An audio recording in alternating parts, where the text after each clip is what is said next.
Ah, don't you just love it, chat? Don't you just love how I predict this stock every step of the way? It's almost like I'm like so tapped in, bro. I'm just so tapped in, you know? Just it's funny how easy it is to predict this stock. Like I shouldn't be wasting my time being an investor in GameStop, honestly. I should be trading it, but it is what it is, you know. I think I'm going to make more being an investor than I ever would trading. Even though, you know, for the past like year or so, I would say trading has been the better choice. But who knows, you know? Who knows where the future lies? Maybe we get a massive day one of these days, and you never know what happens, but only being down like 3%. I think it was down like 6% at one point or more. But only being down like this much after the warrants is so sick, dude. Because those warrants should be worth like, you know, about 10% of the stock price, you know, $2 or $3 probably. So, pretty awesome, pretty awesome. You love to see it, man. You love to see it. Survive and thrive. What's up, bro? What's up? I was also watching this video. GameStop retail arbitrage. It's this thrift store guy, and he's going in and like getting used games from GameStop. It's like 4 for 20 or 4 for 40 or 4 for 20 on like used games. They actually have the deal on the website still. I forget exactly what it is. It's yeah, 4 for 20 on all pre-owned games under 10, and then 4 for 40 on all pre-owned games under 20. And I guess you can do some retail arbitrage there with those deals. He was finding like $20 $30 games, you know, that he's only paying like $10 for or $5 for if they're under 10. So pretty cool, pretty interesting. We'll finish watching that here in a minute. I've already watched most of it. But either way, isn't it, bro? This is sick, bro. This is sick. This is awesome. You gotta love it. You gotta love it. It's probably gonna be a short stream today, though. Like, I'll probably, I don't know. I kind of just want to take a little like break from streaming. So, you know, I'm still gonna be here in the mornings and after, or you know, during power hour. But it's probably gonna be a lot of roaring kitty for the next like week or two. Like I just want to chill, bro. Like we streamed so much last month. Last month was the most I've streamed probably. I mean, not the whole time I've been streaming. I've definitely streamed more than that, but last month had to easily have been the most I've streamed in a while. And honestly, it's my worst month on YouTube yet. Like that's the crazy part. That's the crazy part is I've streamed last month more than I've streamed in a while, and it was the worst month on YouTube we've had. Like, it's kind of crazy. I don't know if it's just because of the time of year or, you know, maybe people lost interest on GameStop. I'm not really sure. But, yeah, it's kind of interesting. Also, my channel's view botted. I don't know if anyone can tell. Like, we got 20 viewers in literally, like, a second. So, someone has a view bot on my channel, which is kind of annoying. Unless there's 20 actual people here, which I'm, you know, I don't know about that. I'm not sure. It doesn't seem like it. I'm pretty sure they view botted my channel. So, yeah, I don't know. It's weird. It's very weird.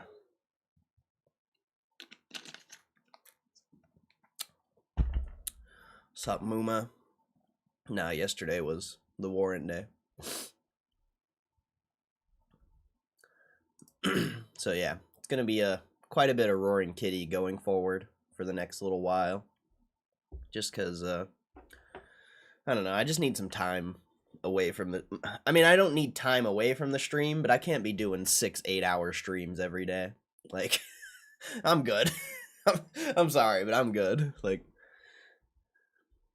of course, I appreciate everyone who shows up every day and supports the stream. You know, you guys are awesome. And, you know, I'll get back to it, of course. I'll get back to the 6-hour streams. We just need some time. We just need some time.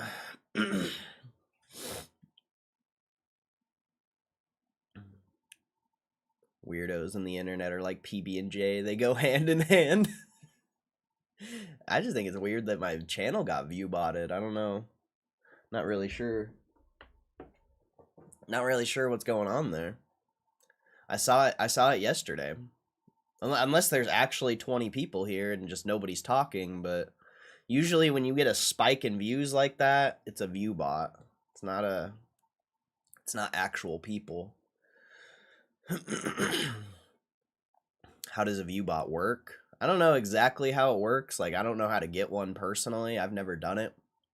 But all anyone would have to do is probably have like the link to my channel or something, and then they could go to the whatever website sells them and, you know, pay however much it costs. I don't know. I've never like looked into it honestly because I've never been interested in view botting, but I've watched videos about it, mostly recently because it's been a huge topic recently. Like, view bots have been a very hot topic as of lately. And I watched a video recently, I forgot what it was called, but it was talking about like how view botting looks on a stream chart, and you see like random spikes, or you'll see a spike and then it'll just be flat. Whereas if you have a real, I can't really show it right now because, you know, we just started the stream, but you can see this spike right here. Like, it literally went from 0 to 15 to 20 viewers like super quick. Like, that's potentially a view bot right there. Like, do you really think 15, 20 people clicked the notification button right when I started stream? You know, it's possible, but I really doubt it. So if you see spikes like that on your stream chart, it's very likely it's a view bot. Because, like, normally when I start stream, you know, it does have a little spike like that, but usually, like, people come into the stream and message, so it's like, yeah, you know that's real people. But that time, you know, it spiked to 20 viewers, and it's the same people who are here every day. So it's like, in my mind, I feel like someone view botted my channel, because, you know, I've started this stream hundreds of times at this point, so I know what it looks like to actually get viewers. And until yesterday, it didn't do that. It's weird. It's so weird. Like, unless we randomly got a bunch of viewers, but I don't see that. I don't see that. It's possible, I guess. It's possible, but I don't know. If you are a new viewer here, thank you. Appreciate you coming by. Appreciate your support, but I just don't know if that's true or not. I just don't know. And literally, I saw someone message in the chat yesterday, and they literally created their account like 33 seconds ago. Like, I saw their message, I clicked on their channel activity, and it said their account was made like 30 seconds ago. And I was like, what the hell, dude? Like, I don't know. It's weird, bro. It's weird. It's so weird. You know, it's like, it's beneficial for the channel because it looks like I have more viewers than I actually have, but I don't know.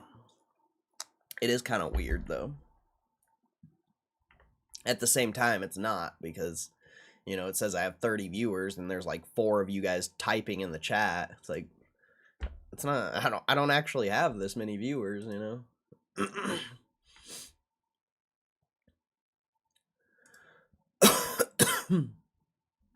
How am I gonna spend the newfound time? You gonna game Battlefield? I'm just gonna chill, bro. I'm just gonna chill. Just go to the gym. Just chill, you know? I don't know. I'm just gonna chill out, bro. Just enjoy being a big winner. That's really all I'm gonna do. Just enjoy being a big winner, bro. Like, fuck. Oh, shit, son. You know, just kick back, just... You know? Just that big winner life.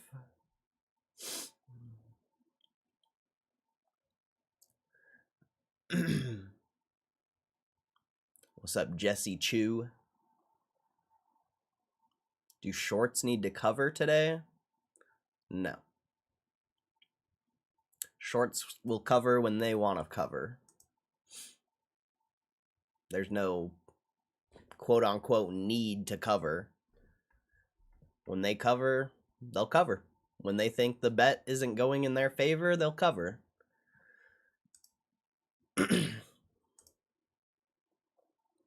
Curl some 50s. Dude, 50, that's a lot. That's a big dumbbell, bro. That's a big dumbbell.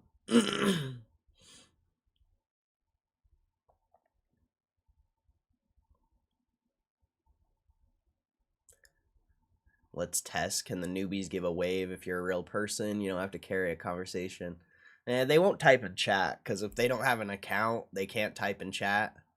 Or if they're on, like, the internet browser on their phone, they can't even see the chat. So this is the better test.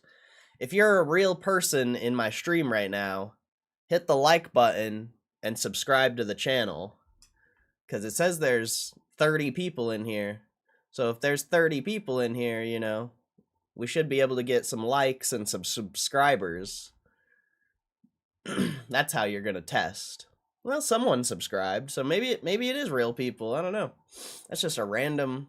It worked. It worked a little bit, but I don't know if there's 30 people in here. I don't know about that. I don't know about all that.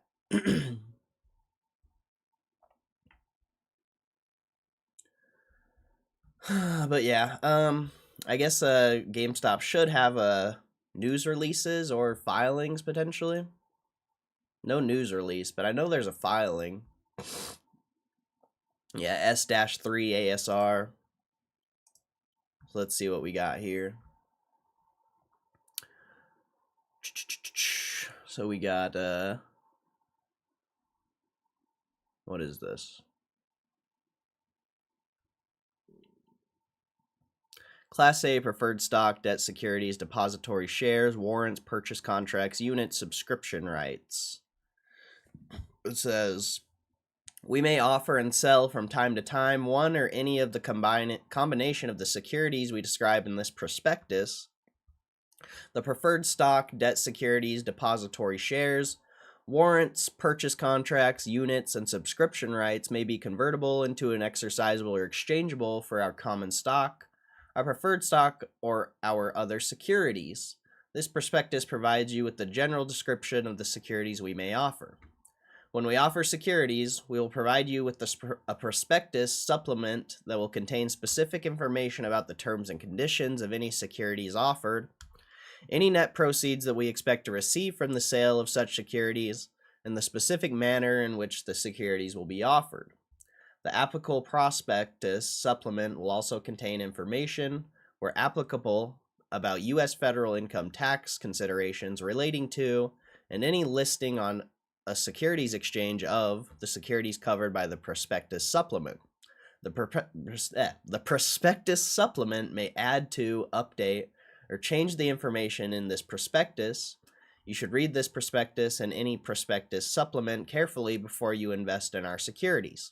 This prospectus may not be used to sell securities unless accompanied by a prospectus supplement. We may offer and sell these securities to or through one or more underwriters, dealers or agents, or directly to purchasers on a continuous or delayed basis. If any underwriters, dealers, or agents are involved in the sale of any of the securities, their names and any applicable purchase, price, fee, commission, or discount arrangement with, between, or among them will be set forth, or will be calculable from the information set forth in any accompanying prospectus supplement. For more detailed information, see plan of distribution in this prospectus. Our Class A common stock is traded on the New York Stock Exchange under the symbol GME. Any Class A common stock sold pursuant to a prospectus supplement will be listed, subject to notice of issuance, on the New York Stock Exchange. If we decide to list or seek a quotation for any other securities, we may offer and sell from time to time. The prospectus supplement relating to those securities will disclose the exchange or market on which of those securities will be listed or quoted. Our principal executive offices are located at 625 Westport Parkway, Grapevine, Texas, 76051, and our telephone number is 817-424-2000. Our internet address is www.gamestop.com. Investing in our securities involves significant risk. See risk factors on page 5 of this prospectus. You should carefully read and consider the information in this prospectus. The applicable prospectus supplement and the risk factors included in the application prospectus supplement and or in our periodic and other reports and other information that we file with the Security and Exchange Commission before investing in our securities. Neither the Security and Exchange Commission nor any state securities commission has approved or disapproved of these securities or passed upon the adequacy or accuracy of this prospectus. Any representation to the contrary is a criminal offense. Oh man, this is going to be long, bro. I'm about to read this whole thing. Uh-oh. I wasn't expecting this. This prospectus is a part of an automatic shelf registration statement that we filed with the Security and Exchange Commission, or the SEC, using a self-registration process for the delayed offering and sale of securities pursuant to Rule 415 under the Securities Act of 1933. As amended or the Securities Act, under the shelf process, we may sell any combination of the securities described in this prospectus in one or more offerings. This prospectus provides you with a general description of the securities we may offer. Each time we offer to sell any of the securities, we will provide a prospectus supplement that will contain specific information about the terms of that offering and the securities being offered. The prospectus supplement may also add, update, or change information contained to this prospectus. If there is inconsistency between information in this prospectus and any prospectus supplement, you should rely on the information in the prospectus supplement. You should read this prospectus and the applicable prospectus supplement together with the additional information described under the heading where you can find more information. You should rely only on the information contained in this prospectus and any accompanying prospectus supplement or incorporated by reference herein or therein. We have not authorized any other person to provide you with different or additional information. If anyone provides you with different or additional information, you should not rely on it. This prospectus and any accompanying prospectus supplement do not constitute an offer to sell or solicit it. Good Lord. Or the solicitation of an offer to buy any securities other than the registered securities to which they relate. In this prospectus and any accompanying prospectus supplement, do not consume an offer to sell or the solicitation of an offer to buy securities in any jurisdiction where, or to any person whom, it is unlawful to make such an offer or solicitation. You should not assume the information contained in this prospectus and any accompanying prospectus supplement is correct on any date after the respective dates of the prospectus and such prospectus supplement or supplements as applicable, even though the prospectus and such prospectus supplement or supplements are delivered or securities are sold pursuant to the prospectus and such prospectus supplement or supplements at a later date. Since the respective dates of the prospectus contained in this registration statement and any accompanying prospectus supplement, our business, financial condition, results of operation, and prospects may have changed, we may only use this prospectus to sell the securities if it is accompanied by a prospectus supplement. Hey, make sure you guys hit the like and subscribe button. There's over 50 people here. We only got 20 likes, so run up that like button, hit the subscribe button if you haven't. We live stream every single day, so you're going to want to hit that subscribe button if you want to keep up to date on GameStop. Unless otherwise indicated or the context requires otherwise, references in this prospectus to GameStop, the company, we, us, our, or comparable terms are to GameStop Corp., a Delaware corporation, and the consolidated subsidiaries. We have a number of trademarks and service marks, including GameStop and GameStop Pro, which are registered with the U.S. Patent and Trademark Office. For many of our trademarks and service marks, including Micromania, EB Games, and Zing Pop Culture, we also have registered or have registrations pending with the trademark authorities throughout the world. All other brand names or trademarks appearing in this prospectus are the property of their respective holders. Solely for convenience, trademarks, service marks, and trade names referred to in this prospectus or in the documents incorporated by reference herein may appear without the TM or SM symbols. But such references are not intended to indicate in any way that we will not assert to the fullest extent under applicable law our or their rights or the right of the applicable licensor to these trademarks, service marks, and trades names. Where you can find more information, we file annual, quarterly, and current reports, proxy statements, and other information with the SEC. The SEC maintains an internet site that contains our reports, proxy statements, and other information regarding us and other issuers that file electronically with the SEC at http://sec.gov. Unless specifically listed under incorporation of certain information by reference, below the information contained on the SEC website is not intended to be incorporated by reference in the prospectus, and you should not consider that information a part of the prospectus. Information about us is also available on the GameStop website. Information on our website does not constitute part of and is not incorporated by reference in this prospectus or any prospectus supplement. We have filed with the SEC a registration statement on Form S-3 with respect to the securities offered hereby. This prospectus does not contain all the information set forth in the registration statement, parts of which are omitted in accordance with the rules and regulations of the SEC. For the further information with respect to us and the securities offered hereby, reference is also made to such registration statement. Incorporation of certain information by reference. We incorporate by reference into this prospectus the information we file with the SEC, which means that we can disclose important information to you by referring you to the documents that contain such information. The information incorporated by reference is an important part of this prospectus. Information that we file subsequently with the SEC will automatically update with this prospectus. In other words, in the case of a conflict or inconsistency between information set forth in this prospectus and/or information incorporated by reference into this prospectus, you should rely on information contained in the documents that filed later. We incorporate by reference the documents listed below and any filings we make with the SEC under Sections 13A, 13C, 14, or 15D of the Securities and Exchange Act of 1934, as amended, or the Exchange Act, after the initial filing of the registration statement that contains this prospectus, and 2, on or after the date of this prospectus, and prior to the termination of offerings made pursuant to this prospectus.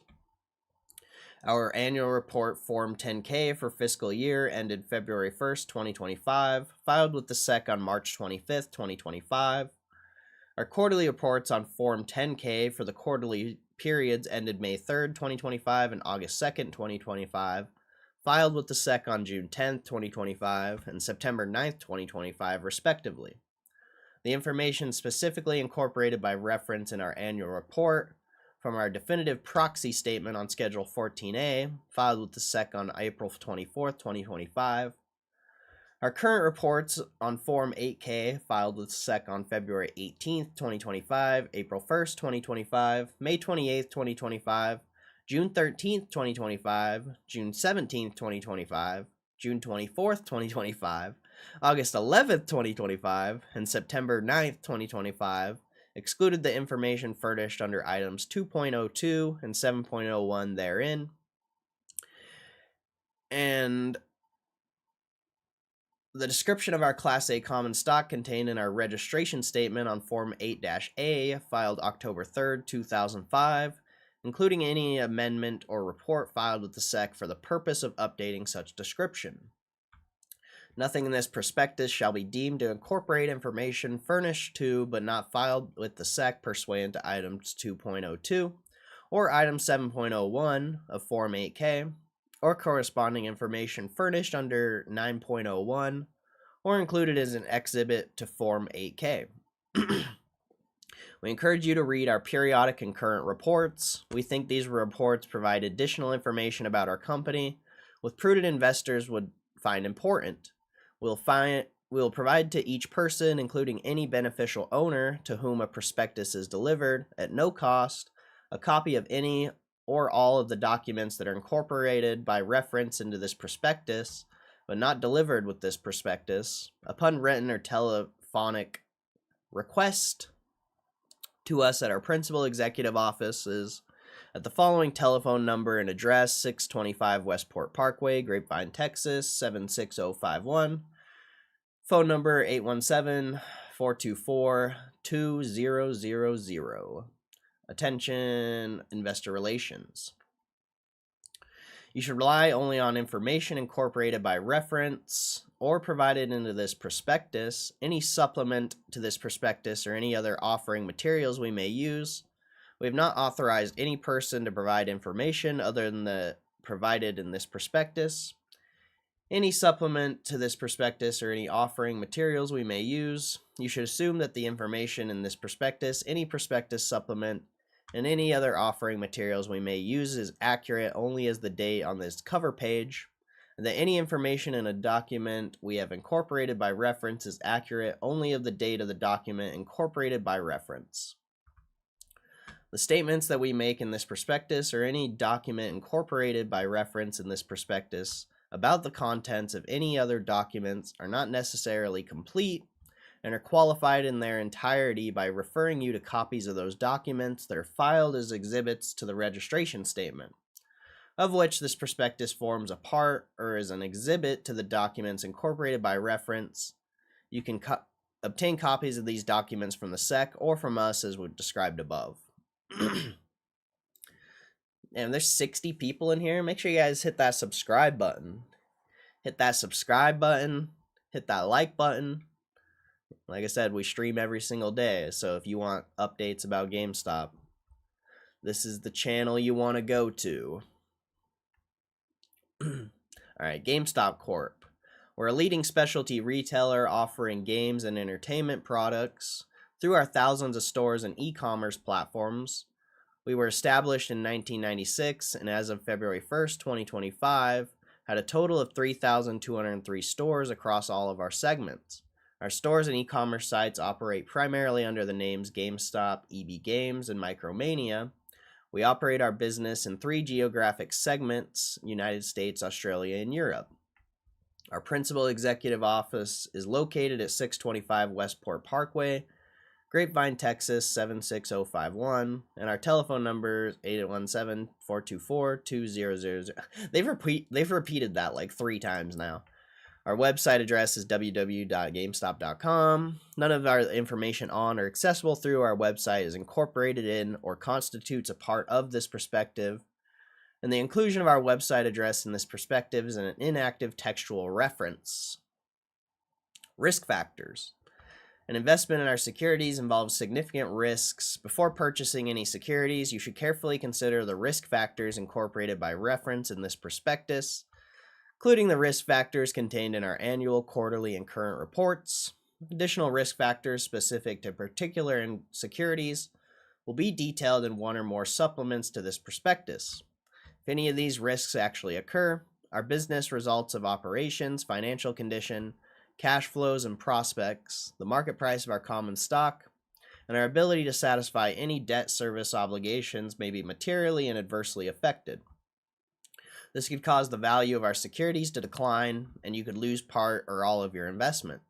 These risks are not the only ones we face. Additional risks not presently known to us, or that as of the date of this prospectus we deem immaterial, may also have a material adverse effect on us. Some statements included in this prospectus, in the document incorporated by reference herein, and in any prospectus supplement constitute forward-looking statements. Please refer to the sections entitled Cautionary Statement regarding forward-looking statements, where you can find more information and incorporation of certain information by reference. You should consult your financial, legal, tax, and other professional advisors as to risks associated with an investment in our securities and the suitability of the investment for you. Holy, there's a lot. There's a lot. There's a lot of reading.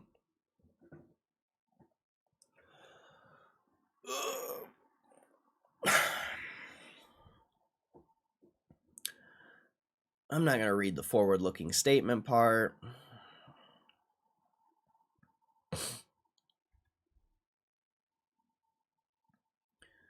Let's see. Use of proceeds. Unless we otherwise specify in any accompanying prospectus supplement, the net proceeds we receive from sale of securities offered by this prospectus will be used for general corporate purposes, including making investments in a manner consistent with our investment policy and potential acquisition.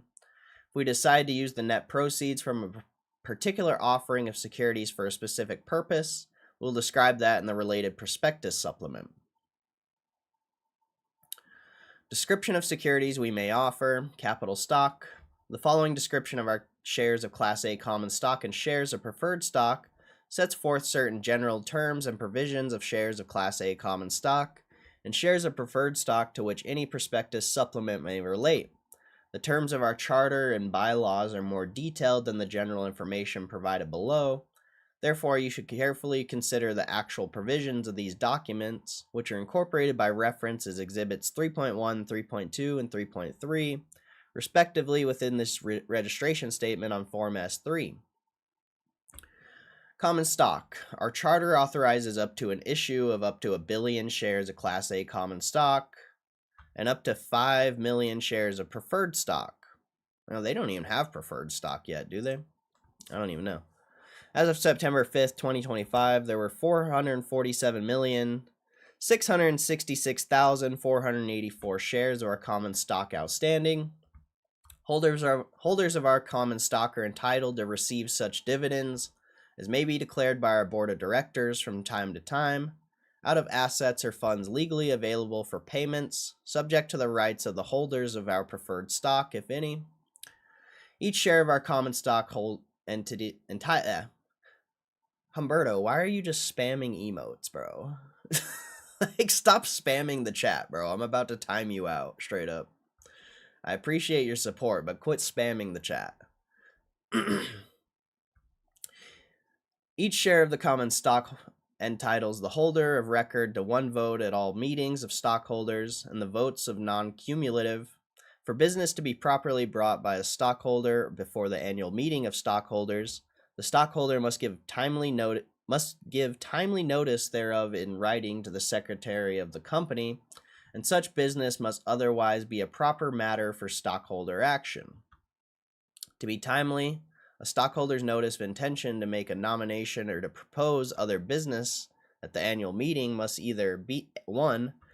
Be sent to the company in compliance with the requirements of the SEC Rule 14A-8 if the proposal is submitted under such rule, or 2, if not, be mailed and received by or delivered to the secretary at the principal executive offices of the company not earlier than the 120th day and not later than the 90th day prior to the anniversary of the date, the immediately preceding annual meeting of stockholders, or if the date of the annual meeting of stockholders is more than 25 days earlier or later than such anniversary date. Then not later the close of business on the 10th day after public disclosure of the meeting date. Our bylaws may be amended or repealed, and the new bylaws may be adopted, either way by our board of directors or by the affirmative vote of at least 80% of the voting power of all then outstanding shares of capital stock. In the event of a voluntary or involuntary liquidation, dissolution, or winding up of the company, holders of our common stock will be entitled to share ratably in any of the assets available for distribution after we have paid in full all of our debts and after holders of our outstanding shares of preferred stock, if any, have been paid in full their liquidation preferences. Our outstanding shares of common stock are fully paid and non-assessable. Holders of our common stock have no preemptive or preferential rights. Shares of our common stock are not convertible into shares of any other class of capital stock. Preferred stock. Our charter authorizes us to issue up to 5 million shares of preferred stock in one or more series, and to determine the voting powers, preferences, and relative, optional, and other special rights of the shares of such series, the qualifications, limitations, or restrictions thereof, subject to the determination of our board of directors in any certificate or designation for a series of preferred stock. Our preferred stock would generally have preference over common stock with respect to the payment of dividends and the distribution of assets in the event we were to liquidate, dissolve, or wind up our affairs. We currently have no shares of preferred stock outstanding. Okay, I wasn't sure. I didn't think they did. Anti-takeover provisions. Charter. Our charter and bylaws may be deemed to have an anti-takeover effect and may delay, defer, or prevent a tender offer or takeover attempt that a stockholder might consider in its best interest, including those attempts that might result in a premium over the market price for the shares held by stockholders. Our charter contains a provision expressly stating that we are not subject to Section 203 of the Delaware General Corporation Law, which would otherwise restrict certain transactions with an interested stockholder. Stockholder action, special meeting of stockholders. Our charter and bylaws further provide the special meetings of our stockholders may be called only by the chairman of the board of directors and the chief executive officer or a majority of the board of directors. Authorized but unissued shares. The authorized but unissued shares of common stock and preferred stock are available for future issuance without stockholder approval. These additional shares may be utilized for a variety of corporate purposes, including future public offerings to raise additional capital, corporate acquisitions, and employee benefit plans. The existence of authorized but unissued shares of common stock and preferred stock could render more difficult or discourage an attempt to obtain control of us by means of proxy contest, tender offer, merger, or otherwise. Debt securities. The following description contains general terms and provisions of debt securities to which any prospectus supplement may relate, the particular terms of debt securities offered by any prospectus supplement, and the extent, if any, to which such general provisions may not apply to the debt securities so offered, will be described in the prospectus supplement relating to such debt securities. For more information, blah, blah, blah, blah. Let's see. Unless otherwise specified in a supplement to this perspective, the debt securities will be our direct unsecured obligations and will rank equally with all of our other unsecured and unsubordinated indebtedness. In the event that any of the debt securities will be subordinated to other indebtedness that we have outstanding or may incur, the terms of the subordination will be set forth in the prospectus supplement relating to the subordinated debt securities.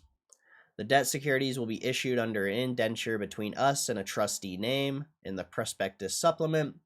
We have summarized select portions of the indenture below. The summary is not complete. The form of the indenture has been filed as an exhibit to the registration statement, and you should read the indenture for provisions that may be important to you. Capitalized terms used in the summary may have the meaning specified in the indenture. The terms of each series of debt securities will be established by or pursuant to a resolution of the board of directors and set forth or determined in a manner provided in a resolution of the board of directors. In an officer's certificate or by a supplemental indenture, the particular terms of each series of debt securities will be described in a prospectus supplement related to such series, included in any pricing supplement or term sheet. We can issue an unlimited amount of debt securities under the indenture that may be in one or more series with the same or various maturities, at par, at a premium, or at a discount. We will set forth in a prospectus supplement including any pricing supplement or term sheet relating to any series of debt securities being offered, and the aggregate principal amount and the following terms of the debt securities to the extent applicable. I don't want to go through all that. Let's see. In addition, the indenture does not limit our ability to issue convertible or subordinate debt securities. Any conversion or subordination provisions of a particular series of debt securities will be set forth in the resolution of our board of directors. The officer's certificate or supplemental indenture related to that series of debt securities and will be described in the relative prospectus supplement. Such terms may include provisions for conversion, either mandatory, at the option of the holder, or at the option, in which case the number of shares of common stock or other securities to be received by the holders of debt securities would be calculated as of a time and in the manner stated in the prospectus supplement. We may issue debt securities that provide for an amount less than their stated principal amount to be due and payable upon declaration of acceleration of their maturity pursuant to the terms of the indenture. We'll provide you with information on the federal income tax considerations and other special considerations applicable to any of these debt securities in the applicable prospectus supplement. If we denominate the purchase price of any of the debt securities in a foreign currency, or currencies, or a foreign currency unit or units, or if the principal of and the interest on any series of debt securities is payable in a foreign currency or currencies, or a foreign currency unit or units, we'll provide you with information on the restrictions, elections, general tax considerations, specific terms, and other information. I'm losing my voice. I'm literally losing my voice. And other information with respect to that issue of debt securities and such foreign currency or currencies, blah, blah, blah. Hey, make sure you guys hit that subscribe button and that like button. There's over 70 people in here. I think you guys can hit that like button or the subscribe if you haven't subscribed already. You know, hit the subscribe button, but run it up, bro. Run it up. Run it up.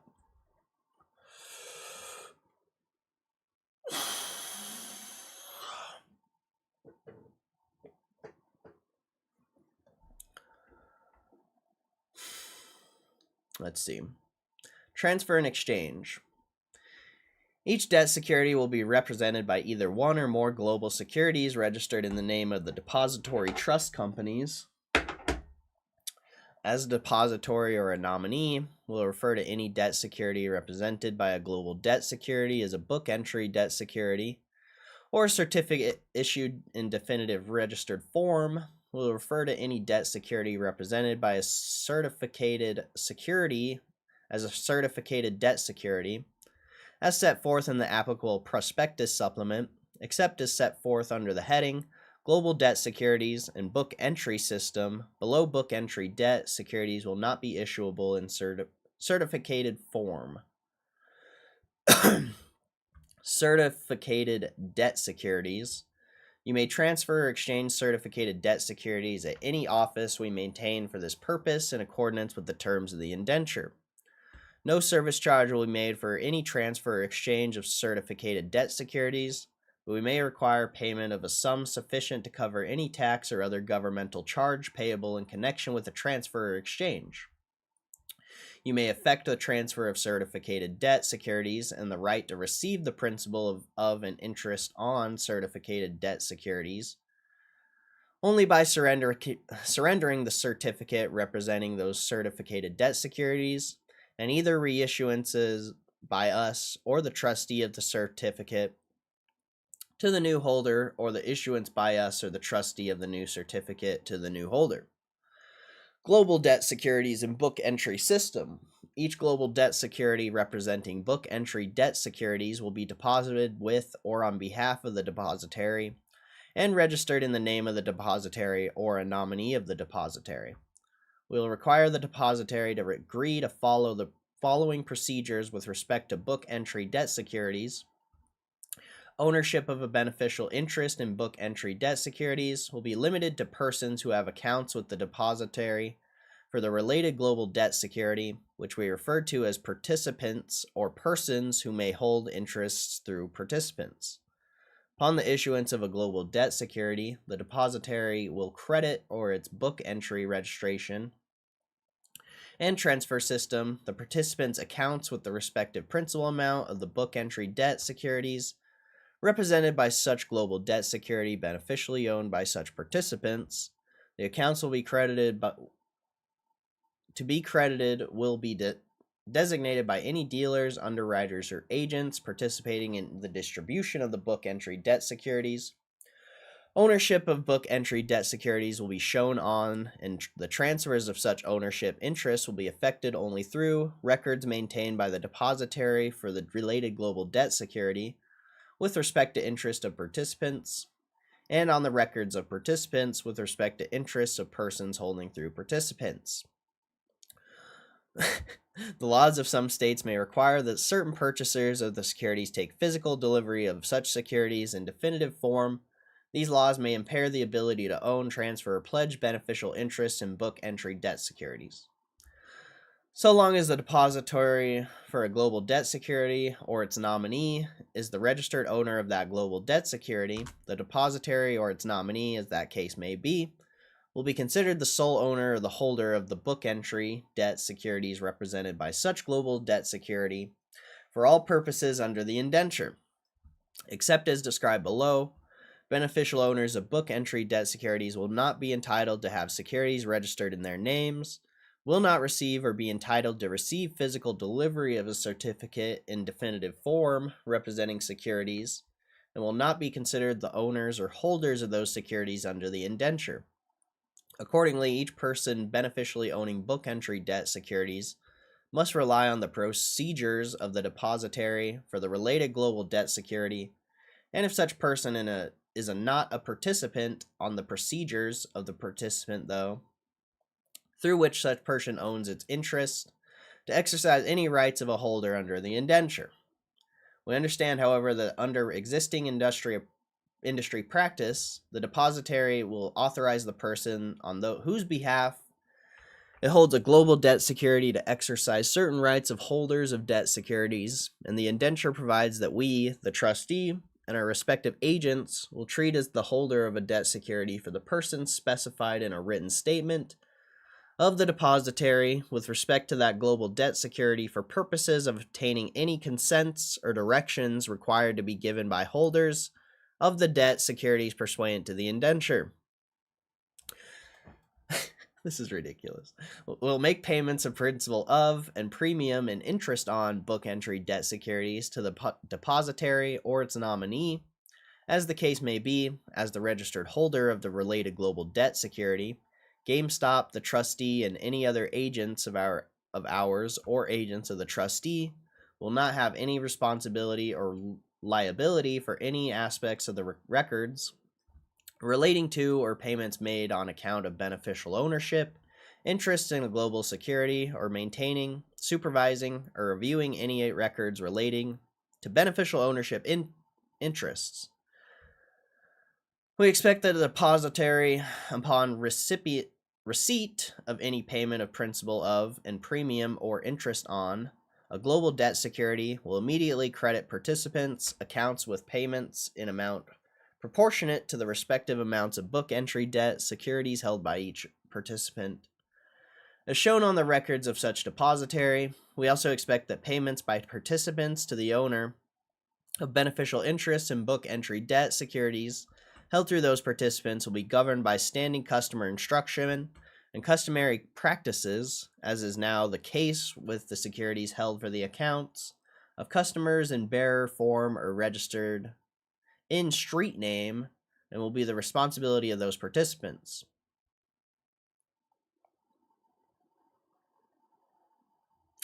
We'll issue certificated debt securities in exchange for each global debt security if the depositary is at time. I can't do this. Oh, I'm losing it. All right. We'll issue certificated debt securities in exchange for each global debt security if the depositary is at any time unwilling or unable to continue as depositary, or ceases to be a clearing agency registered under the Exchange Act, and a successor depositary registered as a clearing agency under the Exchange Act is not appointed by us within 90 days. In addition, we may at any time and in our sole discretion determine not to have the book entry debt securities of any series represented by one or more global debt securities, and in that event, will issue certificated debt securities in exchange for global debt securities of that series. Global debt securities will also be exchangeable by the holders for certificated debt securities if any event of default with respect to the book entry debt securities represented by those global debt securities has occurred and is continuing. Any certificated debt securities issued in exchange for a global debt security will be registered in such names or names as a depositary shall instruct the trustee. We expect that such instructions will be based upon directions received by the depositary from participants with respect to ownership of book entry debt securities relating to such global debt security.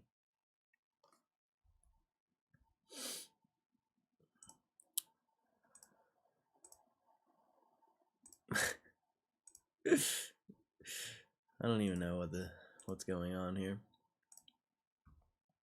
All right. We have obtained foregoing information concerning the depositary and the depositary's book entry system from sources we believe to be reliable. We take no responsibility for the accuracy of this information. Oh man, there's still so much more to read. I'm not doing this all right now. I'll finish the rest later. Where were we? I shouldn't have scrolled down. I lost my spot. I actually lost my spot. Yeah, we were here. No protection in the event of a change of control. Okay. So yeah, I'll read the rest. I'll read the rest later. That's a lot, bro. That's actually a lot.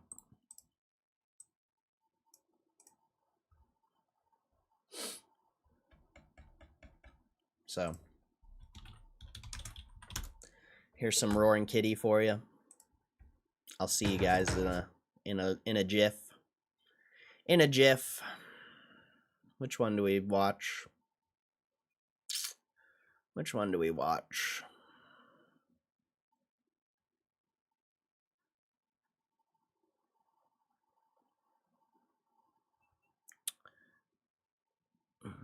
Too bad there's not like a. Too bad there's not one where they like raise debt or something. That'd be cool.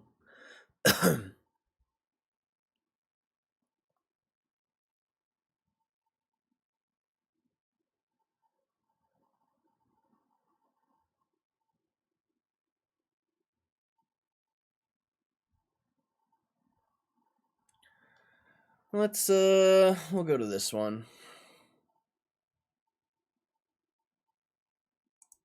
We got All right, I'll catch you guys later. And not much new in the Gamestop. Oh, let me know if it's still lagging. By the way, I'm still getting a notification that says it's slow. But there's a lot to discuss because there's a lot of stuff that came out this weekend, including is Justin on there? Justin's here. Yes. All right. Cheers, Justin. Justin, absolutely terrific article that we're definitely going to set aside time today to walk through it. I thought it was fantastic. Educational for me. There's some stuff on there that I haven't even dialed into, so I thought that was fantastic. So I already got it queued up here. We'll get to that. But there's a number of other things too. And so first of all, I mean, there's nothing happened today, right? There ain't shit going on. And it was down 2%. What was it? What did it do at first? I don't even remember what it did. It was all over the place. It came down, right? Again, the Bulls and the Bears somehow both celebrating on days like today, right? If you're a Bull, this is great. It's holding up. So as you always know, as I always say, let's just see what the price action does. Let's see if it follows through. Blah blah blah. Kind of hung around here. So this is good. This is good if it hangs around 12 and stuff. I actually just a quick take on the chart. This is what I'm looking at. I'm looking between this low 11s. I'm looking at low 11s up to 16. I think we're in this range. So we could be down at the low end. We could be at the high end. And in fact, when we get to 1480, when we peaked out on what was it, Friday? And so this is the range. I always talk about how this is the range. Everything that happens all throughout there, I'm not even paying attention. I don't care. So right now, for day number 1 or day number 2, if you will, not much is happening. Okay. But there's a lot of articles that came out. I mean, I just talked about Justin. So we're definitely going to go through Justin. This was perfect because it's like I said, it's stuff I didn't get into yet, but the things with these articles, as Justin knows, because he's written countless of them. I don't even remember how many you've written. But everyone knows the story, right? But as new news comes out, I mean, it's incremental stuff, but you need to tie it into the rest of the thesis. And what's good about Justin's articles is there's been a lot of rather bullish stuff has come out over the past number of weeks that, like, it's important. In Kingdom Capital has talked about it. A number of folks on Seeking Out. Steve Mazzini was talking about some stuff. But like, it's important to like loop it into the narrative and say, hey, here's why this is relevant. Here's how this changes things. And so we're going to get into this. But there was other stuff too besides these terrific Seeking Alpha articles. In the other stuff that I'm going to bring up here is like the bearish stuff. And I'm starting to wonder if I already brought this one up, right? If the Microsoft deal is overblown, right? And then you see another Motley Fool one, right? Is this as good as it gets? Like, this is the stuff I'm seeing, right? And I know everyone else is seeing this too. Some people have sent this to me. If you sent it to me, thank you. I haven't done much on Twitter past couple days, but if you sent it to me, thank you. And and then there's this video. So if you didn't see this video, this is from CNBC. This one's fascinating to me because they spent. Is this stream still slow? I'm still getting that thing right there. Oh, let me X out of this. I'll X out of some things there. What's interesting about they take the time to put together a 16-minute video on GameStop, right? Like, it's a high quality video. It's high production. They put a lot of okay, thank you, Polygon. Thanks for the heads up. I was looking over. Just give me a heads up. Like, there's a high production value, right? High quality video they put together. 16 minutes. They did some of their did some research into the stock. And then at the tail end, they give the credits as to who put the who put the video together. I didn't see any security analysts listed there. I looked all the people up, and they got there's a number of data in the video that's just wrong, like the peak market cap and some other stuff, and some of the charts are kind of wonky. Nevertheless, this is what I'm going to get at here is that this video, 16-minute video put up by CNBC, very prominent financial media source, right? Is that I'm starting to think that, so some people will be like, oh, I saw some people over the weekend saying, like, these types of things are hit pieces or something like that. Don't overthink this stuff. Have you ever heard of, like, Hanlon's razor?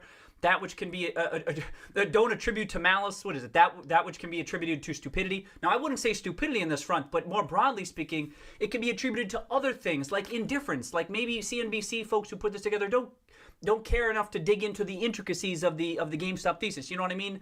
That's why, I mean, stupidity, I don't like that word, but I just mean not everyone is highly motivated to really dig into the nuances of the thesis to figure out like what's going on with GameStop. Like, a better title for this would have been what is happening with GameStop. You know, what is happening with GameStop right now? And they covered a lot of stuff. 16-minute video, I was kind of impressed. You don't see too many videos like this where like these are costly to produce, you know what I mean? So I'm like, 16 minutes. So I set aside the time this week and I'm like, I got to watch this.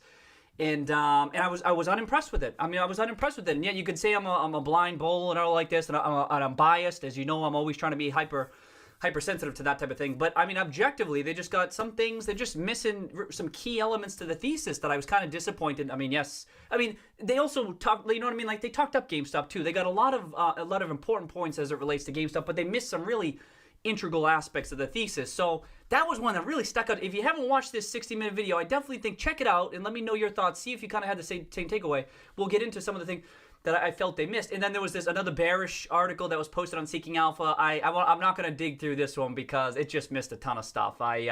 You kind of see articles like this come out, not to knock Damian Robbins here. Like I said, sometimes it's indifference or there's conflicting incentives. You know what I mean? Like, go back to the CNBC stuff. It could be the people who put this together just like, hey, put together a GameStop video because people will click on it and then do a good job. But like, getting to the core of the thesis, that requires a lot of time to get into that. I mean, it can require how many streams? How many streams and how many articles from Justin? How many words? Justin, how many words have you written on GameStop? And like that it's not worthwhile for some. So it's just conflicting incentives where it might just be we got to get the clicks and blah, blah, blah. And then same thing with some Seeking Alpha articles where I think, I'm not even sure how much this person dug into it. And now I'm starting to wonder, it's like, is it, and then you see the sentiment on social media and stuff like that. It almost seems like a little bit of mass delusion a little bit. Well, that's it. I'm trying to piece it together. If people, if they're, it takes a long time to dig into a thesis. And there still seems a huge, major chunk of this that is being overlooked by so many people that I continue to think that there remains quite a bit of upside. And I mean, the stock has gone up quite a bit since. I mean, I know we have Justin on the stream here, and I uploaded some videos in August. The stock has gone up quite a bit. But if we're right about this GameStop thesis, then it appears to remain undervalued, and it still has quite a room to run. To say, forget the short squeeze stuff. You know what I mean? That's what I mean. It's just like, I think even right now, people are continuing to not see. They're missing the forest for the trees. You know what I mean? They're focusing on the right things. And there's one thing in particular. The other big thing, I'm going to go through a whole bunch of stuff today. And I will get to the chat here. But the other big thing that was this. So this was from Jeffries today, okay? Jeffries been sharing their views on the stock over for a long while here. They're a prominent analyst tracking the firm. We've seen them upgrade GameStop a number of times. I'm not so much. You notice as many people point out, they changed it to a hold, but they upped their price target. I always have to laugh when they do that.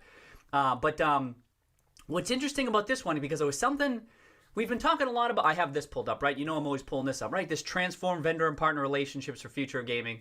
And this was just with, like Microsoft, they just had a transformative arrangement that we talked about in the last stream. And many people are expecting it to happen with Sony now, too. Maybe even with Nintendo. Like, that's another thing to keep your eye out for. But there's other types of vendor-partner relationships. And so what Jeffries touched on today was, where is it? First of all, I like what they said. Here's a key part that many people are missing here. Where Jeffrey says, early cycle drivers are known, console units were all strip supply, blah, blah, blah. Software attach rates will be robust, especially with GameStop. They're one of the best ones in the whole space that has a high attachment rate. Balance sheet is healthy, blah, blah, blah. Look for new value drivers in concept, right? This takes time to execute. New value drivers to counter the reduced software sales over time, right? Everyone sees software sales, used games, blah, blah, blah. It's going to shift into digital. But, like, now we have someone, we've all been talking about this, right? We've all been talking about, I mean, the shift to digital, like, is happening, but can GameStop reinvent itself, blah, blah, blah, blah, blah. But, like, and there's ways to counter this decline. There's a tremendous number of ways to counter this decline in the physical disk space. And in Jeffries, the one that stood out to me was this one. It was the one they listed here in Seeking Alpha. Is that what they say here? Well, first, they expected GameStop to claim share in the industry over the next couple of years, right? That's kind of what most of us already understand. But this one, combined Gme could create a high-margin ad targeting platform to improve ad efficacy for vendors, publishers, and merch makers. And then she actually goes through some numbers, which I saw Justin went through some numbers in his article too, so we'll get to that. But go through like what $150 billion industry. What's a good rule of thumb? 20-30% of that is spent on marketing or something like that. You get to 20, 30, 40 billion. And then if GameStop can just capture a percentage of that, right, blah, blah, blah, they can get to some EBIT. But what's interesting is that GameStop, as I've always said, is the only dedicated brick-and-mortar retailer, like dedicated gaming, blah, blah, blah. But like they have this 60 million Power Up Rewards members. They have pretty much the only database, cross-platform database dedicated to gaming, right? That it's a trove of potentially hugely valuable data that GameStop has access to. Not enough people have been talking about this, right? Myself included, because we've been focused on these two pillars for the past 18 months. I got to get there, and then the social cultural hub of gaming. That's very prominently discussed. And now we're kind of getting to this vendor relationship aspect, especially because of Microsoft. That partnership was recently announced. But now there's new ways to think about that. Like they've kind of talked about this stuff in generalities. Like haven't got too much on the specifics. But then I think everyone talks about the Power Up Rewards members, but how can they monetize that, right? I mean, think of all the different ad campaigns that are out there on social media and stuff, right? I think like I wasn't too much thinking of social media when I was thinking about like GameStop, but I'm like, whoa, like they could and think of with gaming specifically, you have people glued to the screen with the game, right? I mean, kids, adults, whomever. When you're gaming, you game for 8 hours straight. You can just game nonstop, and what's interesting is that if somehow the gaming world starts trying to incorporate ads in this space, however they might go, forget about the specifics right now, and then GameStop has like, hey, heads up, look at this database that I have of maybe people who are like they were the first ones to purchase the game right out the gate, the people who always trade in their games, whatever it may be, blah, blah, blah. But you can have targeted ad campaigns that are geared toward these individuals who might be within the GameStop database. These are things that the other retailers might not be. They're not focused on this, right? They don't have, and maybe they potentially don't have as much data as GameStop does. And then how might they incorporate this? Of course, you have emails, traditional email campaigns, but also their new app, right? They can have these notifications that say, hey, heads up, here's something. Hey, here's a particular item that you might be interested based on your historical purchases, or, hey, we've seen you had this game for so long. Maybe it makes sense, this or that, blah, blah, blah. And along these lines, I brought this article up the past couple streams. It was Scott Preston's article here, right?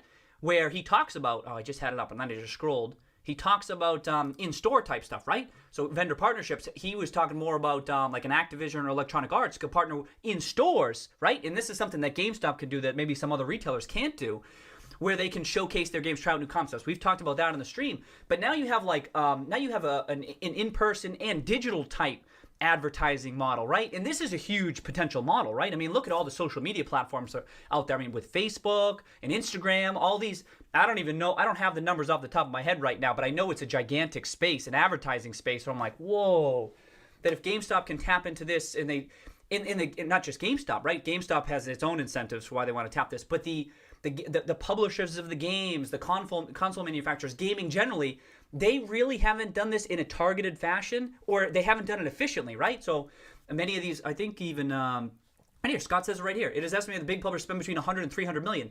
Now, if they can, maybe some of this spend goes toward targeted ad campaigns to, you know what I mean, to gamers. Now, some of this stuff is already happening, but I mean, GameStop has a fairly unique database in this regard. And so I was happy, Stephanie had mentioned this from Jeffries, Stephanie Wissink. And I thought, all right, here we go. And then putting some numbers to it like this. And then she uses, she just said if GameStop can grab 10% of this, she uses 20% operating margin. But wouldn't you expect a much higher, you'd expect a fatter margin than this, right? This is fairly low cost to implement something like this, right? Low CapEx requirements to grow. I mean, like it's, like this is something they can kind of just turn the spigot fairly quickly. And then she gets to 600 million of EBIT, but I think I mean, who knows? These are she just tossed out some numbers, right? That's why it's helpful. Just toss out some numbers, let people debate it and discuss it and see what comes with it. But I thought that was something I'm like, whoa, we should.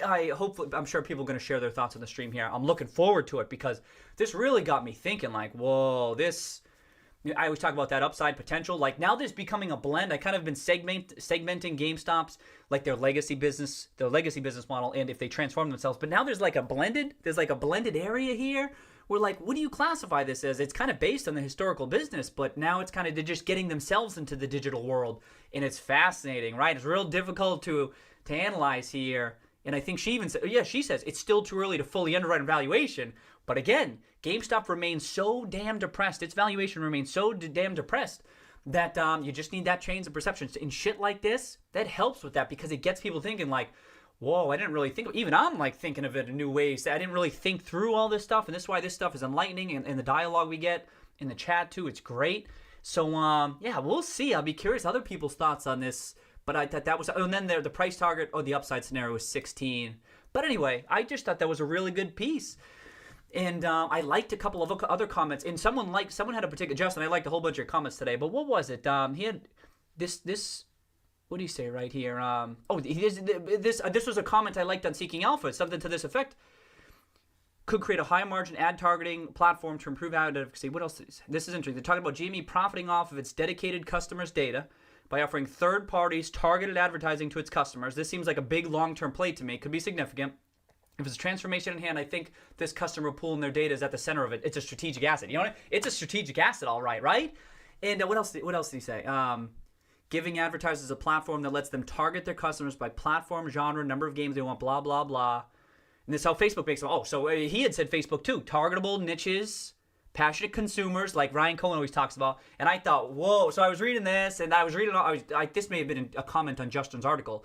I was reading all that today. I'm like trying to piece it together in my head. I'm like, whoa, shit.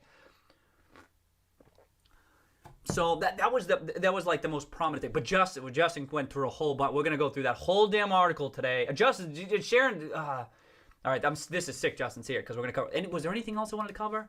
Like just I just keep thinking like I don't want to. I mean, everyone talk about Big Short, right? Because we got Big Short Barry involved with this, right? But like, it seems like a little bit less. Delusions is too strong of a word. It's just such a pervasive viewpoint that GameStop is like in dire straits and stuff like that, and it's like a lot of it is wrong, like outright wrong. But it gets picked up by so many folks here, and then you have prominent sources like this kind of perpetuating certain aspects of the or missing important aspects of the thesis that I think people haven't caught on yet, which is pretty incredible to me. It just takes time for this. It takes time for people to catch on to a thesis sometimes, and you're just seeing it. You're just seeing it here. It's kind of fascinating, but it doesn't have the economic implications, right? Social and economic implications that we had back in during the financial crisis. But even still, you don't see this very often, that a thesis can remain under wraps with not many people buying into it for so long. And yeah, we'll see. Oh, I saw this too. I think Hugo, did you send this over to me? So this is another thing. I'll just quickly touch on this. I won't. We won't watch the whole video here. But if you saw this, another thing GameStop can sell in their stores, right? People are going to be picking up this stuff. Just another Nintendo. Not enough people have been talking about the Nintendo part of this year. Everyone's been focused on like obviously Microsoft and Sony. We understand why, but there's other Nintendo stuff that are happening right now. We got new Switches coming, but I was watching that. I'm like, all right, so there's still some other stuff out there. It's not some other things for people to remember. All right, let me pop this back. All right, who do we got? Looks like we got some folks here. See you, cheers. Welcome. Hope you had a nice weekend. Polygon, George, Eisenhall from Germany. Cheers, everybody. Henry, all right. Cheers, Henry. Justin's already 2 in. Justin, you earned those 2. You earned those. Here's Justin's article. If you haven't read Justin's article, you got to, because it's really terrific. It's really great. I hadn't even gone into the stuff. Like a lot of my opinions on this is now kind of based on Justin. There's the importance of tracking, right? I've tracked Justin's pieces there for a long time. I know he's a great analyst, and now I know when he's dialed into some of this stuff. I'm like, all right, so here's how Justin's interpreting some of this stuff, and he gets into some of the numbers and stuff. So Justin, he's too deep. He's going for 3. Let's go. Oh, was the market green today, Polygon? I didn't even check.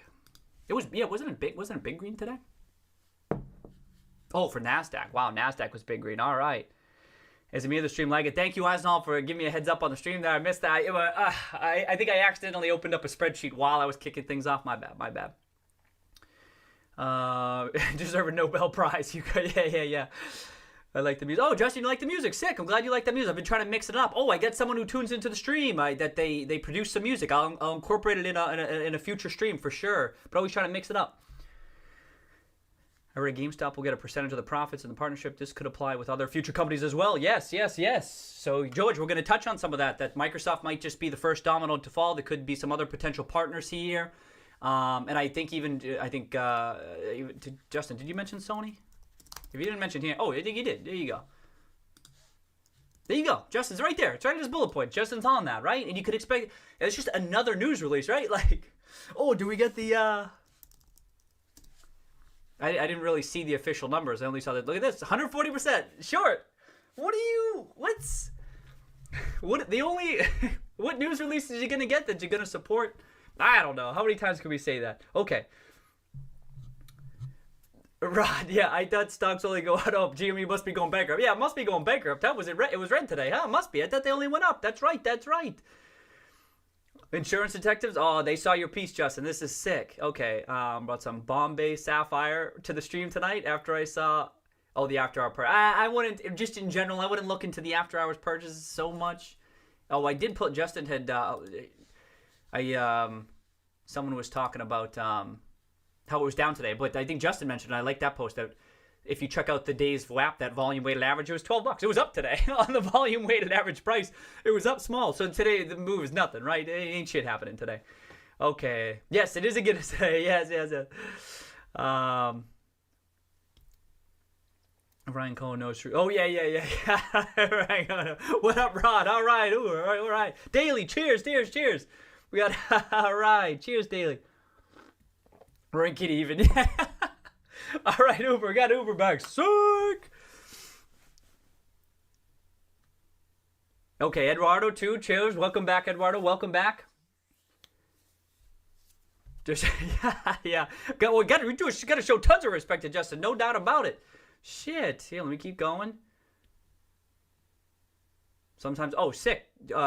Justin's thanking us for the ideas in the articles. Right. Sometimes, yeah. So that's actually so sick. Thank you for sharing, Justin. Yeah, that's what I said. People in the chat sharing some good ideas. It kind of gets the juices flowing. We think about stuff from a different angle. So that's sick. I didn't get a reply. He must have. Oh, Rod, did you reach out? Okay. Okay, so Stephen, cheers, Stephen. Welcome, Stephen. That many of these articles are written by people with deadlines and very little deep research. They shouldn't be overestimated as being part of some nefarious conspiracy. That's right. So obviously I agree with you, Stephen, right? In that people are quick to say that because sometimes when you're dialed in, everything feels like a hit piece, right? But then you start to, when you get really dialed in, you'll be like, whoa, some of these just scratch the surface. That it's like, I won't even read some of them. Just like, they didn't dive deep. So to Stephen's point, they're not doing the deep dive research. They have different incentives than like investors might have. You know what I mean? So thank you for sharing. Thank you for sharing, Steven. But so the reason I bring this stuff up, if I'll just add, is that it contributes to a pervasive bearish thesis. You know what I mean? And then I was joking last time, like, is it possible? Like, I keep on thinking there's some mechanical reason that the shorts are able to have such a large short position. There's something to the trade I don't understand. But then I'm wondering, is it possible they have the wrong story and that they're just completely wrong? They're not just trying to control the price. You know what I mean? Like, I've been thinking that we see the rising short interest, right? And that it was up. It was up on Friday as of September 30th. Now I know we're all excited to see what's going to be the short interest as of the middle of October. Right? Wait, the middle of October? Is that when we get the next one? Yeah, the middle of October? Yeah, something like that. We're all excited to see it post this latest rise. But, like, now I'm wondering, did they just have the wrong thesis too? Is everyone just... That's what I'm talking about. Like, I'm like... Again, I keep on saying the same phrase. When you juxtapose their level of conviction of the bear thesis with the bulls, I'm like, what the hell's going on here? I don't understand what's going on. Maybe we're wrong. Maybe the longs will be wrong about this, but if we're right, then it's not over yet. You know what I mean? Like, that's a big part of the bull thesis. It seems more likely it'll either be right or wrong. I think, like one of those binary type outcomes, I think. But when I see this level, this 140%, I think, do they have the wrong story too? And then what I'm getting at is, do articles like this, even though they might not do extensive research, deep dive stuff, do they start to like permeate the masses and everyone just kind of starts buying into this bear thesis? What happened to this? And then it becomes so heavy. I've been saying that a lot. It's such a heavy bearishness that it's hard. It has been, historically it was hard for GameStop to bounce out of it, but now it's starting to turn in favor of the bullish argument. You know what I mean? But anyway, thanks for sharing, Steven. Cheers. And yep. Okay, welcome back, Jordan. Welcome back. Cheers. $11 consolidating market, and many investors don't get the magnitude of Microsoft news and consoles coming in less than a month. Can't believe how much hate persists so close to the launch. Jordan, I agree. You know what I mean? Are people just... I don't know. I've been trying to understand it, Jordan. What else did you say? The Microsoft news, too. I think a lot of people are getting the wrong impression with the Microsoft news, too, where they think they attribute it...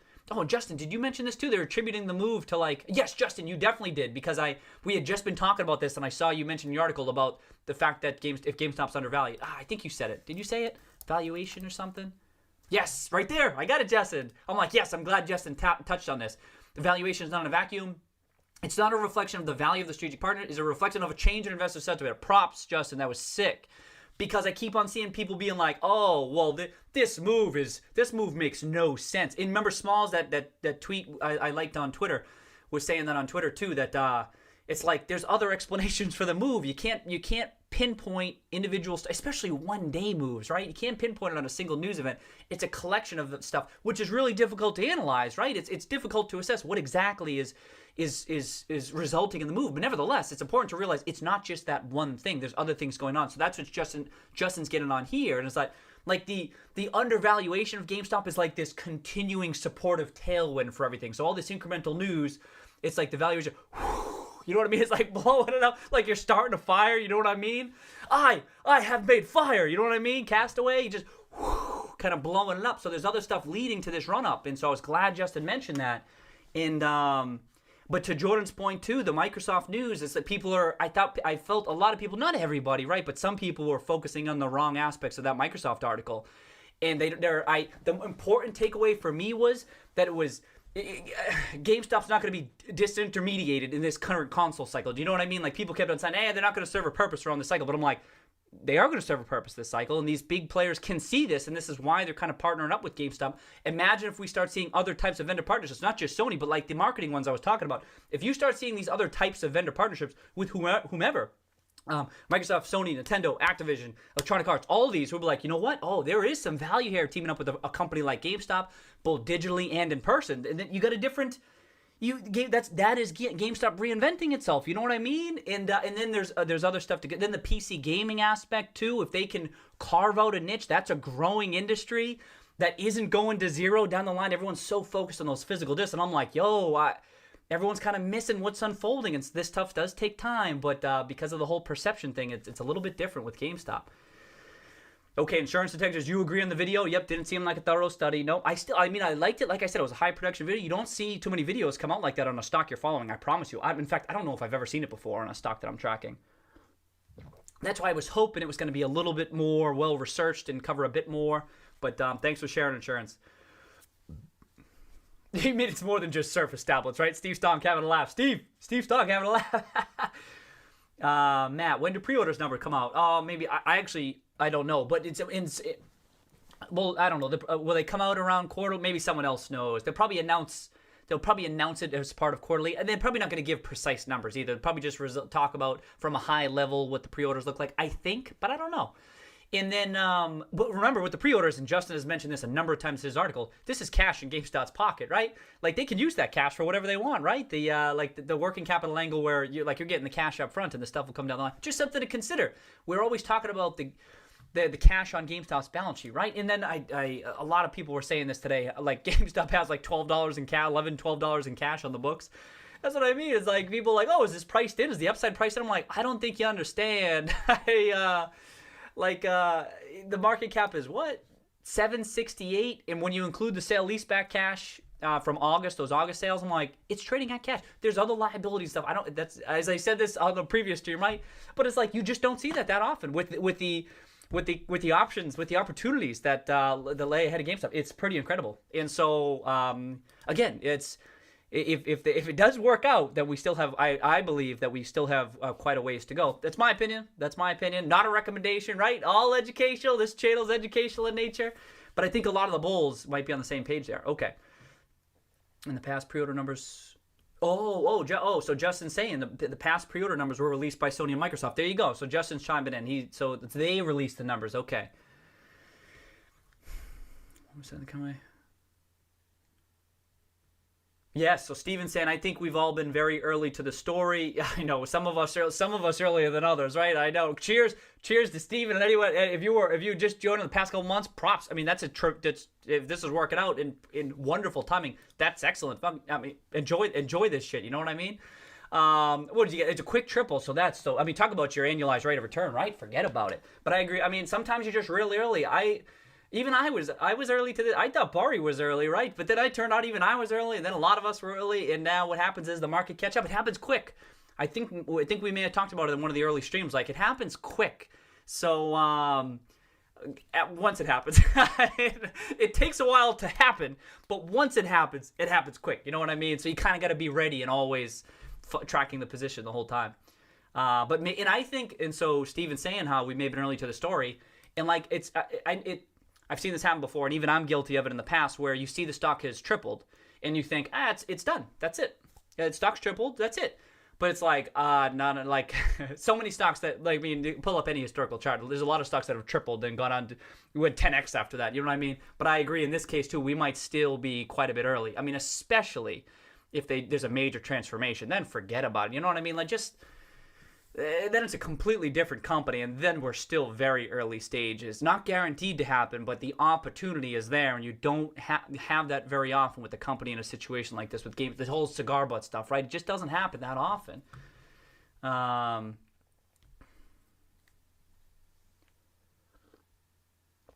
yeah, talking about the press release. Yep. Slowly over the next. Dale, you mean if the Magic 8 Ball's right? Yeah. Yo, has the 8 Ball been coming true? I forget. I think we asked it late last week. We said, was it going to rise? Well, we said if the squeeze was going to happen. So let's see. That's right. Here's your CNBC. Here you go. You get some good advice. Not advice. You get some good ideas. Some good ideas for the Magic 8 Ball. It could help. Set the release numbers. Talk about. Okay, so Justin says, yes. Oh, so there you go. So Justin, you probably touched on that before I started talking about it. So Justin says, Jeffrey's piece was really interesting. In particular, the comments surrounding the high margin ad targeting platform really have to wonder what they know. Oh, yeah. I mean, I have no idea, right? But fascinating, right? Oh, Justin, I'm glad you picked up on that too. Like that sticks out to Justin too. Where is it? Right here. That sticks out to Justin, right? You know what I mean? That's a whole... That could be big. You know what? And that's so. There's all these different potential business models, right? And everyone's like, "What's GameStop exactly going to do? What are they going to do?" And we always say how it's not as important as the potential levers they could push. But what if there's all these different revenue streams that could just stack on top of each other? Do you know what I mean? All these sustainable business models that could persist. Now, I don't want to say to perpetuity, but longer than 5 years, longer than 7 years. Advertising, come on, advertising's not going away. PC gaming, now how GameStop will get involved with PC gaming, we'll have to with the different peripherals and so forth. But that's a growing industry itself. I mean, it's largely digital, right? So it would be a different entry point for GameStop. But if they get involved, they get a toehold, and people are buying some of their stuff there. That's a growing industry. You know what I mean? And they start piecing these different. So it's a different way to think about this social and cultural hub of gaming. You know what I mean? Like they can have all these different I think everyone's so used to the legacy business, even myself included. It can be tough when you're trying to think about. I talk about how I suck at this. Like you're trying to think about how the business can reinvent itself into what it's going to look like. But what if it starts doing all these different types of things? Then instead you get this mix of different things, different revenue streams, and that they I don't know. There's just so many different opportunities that I don't know which one's going to work out or a combination of them is going to work out. But like just so many potential paths that are available to a retailer like GameStop, but not many other retailers. It's pretty unique. Okay. Good luck, Justin. If you do reach out. Sentiment is at Rod thinks the sentiment is at a tipping point. All right. Hello, that could be, huh? That's what I'm talking about too. I say it's early. I mean, it's early in a number of ways. It's early in the fundamental thesis unfolding. You know what I mean? Transforming the business, generating the cash flows, blah blah blah. Technicals, we're in pretty bullish territory for the technicals, I gotta say. Maybe if it breaks out above 12 to 16. If we break, like this is kind of, what was this, 1 year? This is like kind of a year of consolidation, you know what I mean? So if you break out above 16, then I'd say it's even more bullish on the chart, right? And then if the weekly's overbought, and then if the monthly gets overbought. So there's a couple small technical things, and Uber's mentioned that in the past, where these things start perking up a bit. When the monthly overbought, we were talking about how the monthly was looking good, but when it starts getting overbought too, so the technicals could be a bit more bullish. But then the sentiment, the psychology aspect, right? I think a lot of us are on the same page where you think it doesn't seem like don't let the price action kind of mess with your head a little bit when you just see what's out there and you see a lot of the bearishness out there. Like what happened to GameStop? These are prominent. This is CNBC. This is Barron's. These are prominent media sources. You know what I mean? And then you see all the social medias side of things, right? Twitter, stock twits. I see a lot of the bearishness still out there.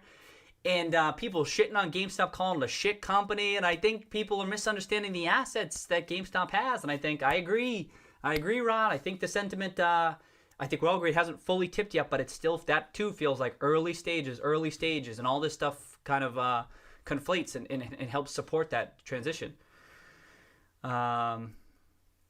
Wasink is the only one who gets it right now. Yeah, I was going to say, she really seemed dialed in on some of these things here. I'm like, whoa, this was, and it came out the same day Justin's article too, like most of the new stuff that comes out, it's like from folks who aren't really getting the full thesis. And I'm reading stuff like this and then going through Justin, I'm like, now you're getting people who are kind of, who get it, right? And we're helping get the word out there. And then the rest will come around. But I agree with you, Steve. Oh, Steve. Oh, Steve Mazzini, cheers. You can't stay long, but I went back and watched the Friday session and loved the Avengers GameStop posters. Sick! Ryan Coda's ready to know and wouldn't mess with Justin Thor either. Sick! That was Steve's idea. Cheers, Steve. Cheers. Steve Mazzini's talking about this one. Do I got it up? This one. Oh, Steve. Steve was like, yo, you got to do an Avengers one, right? Oh, sick. Cheers, Steve. Cheers. Glad you're able to pop in. And if you don't know, Steve Mazzini wrote an article on Seeking Alpha as well, where he compared GameStop's situation to RH. It's a good article. You should check it out too, especially if you're not dialed in with RH. Cheers, Steve. Cheers. So Jordan says, surprised Jeffries went to hold considering launch hasn't yet occurred. Price action remains bullish. I know they have wide price. Yeah, so I try not to think about that aspect too much. Right, the surprised Jeffries went to hold considering. So what this was what stuck out to me, Jordan, is that Stephanie framed it like this. like first of all she points out some of these new things, right, which is cool. Like she like can get how GameStop, she clearly understands the thesis here. But what she says is it's just too early to fully underwrite the valuation. You know what I mean? I think when I read it like that, when she lays out these items and which communicates to us that she understands what's happening, but says, well, it's just too early to fully underwrite the valuation. It just means it's almost like she expects that maybe she'll be able to down the line with more validation, just not quite there yet. You know what I mean? So I think, all right, okay. And sometimes they update these semi-frequently. Didn't Jeffries just update it a couple times in September? So maybe it's just weeks. It's a whole, I don't know what those ratings mean. I don't know what hold means. Is it hold a couple weeks? Is it months? I don't know what that is. But maybe it could just be hold for now as the price action it just hangs around here. Who knows what news we're getting? And just waiting for a bit more information. And remember, she was the one who mentioned this ad type stuff. And has GameStop said anything? Has GameStop said it? What if GameStop says something, and then maybe she's able to underwrite it more thoroughly in the valuation? Who knows? So that's. But Jordan just saying, just surprised. That's all. So that was what stood out to me, Jordan. Yep. So Steven agrees too. The sentiment might only change gradually, but we're watching change drip by drip from negative to positive. I agree. Oh god, that's what I am so surprised. The shorts keep on going up. They seem increasingly convinced of their position. I'm just like, what the hell? And so in that light I said on the other stream how it's not the ideal path, right? The ideal path is we wake up, it's at 100, right? But I mean, like it goes up and then it settles down, and then but like the shorts are adding to their position on the way up. They're adding to their position. And all the way up, people are doubting it. They're doubting it. And let's see what the price action does right now. Are we going to hold this $11 to $12 range? $13 range? Are we going to hold this? Because if you're short, that sucks. That sucks.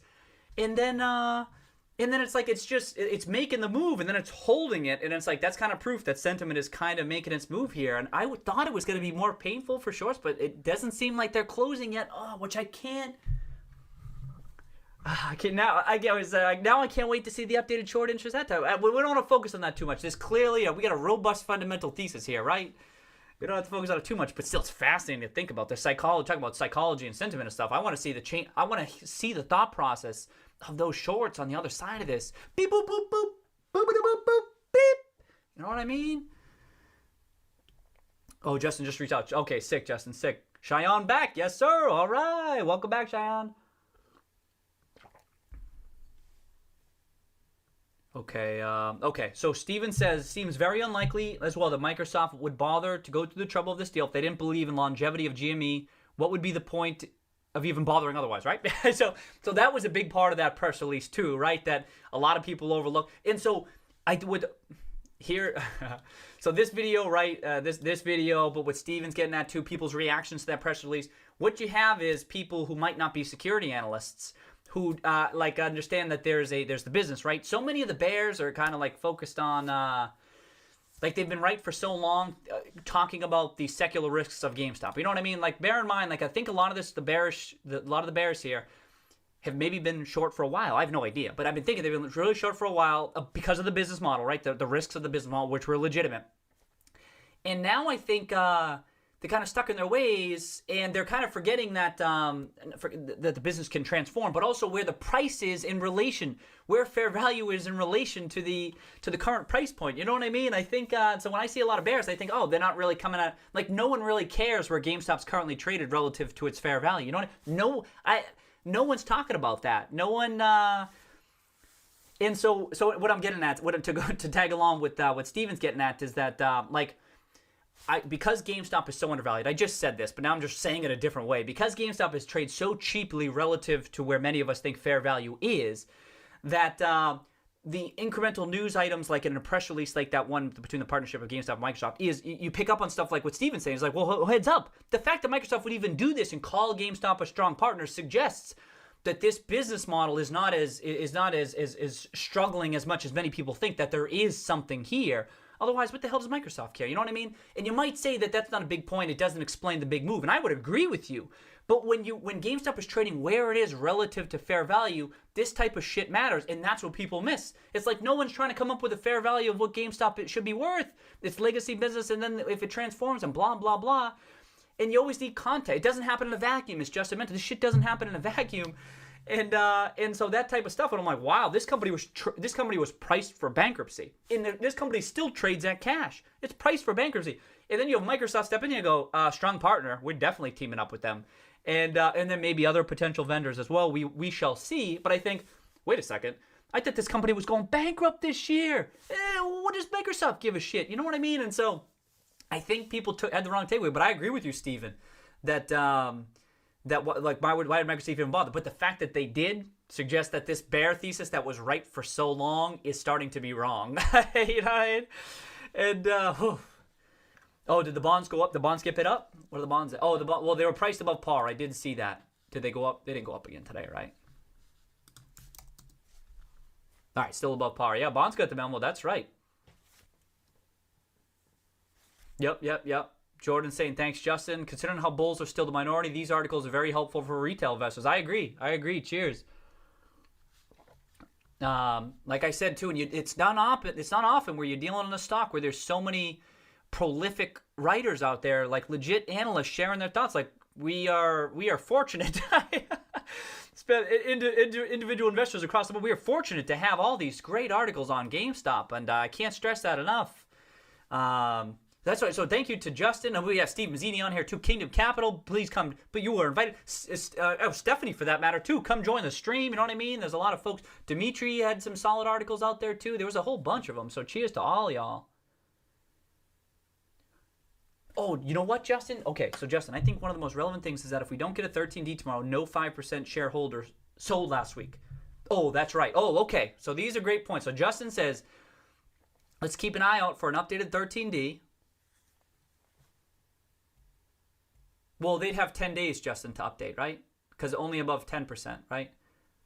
Sold last week. But if you're saying early last week, okay, regardless. Okay, so this is a good point. Justin's saying the absence of news. Everyone's always talking about what's the news, what's going to happen. The absence of news is an indication. That's a great point, Justin. He says if we don't get an updated, amended 13D for those folks who are above 5%, that means they didn't sell in the run-up. All the run-up to 12, 13, 14, almost 15, they didn't sell. They didn't sell more than 1% of the shares outstanding, which I know Justin knows. But and so that's an indication of, hey, they're holding on. They're sticking around. You know what I mean? It kind of supports the case that they're longer term thinkers, or they're not just in it for a quick buck. They understand there's could be quite a bit more up room. And so so it's something to keep an eye out for those amended 13Ds. And also I like Justin. You know what else you did in your article, Justin? Justin brought up he mentioned the I really like this aspect. It was pretty clever. Well, did you? I think you just linked it, Justin. Talking about 13Ds.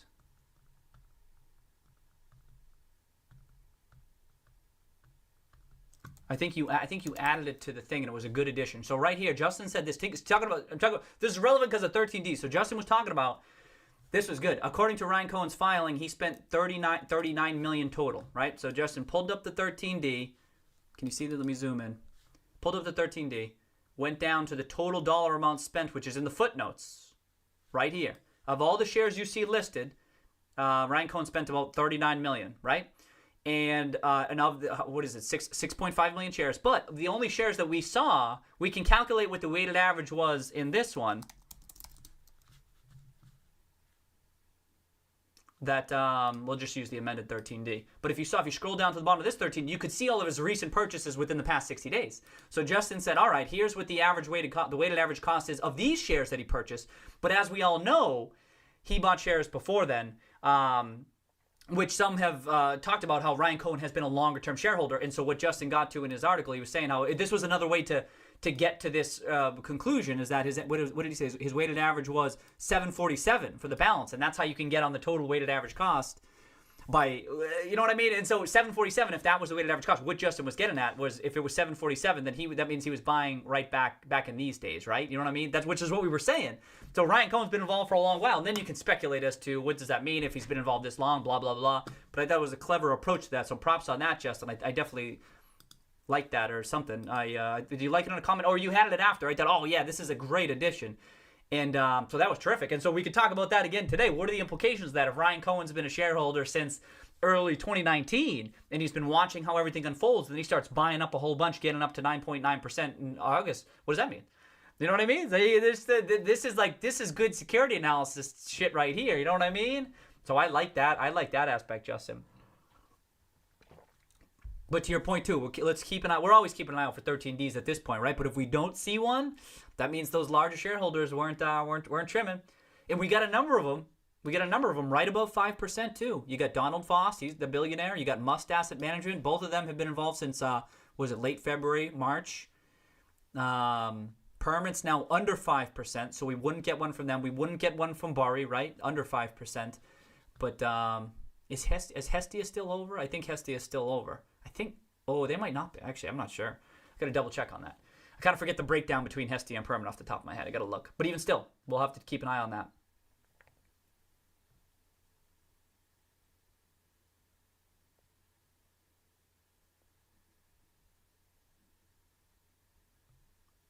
Am I the only one surprised that the stock sold off in the press release today?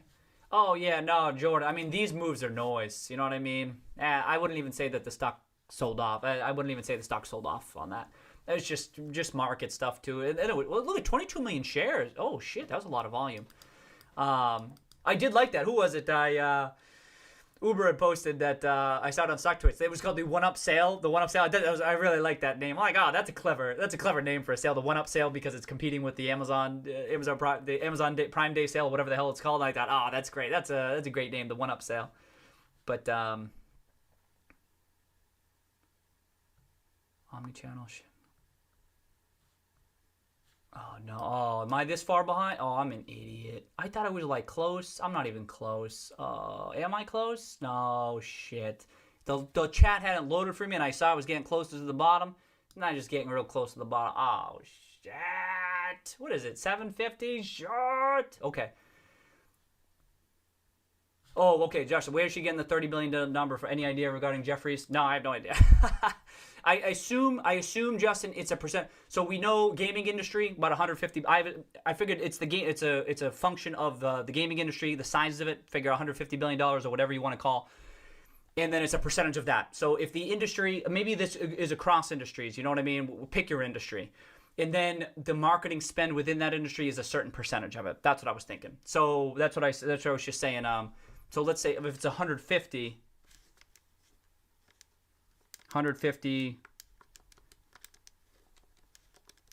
Well, that's just 20%, right? But if it was, you know what I mean? So it's, I don't know. Maybe if that's a rule of thumb, I actually don't know if it's a rule of thumb. But that, Justin, that's where I thought she was coming from. It must be a percentage of marketing spend of the size of the industry and stuff. And but I don't know why 20% or whatever the hell the figure was. Why that? I'm not so sure. I'm not as much of an expert on that type of stuff. And then why 10%? Like, how much could GameStop pick up? Like, that's kind of arbitrary, but I'm glad she put a number on it, because I'd be picking it out of I'd have no idea. Oh, there you go. Super Saucy. Cheers, Super Saucy. Cheers, cheers, cheers. Super Saucy said exactly what I just said. Video games is a $150 billion market, roughly 20% spend on marketing. That's what I was thinking. But I don't know. This seems okay.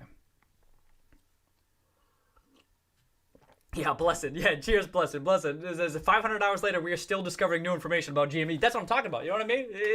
It's a fascinating stock in that regard. That's what I'd say, is that you don't see that too often. But I agree. I have a laugh about that too, blessed.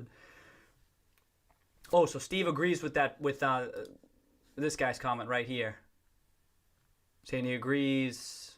Lots of usage for their customer data. Why not monetize it? I agree. You know what I mean? But first of all, there's here's the thing. Here's what's interesting about these types of business angles for GameStop, right? Because it's like turning on the spigot. Like, it's not that heavy of a lift. This is the reason why we talk about building a reproduction cost, right? Is it easier to build a company from scratch, or is it easier to just take a company forever? Blah blah blah. That's if you're trying to evaluate a company based on reproduction costs, you can kind of think about that stuff. GameStop already has. They have 60 million Power Up Rewards members, but they already have.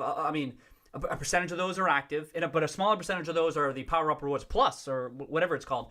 And then if that starts growing too, these are like very high.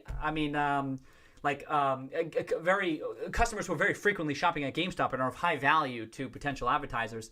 And I think I don't think it's that heavy of a lift to just start potentially generating cash flow, and high margin cash flow at that. Like it's you know what I mean? And they already, if they got the new app, certainly they were building the new app with this in mind, right? There's no way they built up this app like, oh yeah, by the way, let's do this. And so it's like, then it's just like flipping the switch. Then you're flipping the switch, and then there's new free cash flows. Then I think lots, and then that's what's interesting about the data front, right? So that's what Steve's saying. There's lots of ways to monetize it, but what we need, so it's easy to implement. It might take a little bit of time to see the free cash flow, right? But the market sniffs this stuff out, and many times you just need people to change their perception on shit. You need the market participants to change how they view it. So just people talking about this, Stephanie talking about it, and then especially, what if they make an announcement, right? I mean, a lot of people. What if they make an announcement that they teamed up, that they're gonna do something? I have no idea. When would that be? Could it be soon? Could it be later? I don't know. But I see stuff like this and I think, oh well, there's probably gonna be something in the pipeline because it seems too obvious to now. Now I'm thinking about it. It seems too obvious not to do something like this. Yeah. Polygon saying such a pervasive viewpoint that mortgage-backed securities can never fail. Right. So that's. Right, so that's what I was tying it back into. Yeah, people are like, oh, there's just in the inverse now is like, everyone knows GameStop can't succeed. Everyone knows. You remember, what is that? Remember that quote? Anyone seen Royal Tenenbaums? Where Eli's he's walking, he goes, everyone knows so and so died at so and so, but what my book presupposes is that maybe he didn't. Everyone knows physical discs are going. Are no longer going to be relevant and that GameStop's going to be going bankrupt. Everyone knows this. But what the Bulls thesis suggests is maybe it won't. You know what I mean? It's like, it's so silly, but why did I even start saying these movie quotes? Oh, because I was telling them the mortgage-backed security. Because everyone thought they could only go up, right? And then that's why I was tying it back. It almost seems like everyone's got the, I don't know. Well, we'll see in time. We'll have to look back. Oh, I'm way behind. Oh, no. So Steven says, if people are writing a ton more about GME, it means it's in their minds. This is a good sign. I agree, Steven. So that was my other big thing, is that even though these might not be fully comprehensive analyses, and maybe even they're not getting the full story, the right story, but I agree with you, Steven, that it's people talking about, the word is spreading. This is important because there's a legitimate fundamental thesis here, and there's not many times where you have like I don't want to say rock solid, but like a pretty damn strong thesis with a company that is this heavily shorted, because then it's like, usually it's just, short squeeze, you just get lucky on it. But like this one, I'm like, yo, there's a real thesis here. And so I agree with you, Steven, like just people talking about it, maybe it can help facilitate people changing their minds as they pick up the different pieces of the story over time. But to your earlier point, I think a lot of us are just really early, and it's just taking a lot of time. But well said, Steven. Hugo, I love that game. I'll buy that Mario Kart. Yeah. This is sick. This is definitely up my alley. You have to get one for the house here. Love that game. We're killing me, Rocky. They love it. I forget what I said, Justin. I was so behind. Everyone. Oh, Trey's here. That means.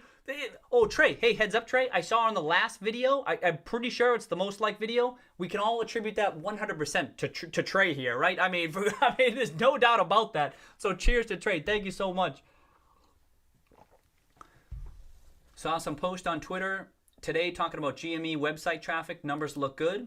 Yeah, I think you can just track this. I think there's some website you could type in like a URL or a domain, and then it just tells you. But you'd expect that to happen, right, Steve? Because of pre-orders and stuff like that. But indeed, same thing.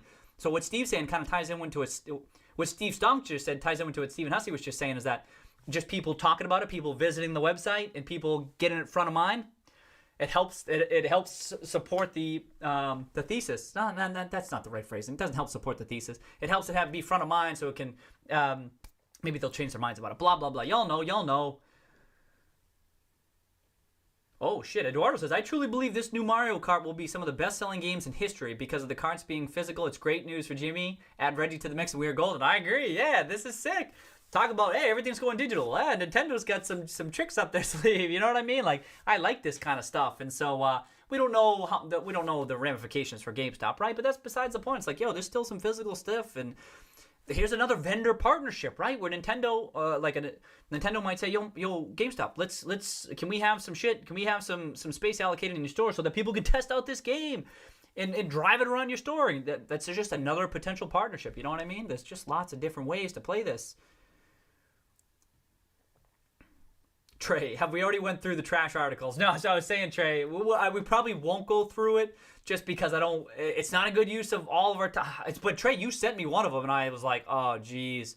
But I don't want to go through all of them. I mean, we'll see how much time, if there's a point, but like, it's almost like, we'll see. We'll see how much time we have. Like, sometimes we're just talking aloud as to what the thesis is, and we can kind of put together what they're missing. I know, yeah. Steven says, Justin's writing like the wind to keep up with all the news. Yeah, no shit. But that's why I'm like, Justin was like, yeah, I'm thinking about writing a note. I'm like, please, Justin, please do. Well, what happened was, as Justin knows, for a while there wasn't much happening for a long time. There just wasn't much unfolding, and now we have and now there's stuff happening, and so someone like Justin's, he can put it together, make sense of all of it, put it in this nice structured format, and we're all appreciative of that.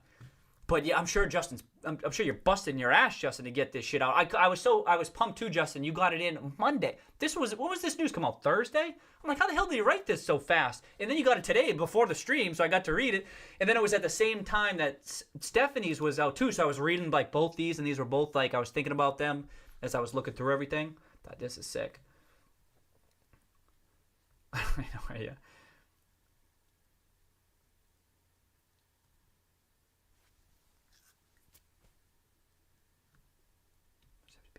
Conformist. Yep. So Steven says, another reason many online authors wouldn't be bullish on Gme. It's much safer to be conformist and go with the popular view.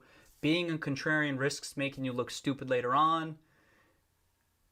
Easier to go for the majority view and then be surprised later and say nobody saw this coming. Herd mentality, right? That's what Steven's getting at. Herd mentality. That's what it is. And all the value investors on the stream, we all know this, right? This is how it works. Is that they just buy into the prevailing view, what the majority think, as Steven's saying, and then they're like, who could have seen this coming? None of us could have seen that coming. And all of us are like, yo, the writing's been on the walls for the past 12 months. What the hell were you doing? But it's not like, and here's my point, is that these articles, I mean, no one's going to get in trouble for writing these articles. I mean, they haven't done, there's nothing wrong here. You know what I mean? They publish an article, sent it out, and if GameStop goes up 10x, it doesn't matter. It doesn't matter because there's different incentives here. It's a different rationale behind the base. But folks who are actually along the stock and really digging in because you want to be right, we have a different, we're in it for different reasons. You know what I mean? But even the CNBC stuff, like at the end of the day, they still produced kind of a somewhat slick video about a stock that a lot of people were clicking on. And maybe the nuance here, a lot of the nuance might be missed by the title and some of the script. Some of the script was a little bit off too, but if it works out, so what? You know what I mean? So, but that's why if you're eating your own cooking and you're actually, I don't know if these folks are invested in GameStop or short, or not invested, blah blah blah. But you see what I'm saying? Like it's almost like But indeed, to Steven's point, that's her mentality. And as value investors, we're frequently contrarians, swimming up against the stream, and we get inured to this over time. You know what I mean? That's why analysts change their price targets only after the narrative has totally shifted. Spot on, Steven. Spot on. You see it so frequently. They up their price target. Oh, the stock price rose. Why did you raise it? Oh, for XYZ. But really, it's because the price went up. Come on.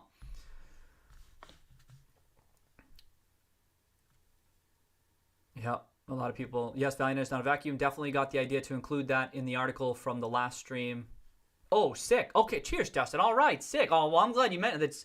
I hope you get a lot of views on that article. But having it there, a lot of people are going to see it. But you always wonder, like, is it going to, like, when it comes to valuation, I feel like it's hard for, I'm glad, that's another reason I'm glad Justin mentioned it, because we can mention it over and over again, but maybe if people see it in different areas, it kind of sticks with people. I feel like people struggle with, when it comes to, like, valuation and price relative to value.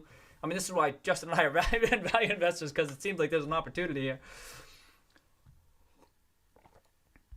Yes, so Uber says, I think Stephanie sees it and gets it. She just can't be so far out in front until it happens. That's what I see. That's what Uber's saying is kind of what I was getting at. Is like the way she talked about some of these things. I'm like, oh, Stephanie Wasink gets it. I mean, Wasink. I'm like, Wasink gets it. She gets it. But she's just like, I just can't do it yet. We talk about some stuff on the stream here, and I know Justin even mentioned a couple things in his article. He's like, hey, this could happen, this could happen. It's like you just toss the stuff out there, but you kind of need to reserve the right to modify things over time. It's just like something to think about. But you'd assume someone like her is like she's dialed in, and you can see it in her work. That's why it's good that she's mentioned this stuff. I'm like, oh, sick. If Wasink's mentioned it, I'm like, okay, we got to see what happens here. But I agree with you, Uber. But she just can't be so far out in front until it happens, right? But the thing is, and that she's even mentioning Uber. What caught my attention is that she's mentioning it. It's October 12th, 2020, and she's mentioning it. Whereas you would think that maybe they've been working on this for a while. Do you know what I mean? Maybe. I have no idea, because really the extent of it is they've spoken in generalities so much that who knows? But then I thought, all right, the advertising stuff and Wasink's reporting it, and then we'll see. I guess that's.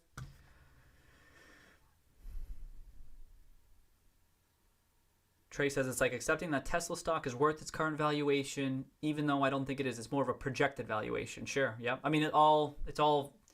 I mean, we lean on historical performance to try to gauge what future performance is going to look like, but all these stock prices are. I mean, in general, it's supposed to be reflections of what future performance is going to look like, right? In this way, it's so many variables that go into that. Blah blah blah. After hours, we're not the only ones who see value. But weren't there after hour sellers too, see you? You know what I mean? Oh, shit. Okay, Uber says, is full raw notes from the call or on stock twits in case you want. Oh, in case you want. Oh, sick, Uber. All right, I got to remember to check that out. Oh, for those who don't know, Uber, like, we were talking about the potential imminent news on, not imminent, well, potential news on the coming up where maybe they'll talk about a partnership or something like that. And then it was like the next day. Just crazy.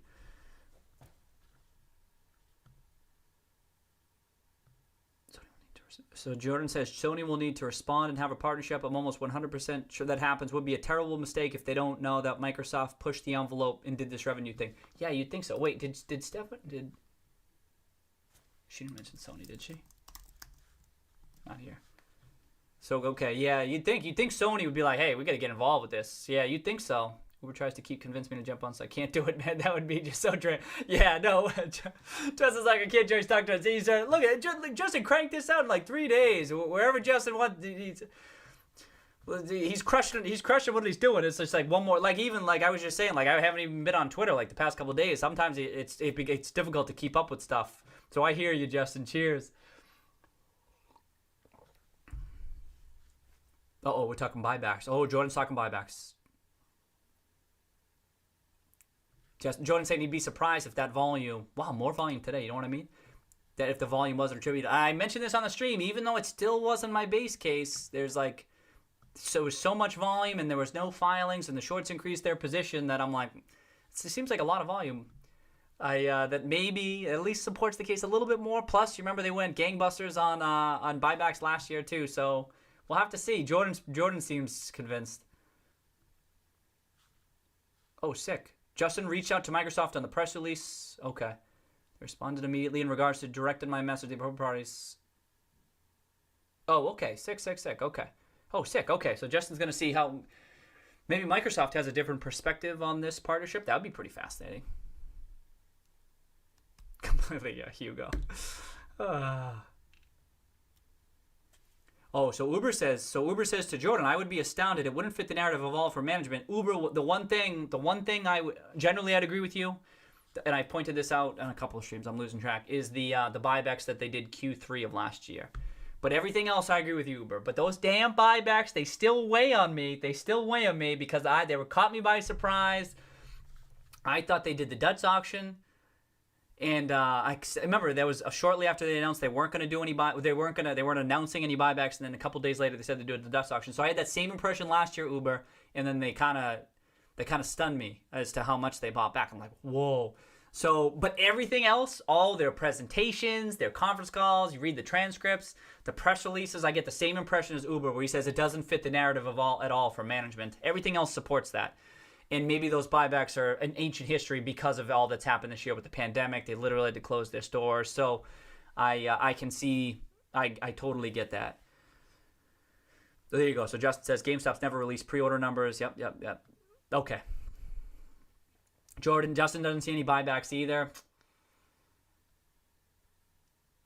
Total bummer if they don't. They could have got shares in the sixes. That's how you create shareholder value. I know, yeah. But I get why they didn't if they didn't. So I agree with you, Jordan. I feel like Jordan and I are kind of on the same page. We're like, oh, they should have. What I take solace in is that they bought back 37% of their shares. You know what I mean? Like at least they did that, you know? And then if they, well, here's the thing to consider. So now at this point, the stock price is so damn high that even if, let's say they tried to exhaust it now, 115 divided by 12, they could only buy back 10, which is still meaningful. But the announcement, it's almost like 10 is still meaningful, right? But it's like if they announce another authorization, don't you freak out if you're short? What the hell do you do with that? What do you do? GameStop announces a $500 million, maybe that not that much, right? But another $300 million authorization. Like, don't you panic? Don't you panic a little bit? So and that's still ahead of them. You know what I mean? But yeah, we'll see. It sounds like most of us don't think that they bought back the shares, but in the volume stuck out to me too, Jordan. But we'll see. We'll see. Be so sure that I agree with you, Trey. Trey's like, how can you be so sure that GME will fail when they're doing everything possible right, even if they did everything wrong to put themselves in this position, they still have a chance? That's right. I have no idea, Trey. Huh? Cheers to that. Don't ask me. I think some people don't even know it's a new management team. You know what? I don't even think that CNBC article meant. Did the CNBC video even talk about that? I don't think they did. Did they? No. Wow, I forget. If they didn't, huge oversight to go through. They were talking about the history of GameStop. If you didn't mention... Oh, shit, I can't believe I would have missed that. Huge oversight if they don't mention the management change. Anyway, that's what I was add to Trace. Aya, what up? Prior management did a shit job burning capital. That's what Uber's saying. Yeah, agreed. Trace disappointed. No more Xbox pre-orders. They made such things over the last few years, and they've been still being punished for it. Yep.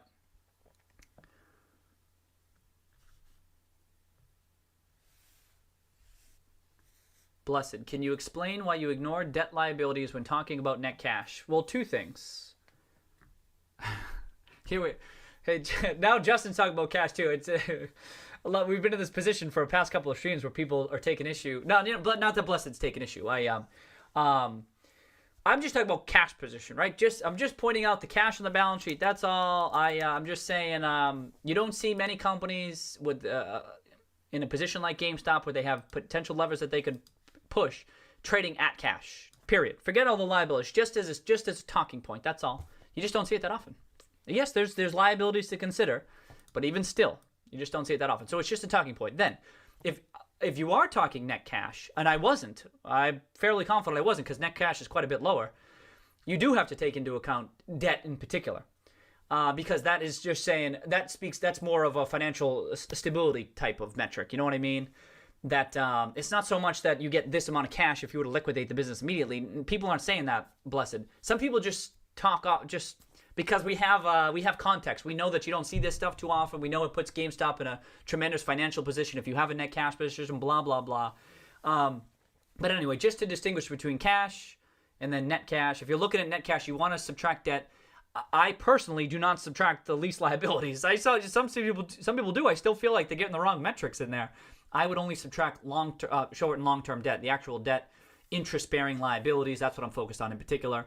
And that's more, again, it's more so to gauge their financial standing than it is to say, here's free cash that you can take. That's a different type of analysis that I don't think anyone's really doing. That's but if you were doing like liquidation value or something like that, Blessed, that's when you'd have to start taking this other stuff into consideration. But that's why in my video, if you saw my GameStop video, I forget which one, but I actually penciled through the balance sheet and just say, if you try to assess the value of these assets on the books right now, forget transforming their business or whatever, but you still got to a pretty solid like 400 million on the books as of the prior quarter. I didn't update it for this recent quarter. In that case, GameStop still had a pretty solid balance sheet. You know what I mean? But that's when you're really diving deep into the balance sheet. That's where you start looking at all the different assets and liabilities. Check out. I forget what video it was. Probably the first video, the long-ass one, where I dove into the balance sheet. Thank you, Trey. Oh, so Uber says, Loop Capital Markets put out a note last night implying they also spoke to management. After speaking with GameStop. After speaking with GameStop management, our understanding is GameStop will receive a small undisclosed percentage of revenues generated from any future purchases associated with every Xbox console the company sells, including from full games, DLC, and gaming subscriptions. Yeah, that sounds about right, right?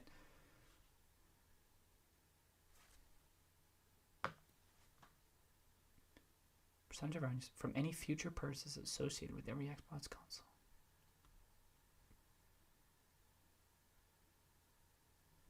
Yeah, okay, that sounds about right. Oh, look at Justin's. What Justin? Justin, if you're here, I could probably just skip all this stuff. Justin's here to answer the same questions using the same answers that I gave. He said, Justin said he'd ignore liabilities like leases because they're not covered by the business. You need a lease to operate a business, and Gme is going to be profitable and be cash flow positive, so the liabilities don't. Yeah, there you go. Also, many people can't accept this, but you can get out of leases.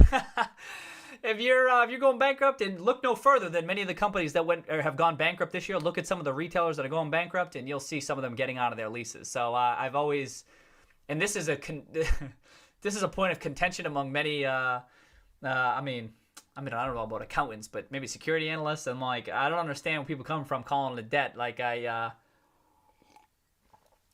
mean, it ain't debt. I just, it's not as strong of a liability as some people like to think. But hey, join the stream and tell me how I'm wrong. I'll listen. Smash JT, welcome back. Smash, welcome back. Okay. Putting on screen for sure. Fourth pillar in turn. It's great.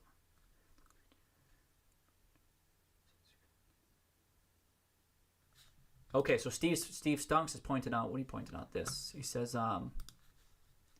fourth pillar in the turnaround model states create and deliver. Is it somewhere else? Yeah, it's probably somewhere else. All right, wherever. Create and deliver. I assume you mean digital exclusives with partner. Looks like GME has the other 3 points underway and disclosed to market. Oh, it's right there. I'm an idiot. Thank you, Steve. Steve's saying this one. Create and deliver digital exclusives with partners. Oh, okay.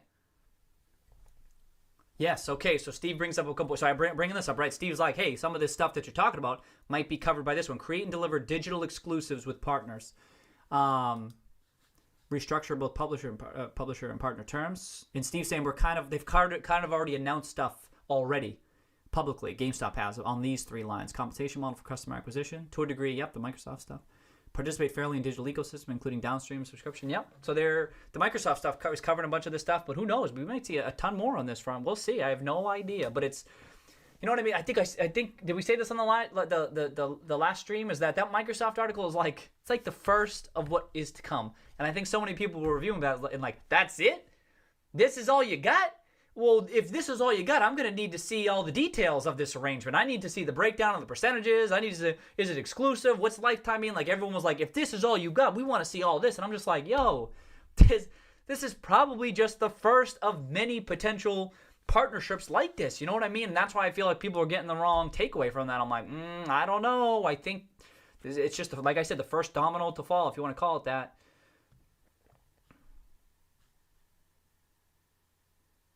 Big names can't wait to jump all around bad games. They're trying hard to keep it down. You think they're going to get way more revenue? Oh, did I miss something in that? Did I miss something with Uber's? After speaking with GameStop, from any future purchases associated with every Xbox console, including from full games, downloadable content. I thought that's what they announced. Because did it only focus on the Xbox Game Pass? Was it only focused on the Xbox Game Pass, and now they're saying also DLC? I wish I was caught up. I apologize. All right, let me keep going. I gotta keep going because there's so many. I want to read. I apologize. I'm slow, right? But because there's so many new things that came out today, so I want to see people's takes here as I go through.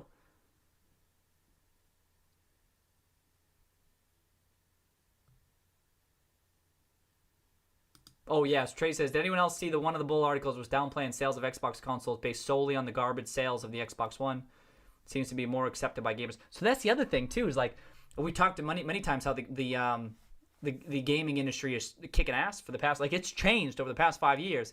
And we'd expect this cycle to just crush it relative to the last one in GameStop. I mean, that benefits the whole gaming industry, right?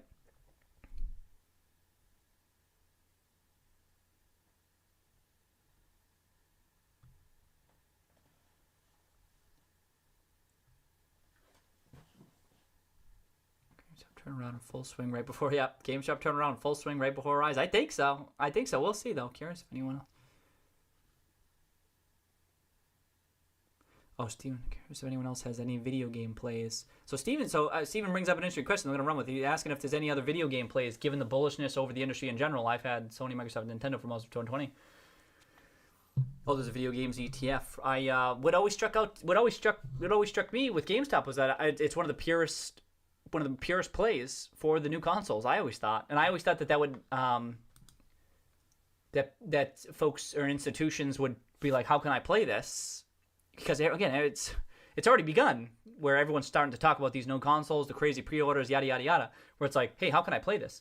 And so I've been thinking like more people would pile into GameStop, but maybe those secular risks are going to deter some institutions, perhaps, and then you might get more traditional plays like Sony, Microsoft, Activision, whatever. But even still, there's that still. I mean, if at the same time these new consoles are rolling out, people are like, holy shit, the power-up rewards, all these different angles, people didn't appreciate it, then look out. I think that will help.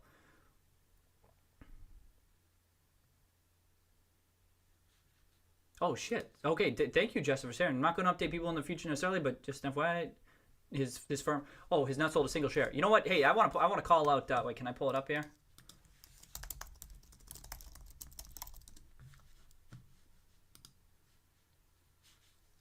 I think this is this here? So this is, hey, Justin, I'm going to bring up,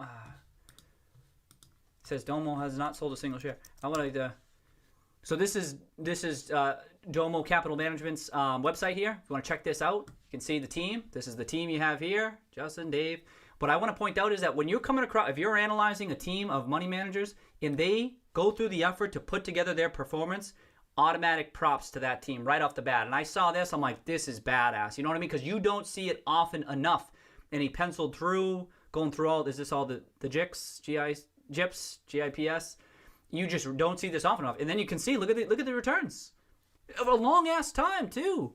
Since 2008 of the net return, just crush it. So even just disclosing the damn returns, props, because I love to see that. And I some of the funds that I follow, for, like their quarterly filings, like if they're publishing their returns and they're showing their returns, I'm like, oh shit, like, and I see that they crush it. I'm like, well, I'm tracking this firm. That enough said. So I love to see that stuff, but I wanted to give a shout out on that. That's sick.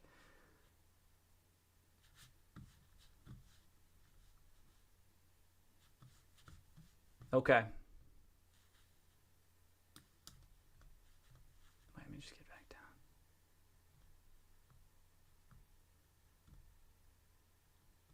Oh shit, it jumped on me.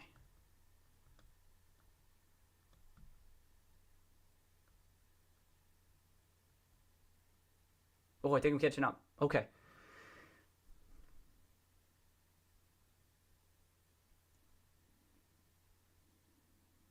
Yeah, yep. Talking video game plays. Sick.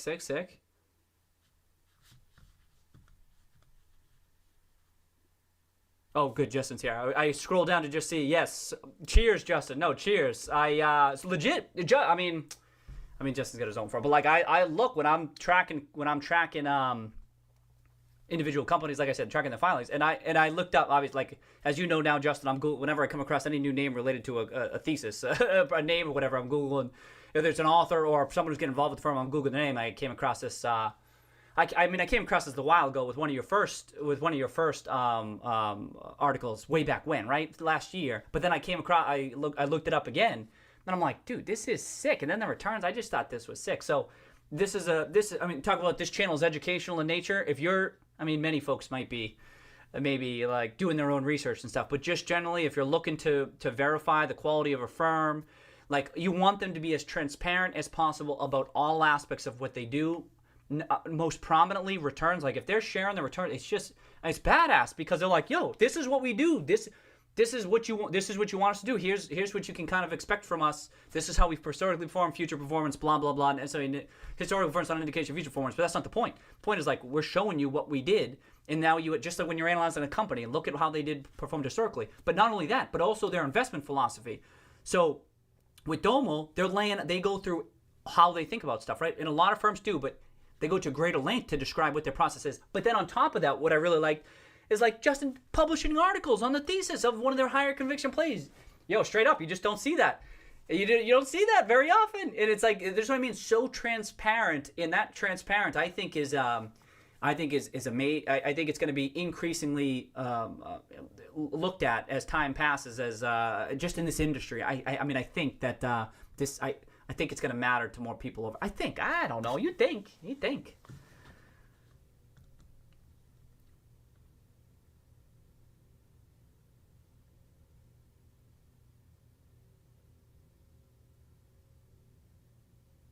Okay.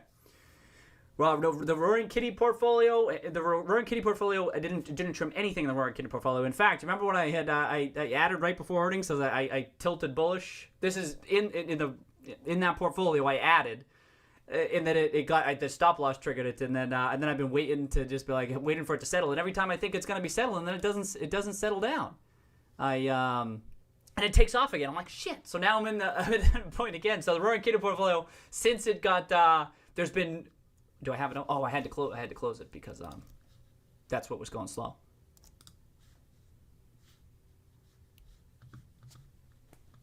I think this was the spread. I like refreshed it or something as I was kicking off the stream, and then I started thinking like, oh no, it's because it's like really, it's like slow, and so whatever. I think it was Jordan who picked up on that trim too. So it's 26%. So it's remained unchanged since past couple weeks. That was a bummer, huh? This is talk about education, huh? Stop losses. They can help, and they can be a pain in the ass.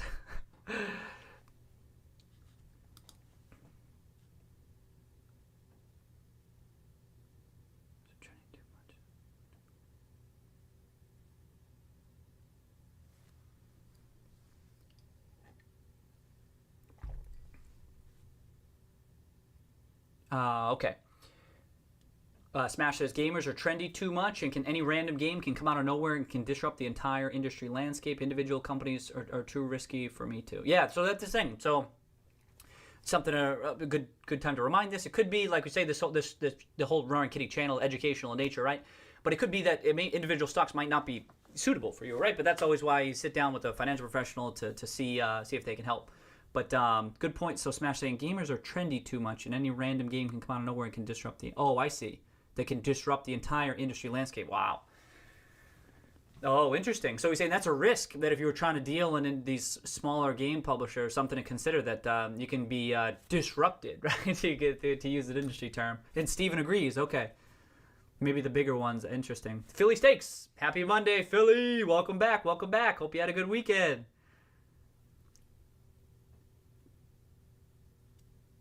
Definitely have most. Steven says, especially because Sony will definitely have the most successful console launch this extra. Across all the consoles, I think their stock will boom. Is it SNE?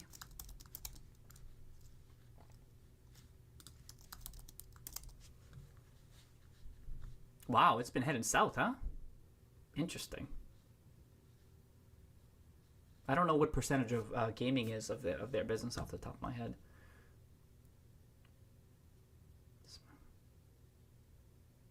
So Philly says, Justin, so much respect for you battling folks. It must be exhausting. Yo, cheers to that, Philly. Seriously, that's what I mean. Like he cranks this shit out, right? But then he's not done yet. Then he's had everyone coming at him in the comments, and he's like, all right, y'all want to do this? Let's break out Thor. Let's do this. And then another thing to look out for is that usually the better authors tend to do this, where they'll be like, all right, they're here for the article. They're gonna answer the questions, elaborate on points they may have brought up. You like to see that in an author because I think it was this one where someone said something, or it was Justin. He's like, you know what? I want to add this to the article. And by the time I got to the article, it was already in the article, and I thought, oh shit, he was already on the ball. You know what I mean? You like to see the activity. It's good. We're so spoiled. We're so spoiled. Oh, shit. Justin, go get him. Oh, damn. I mean, especially if the GameStop thesis works out in a big way, oh, it's going to be sick.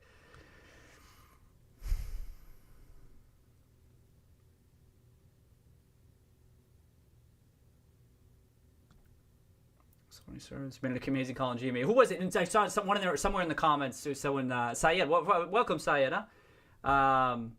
Where they go, hey, all your articles, they're all in the green now, because I like when. How come some articles don't always say this? Like, Oh, yours doesn't right now. It probably will, right? Does it need time to pass or something? Oh, because it just got published today. Maybe that's it. But I'm sure when someone said that, I'm like, yeah, definitely, because he got it right. Xbox Solid off right now.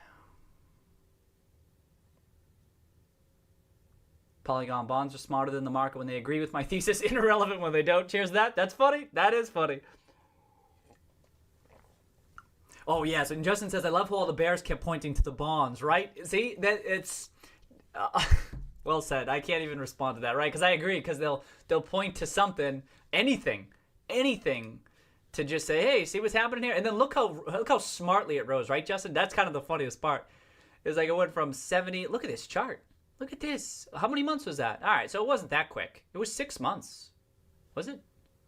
About 6 months. Yeah, I know, right? What happens when the I forget if people were. I'll trust Justin that's what they were talking about. I'm like, can't use that one anymore. They got to come up with new things. I still remember when people were saying they were definitely going bankrupt. What happened to that one? You know what I mean? I mean the bonds, yeah, that aspect. But even they were gonna like breach covenants or something. I don't know.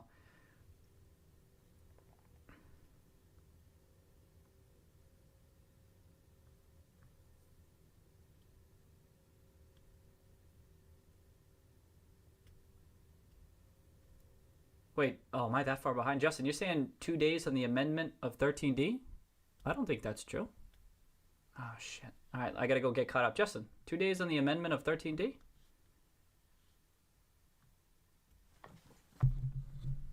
I thought it was promptly. I thought it was only if you're above 10%. I think it's only if you're above 10%, Justin. Oh, it's in your article?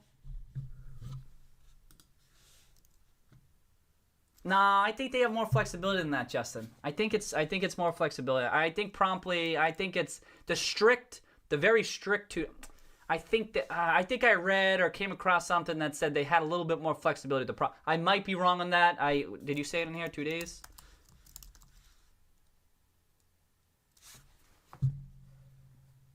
Bari was 2 days.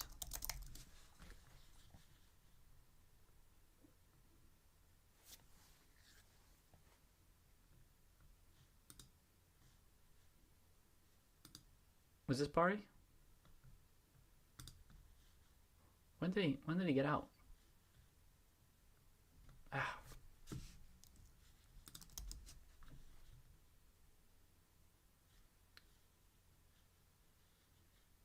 I forget which one he was.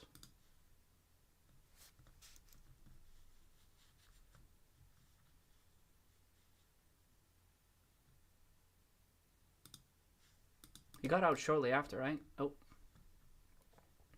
Oh, sorry. I'm all over the place here, huh? Just want to see what Justin's talking about. He says, check out Bari.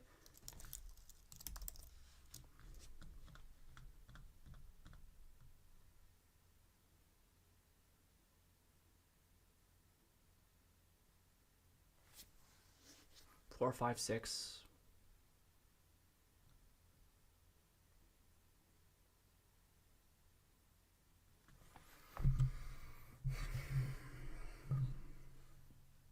That's it.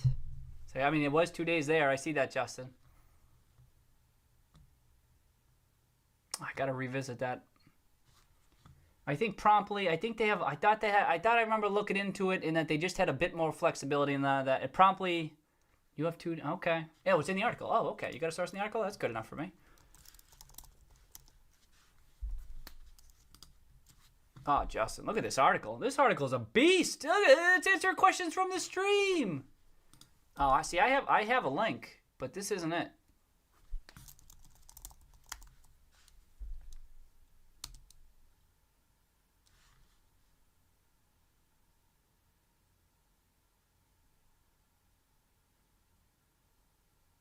Oh, it does.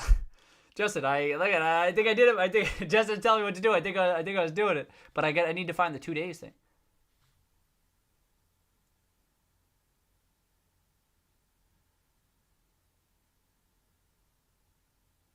Right, less than 1%, so it's gonna be the one. Where does it say? Can I search 2 days or something? Does it say 2 days? Just curious.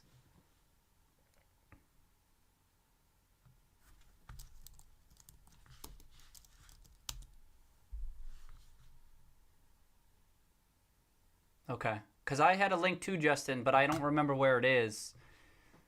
Ah, shit. I'll try to track it down. I'll look it up. There's a very strict 2-day requirement. This is what I'm contrasting it with the very strict 2-day requirement when you become an insider. Once you're over 10%. Dimitri might have included a link regarding the 2 days. All right, I'll try to track it down too. I wish I had it here to share it. But once you're over 10%, 2 days. If you're an insider of the company, if you're a management director, you have 2 days to file. There's no prompt or anything like that. And once you breach 10%, 2 days. In the promptly thing, everything, because I really tried to get to the bottom of this too, and even though I don't have any proof right now, I kind of settled on. I kind of gave. I'm like, I feel like they could always wiggle around in that. The Bari one's an interesting one though. That did look like 2 days, but I thought if they can wiggle around, that I probably won't weight it as heavily. That was my thinking. They can always wiggle around this stuff, but except when they breach that 10%. All right, thanks, Justin. Was I almost caught up?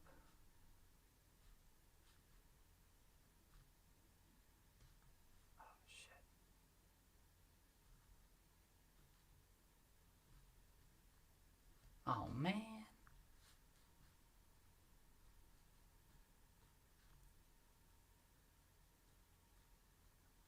What time is it? 8:30? Tony is okay. Price action was extremely bullish. That was a weak sell-off. Oh, yeah. I think that I'm looking at the week action. The week's action looked good on GameStop. Still looks bullish to me. Still looks everyone has their own unique investment style, different perspectives and stuff. This seems crazy bullish to me. Everything I see is just crazy bullish. I am just waiting for the psychology to turn a bit more. You know what I mean? I'm call me biased. That's cool. Well, how am I going to defend myself?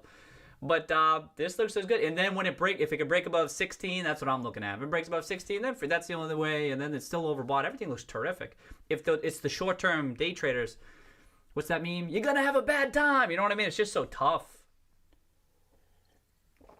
Oh, yeah. I remember someone talking about it in the 70s. Yeah. Talking about the bonds. Yeah. Okay. Oh, yeah. SSR was in place today. Wow, Uber's been reminding me that. Oh, yeah. Justin mentioned something today, too, that I liked it to remind myself. We said the VWAP, but he said, oh, yeah, I don't even know what the hell Justin was talking about. The order imbalance, I don't even know the order imbalance on the buy side, 10 minutes before the closing. That's notable. I liked it because I have no idea what the hell it is. It's probably like many of the other things, nothing to look too far into. But I appreciated Justin being like, hey, heads up. Like I appreciate people talking about this because maybe, like I always keep saying, like I keep on discounting a lot of things, like most notably that threshold list, and if depending on what happens, we might look back and be like, oh shit, that stuff did matter. You know what I mean? Like this order imbalance thing, and then the SSR that Uber was just talking about. I don't even know how long ago he was talking about, but then we might be like, oh shit, that shit did matter. You know what I mean? So I'm always liking that stuff so I can help track it. But every time I do this, and then like then nothing really happens. So we'll see what happens. Okay, so Justin is quoted Dimitri here promptly after each 1% increment past 5%, or in his case after accumulating 10.6%.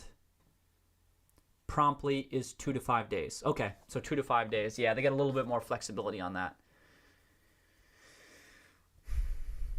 Okay, so maybe throughout this next week. But that's a good point, Justin. Justin saying, hey, if you don't get any update there, something to take note too. And if the shorts aren't closing too, I think Justin's mentioned this too, that could be strong. Oh, maybe Justin mentioned this. Oh, I got to get to let me get caught up. I got to get to Justin's article. I think Justin mentioned this too. It could be people, stronger hands buying in. You know what I mean? All that volume. It could be stronger hands buying in, and maybe they're not breaching the 5%, but they're holding it and they're eating up that float. I'll tell you what, maybe. We don't know. We're just speculating here. We don't know.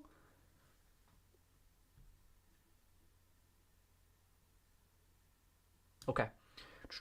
Come on. All right, I'm gonna try to move quick. You know how I go in that move quick mode? Let me try to do it.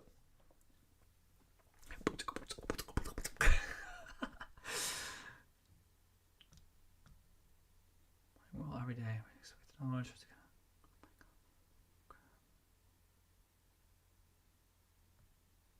Oh yes, Uber saying it affirms what management exactly. Uber. That's what I was thinking about. That's what I was thinking about Uber. That what Justin was saying.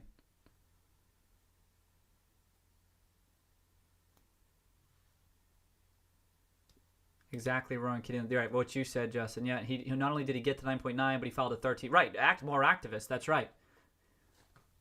Absolutely over. I think ST is over 5%, but not permanent. Yeah, that's what I think too, Justin. I think ST is over. Okay, I'm getting caught up. But permit was always the big boy. Yeah, I did remember that. Permit was the bigger fund. Yep. Okay, so George says once GameStop optimizes its data similar to tech giants, stacks up multiple partnerships, and broadens its e-commerce footprint. I think okay. So he gives his price point, but I agree with this. Is that optimize the data like the tech giants? So you know what? This is what I did. This is a big thing in today's marketplace. Like monetizing this data in different and unique ways. And he talks about stacking up multiple partnerships, and I was talking about stacking up the business models too. You know what I mean? Whatever the hell that looks like. They still have these. There's so many, the optionality here is just tremendous. Yeah.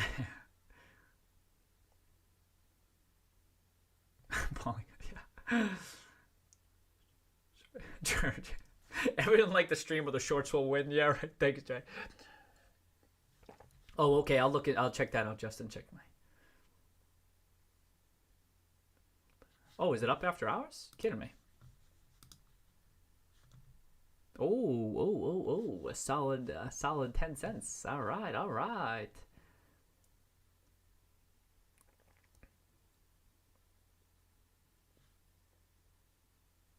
I did see that. So Justin's saying about the app you mentioned, Jeffries early on said they used an app beta version and saw ad possibilities there too. I have to admit, I don't for the reason I haven't seen it. I had tweeted about that when that came out. I think it was CVC Research had shared that, I think. And then I commented on that at the time. But that was hugely bullish, you know what I mean? Because everyone's talking about the app, what's it going to be like? And then there's been some, I know some people have critiqued it and said, oh, this or that could be better. But like, that's Jeffries. If Jeffries, you know, they're probably hopefully trying to tear it apart. You know what I mean? Doing their best to see, could this really be meaningful? And then it was a raving review too. I was like, whoa, this is sick. Now it's out, so we can hear other people's feedback too. But I do remember that. This is the second time they've highlighted. Yeah, I agree, Justin. Yeah. Justin's pointing out what Jeffrey's seeing. This the second time they're pointing that out. That's right. They had already talked about the app. Just the app, just using the app, right? But now we're like, whoa, is here some different things they might implement?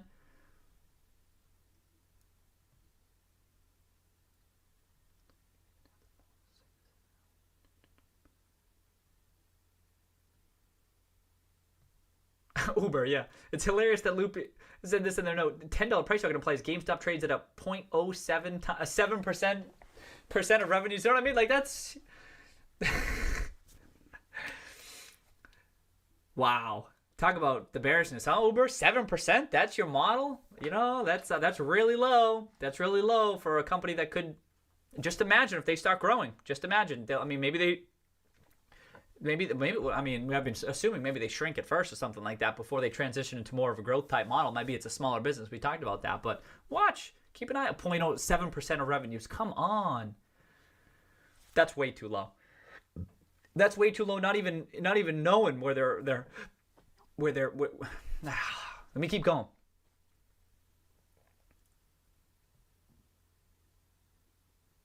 I just read some of the reviews. Very slow and glitchy. Does anyone know if they fixed that? Oh, that's Junior. Okay, Junior saying. Oh, did Junior? I thought I was saying Justin. I've read some of the reviews on the app from Google Play, and it said the app was very slow and glitchy. I've heard some things to that effect too, Junior, and that's what I was saying. But it's okay. What my view was that even if that stuff is there, that it's okay because hopefully they'll make those fixes. I don't know that they have. I haven't checked. We did review the app during the live stream. I forget which live stream it was, but we were checking it out. I guess there's some people outside the U.S. who aren't able to download the app, so we were testing out during the stream. It seemed to work okay for us, Junior, but I've heard some of that stuff. But my idea is they'll iterate, right? They'll take the feedback, hopefully improve it. It's not like a one-shot deal, as I'm sure you know, but we'll have to see. I'm not sure if they fix it, though. We'll have to see or hear. GameStop added a bunch of PC options. Oh, so CU says, anyone else see that GameStop added a bunch of PC options under the electronics, games, and accessories tabs on the website? I haven't seen it, but we knew that they were moving in that direction, so that's great to hear that they're actually tossing it on the website. That's sick.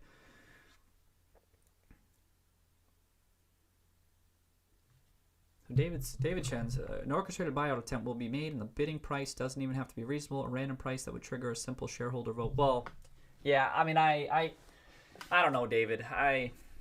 I don't think about that stuff too much. I mean, anything's possible, you know what I mean? But I don't see anything that seems to me that I don't know if there's information I'm missing that suggests that might be a potential path or something. But it's just something that you can run with, and you can run wild with some ideas. But it's definitely one. Those are the types of things we talk about, like a buyout offer or anything that calls people to call in shares. Even though I don't think it's like I keep on saying it's not my base case, but you need to take it into consideration, and that's what I say. Like if that happens, I don't know. What are the implications? I don't know. Is that where you get some crazy short squeeze? I have no idea. Or could it be that they can close out early? I have no idea.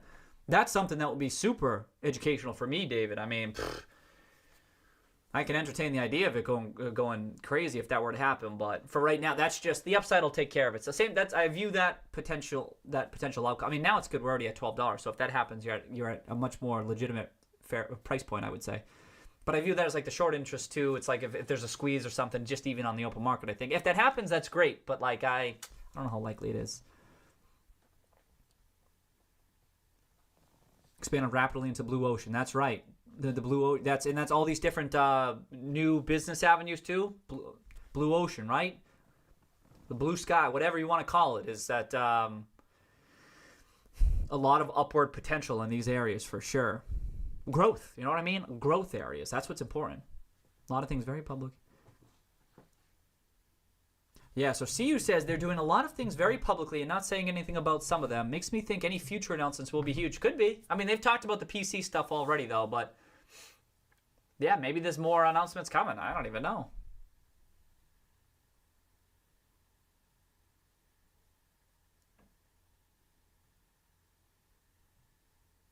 So Uber says, yeah, I made this point in SA. I believe they've purposely tiered the releases. I expect to see a Sony announcement in short order. I say I have no idea, but you're thinking about that stuff. Like we've had a number of releases. Oh, I meant to put that together. It was like we had the earnings, and then we had the Ryan Cohen stuff, then the earnings, then the amendment, and then the app, and then the big press release where they compiled everything in that press release. I thought that was a badass press release. And then the app came out, and then the pre-orders, and then this announcement, and it's been kind of like coming out where I've been like, wow, this is. I mean, that's what I keep on thinking. If you're short, doesn't that suck? Doesn't that suck? And I think, it seems like it would be painful. So we'll see if it comes. Pretty much, you know what I mean. Any announcement, it would be bullish. You'd think perceived bullish. What do you? Like, is there something going to come out and we'll be like, oh, shit, no, short. The short's like, yeah, you see, proof, we were right. What are you going to get? You're grasping at straws. When you're picking apart, I mean, I don't know what the shorts are. I don't know who the shorts are or what they're saying, but when you're trying to pick apart that Microsoft partnership thing, and then you see the article. So when you're trying to do that, I'm like, oh, you're desperate. Not that the shorts are doing that, but I mean, I view that as like, oh, it reeks of desperation. You know what I mean? Like, it's just so. Maybe I'm maybe you call me a blind bull or something like that. Shit, we'll know in a year, I guess. But I'm just like, yo, that's the wrong takeaway. But maybe you say, oh, let's see what the stock price does from here. I mean, the stock price is already down from almost 15. So if you want to take a victory lap over that, feel free. But that's most of the bulls, and especially on the chat, I think, there's a longer term thesis that is still fully intact. In that thesis, views that press release as bullish.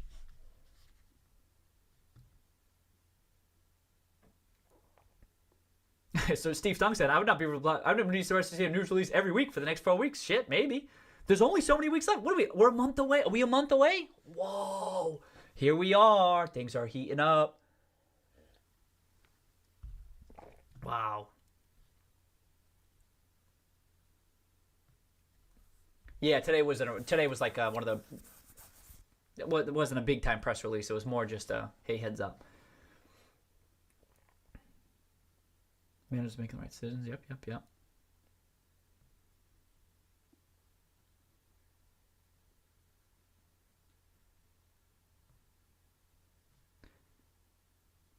Yeah, well, the buybacks can never become ancient history because that reduction in float is permanent. Sure. I meant something else. If I was the one who said that, I meant something else. Yeah, so that's what so Uber's saying, how management was pumping the stock with the fake Microsoft news and will be diluting shareholders next. What? Oh my god, I can't even respond to that stuff, Uber, right? You see some shit out there, you're like, what the hell?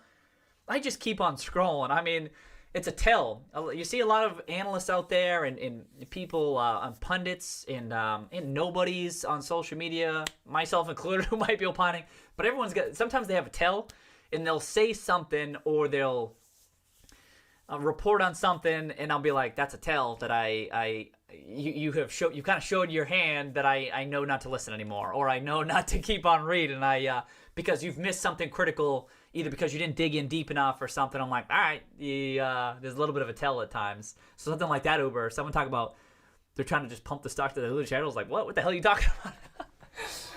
What? I mean, if that happens, then I'm gonna look like an idiot. Forget about it, you know. All right, so you got Polygon answer. What are they doing? What? No, not so bright. Okay.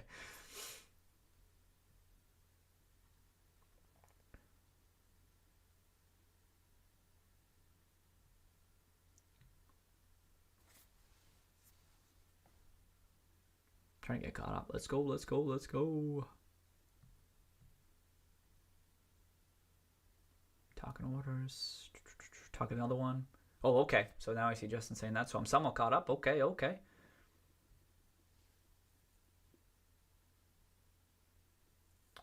Earnings consensus is okay.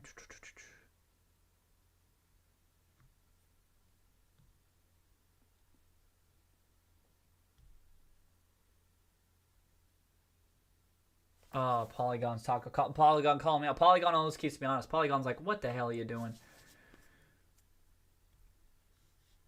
Oh, Uber says go to Jonathan Brothers stock. Oh, I'm not locked. It's on my phone. I don't have it. I gotta go. I should get it synced up on my phone. I could do that. I can't. I'll check it tonight, Uber. So Jonathan Brother, he was running some fire last night. You know, I might have seen that, Uber. I kind of remember. That's the same. This Jonathan Brother, right? It must be.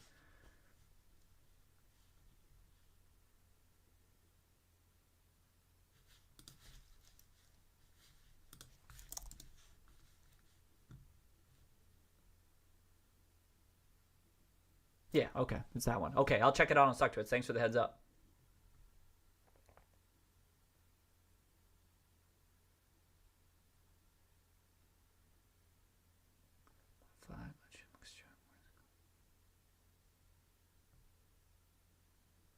That's our conversation.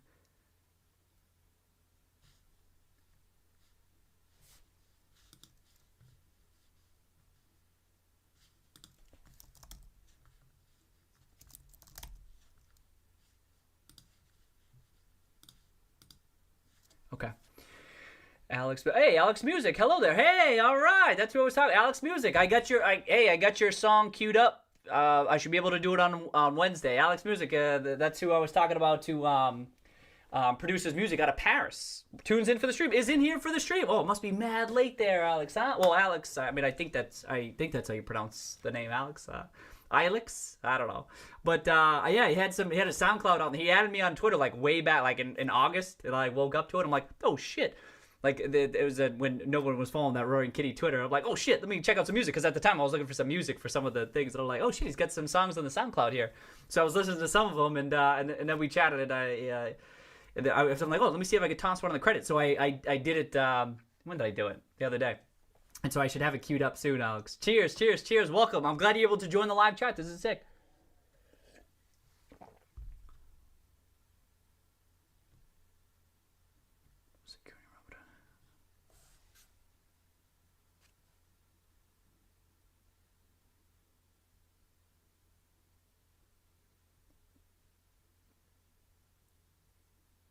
Jordan.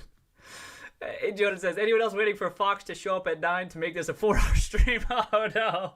Oh, come on. I gotta go. Yeah, I know, right, Jordan? Actually, I gotta get caught up before that shit happens. That's for sure. Okay, I'm all... Shit, that's funny. 9:35, yeah.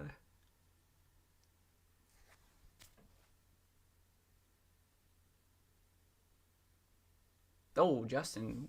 I done with the hazy IPA on the pumpkin number 4. That's sick. Oh, I need some I thought my wife got them. I need some of the some pumpkin brews. Faux show. Micro Center, GameStop. Oh, okay. So Eric says this. Literally, the only store you can build a PC right now is Micro Center. GameStop can eat their lunch. Cheers, Eric. I'm I'm not as dialed into that aspect of the industry. Thanks for sharing. Literally the only store you can build a PC right now is Micro Center. GameStop can eat their lunch. Okay. I mean, I know you can buy the computing products across the board. I actually have a friend who just built their own computer a couple months ago. Okay.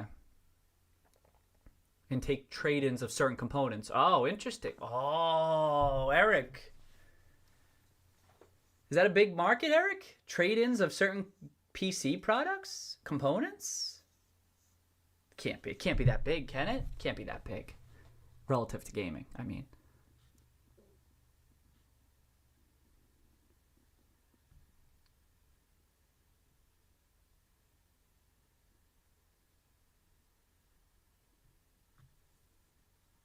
Yeah, so Jordan says, seems to me Bears control the tone on the daily, but management at any time can make special announcement to crush them. Seems like the Bulls and management are starting to control the story here. Yeah, I know what you mean, Jordan. And not so much just the Bears, but also just those market makers to just trying to trade the stock back and forth or do whatever the hell they're doing. Excuse me. But that's all noise. Those daily moves. I'm not even paying attention. I mean, I'm paying attention. You know what I mean? Sometimes I'll pop up those 15-minute daily charts and stuff. It's because I'm bored. You know what I mean? There's shit going on, but everything else, I agree with you. That's any unexpected press release comes out, it would likely be bullish. So I feel you. Philly, we're all making Philly Thursdays. The Roaring Kitty channel needs a board seat. Yeah, can we have a collective board seat? They're like, who should we vote in for this board seat? We'll be like, oh, the Roaring Kitty chat, because we have too many good views among all of us that we need to share collectively.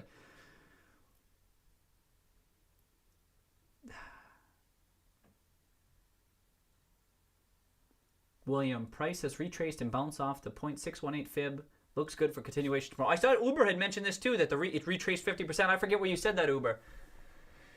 Must have been stock. It must have been stock twits, right? And I don't look into that stuff too much, but I was like, oh, interesting. Okay, that's the type, like the Fibonacci stuff too. That's that's beyond me. I've read about it and I'm like, I don't know if that's up my alley. Oh yeah, so Eric elaborates. GPU trade-ins, selection of PC building kits, and they can even charge to put it together for you. Oh, that's interesting, Eric. I wonder how profitable that is, how much it could be for GameStop. Okay, hey, cheered. Jen's in the house. Jen's in the house. For the Microsoft News, tuck me into a vet. Okay, Philly joined the club. Jen day alone with Polygon says I'm an hour and a half behind. Guy just got here, so I'm good. Yo, she's about to be right. Oh shit, she's about to be right. Oh no. Oh, she came in to make that joke and she's right. Oh, that's sad. Oh man. Oh, so embarrassing.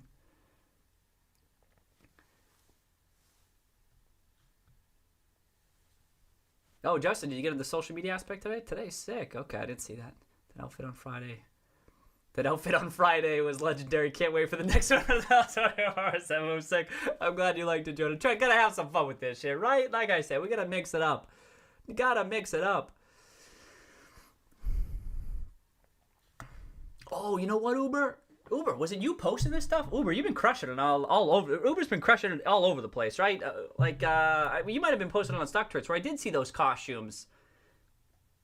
Or if it wasn't you, someone did. But I haven't seen them before someone posted it. And I'm like, oh, dude, yeah, they're getting it. I mean, you got Halloween coming up too, right? But good idea, right? I thought, oh, that's a good idea to be posting some of those costumes up there. And yeah, I haven't pulled them up on the browser, though. Oh, other people pick it up on the stream too? Sick. Oh, we link in the stream? Sick. All right. We get some people tuning in. Sick. Let's go. Oh, was it mentioned somewhere? Sick. All right. Oh, I'm almost caught up. Oh, Alex. All right. Cheers, Alex. Cheers. He's still here. I don't know if he's still here.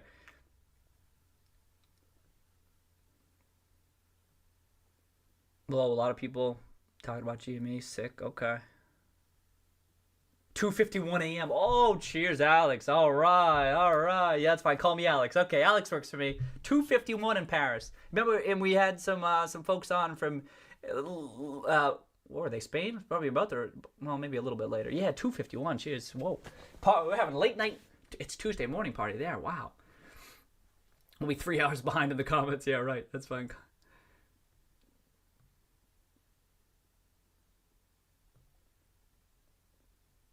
Yes, Alex, you might have a lifeline. Yeah, Alex probably come back. Yeah, Johan. Got to bed early, woke up for noon, so I thought it would go.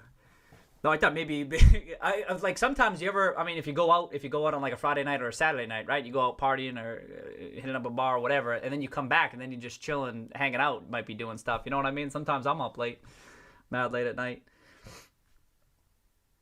Okay, Eric's responding. The only component that really makes sense for trade-ins is GPUs. Okay, but so this is educational for me, Eric. But flagship GPUs range from $200 to $1,500. Gamers swap their GPUs a lot more than they swap consoles.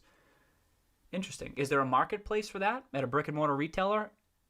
Is there already one? And could GameStop get into that? When I was thinking about PC, Eric, I wasn't thinking about used shit at all. Is there something here? No, Uber's saying the same shit. It's a massive untapped market. There's a lot of eBay, Craigslist, Facebook marketplace activity, but no company really makes a market for it. You're kidding me, Eric.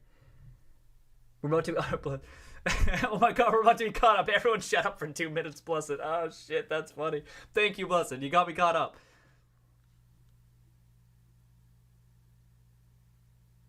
Okay, and then Jordan says GME should make a marketplace. They could participate and eat some of eBay's and Amazon's lunch, sell to us. Whoa. I mean, I don't know how big that used marketplace is, Eric, but that's another thing that I just wasn't thinking about too much. Just like I was talking about Wisink's kind of that advertising. I wasn't thinking about it too much. This too. What if they get into PC and it's a used business too? As we know, that tends to be a more profitable. I mean, I don't know the size of the market though, and they haven't mentioned it. But why would they? You wouldn't mention that, not yet, right? Interesting. Okay, thanks for sharing that, Eric. Talking about trade-ins and reselling GPUs. Okay. You said they were expensive, though. $200 to $1,500. And if the competition is only... But the PC folks might be more willing to trade, I would think, on some of these websites. Would you say? eBay and... eBay, Craigslist, Facebook Marketplace, but even still. But no company really makes a market for it. That's interesting. Yeah, Blessed says GME extension into PC building would be genius. Wow. Okay. I like this. Oh, shit. Nick adds, my brother trades his gaming PC parts with his friends. I can totally see used PC hardware as a great trading market. Holy shit. This is sick. I don't know... Isn't being a deep value investing great? I don't know what this means. I have no idea. I mean, and this is where analysts do their best, like Wisink here, doing their best to try to put together a model. And other analysts, they put the models. But I'm just like, yo, that's just another thing, another opportunity, another lever they can pull, another level they can pull. I wasn't even thinking about the used market for that shit. But you're right. I mean, my friend I was a couple friends. It means more markets, more monies. That's right, Uber, right? And like we were just saying. With a company like GameStop, you just need... There's all these different opportunities, right? But they don't need to pick one. I think a lot of people are like I keep saying the same stuff over there. People run with the Microsoft thing, like, we need more. But it's just like, that's just one thing. It's just one thing. Chill. Don't worry about it. Here's one partnership. Another partnership with Sony, Nintendo, whatever. Or here's a different looking partnership with EA or Activision. You know what I mean? Here's a different type of a partnership that we have here. Here's an advertising type model. Here's a used PC gaming type ship. Whatever the hell it is, you know what I mean? There's opportunities there. And then you pack it all together, and then you say, look at this. Look at this. Look at this social and cultural hub of gaming. You know what I mean? You got this packaged thing that can grow. Perhaps the more important part is it grows. It will grow. In GameStop, you know what I mean?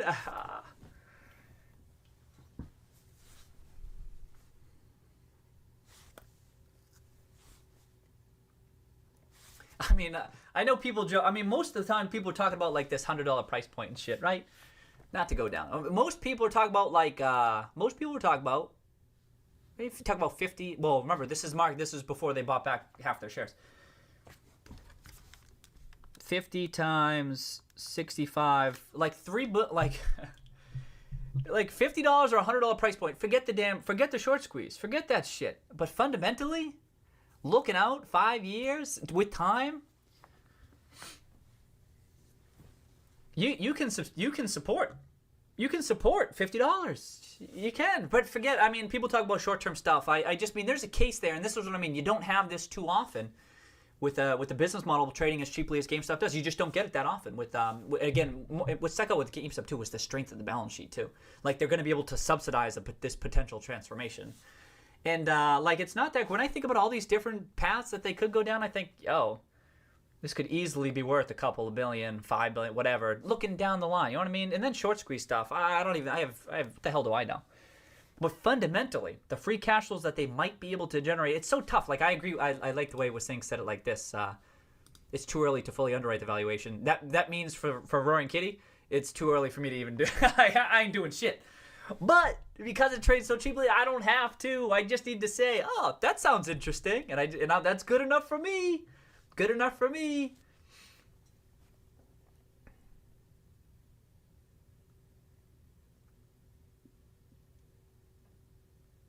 So Philly Stakes is asking the same thing I'm thinking. Is that a big enough market, number one, to exist? To be like, is it even a big enough market worth pursuing?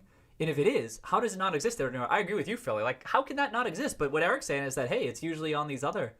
They could even have flagship GPUs on their PCs in the back of the store to encourage gamers to buy flagship GPUs. Whoa! Including their used inventory, and they can take in trade-ins to reduce the prices that customers need to pay. I like this PC building. I mean, is this growing? I've gotten the impression that I wanted to build my own PC 10 years ago. I ended up not doing it, but I was excited about doing that too. I wonder if that's because a couple of my friends just did it. That's kind of front of mind for me. I wonder if it's actually picking up for people. Though, is it more like a hobby type thing? You know what I mean? It strikes me as more like a hobby type thing. That it might not, to Philly's point, that it might not be big enough for them to pursue. But who knows? If it generates quite a bit of free cash flow, then maybe it can be worth pursuing. But interesting, Eric.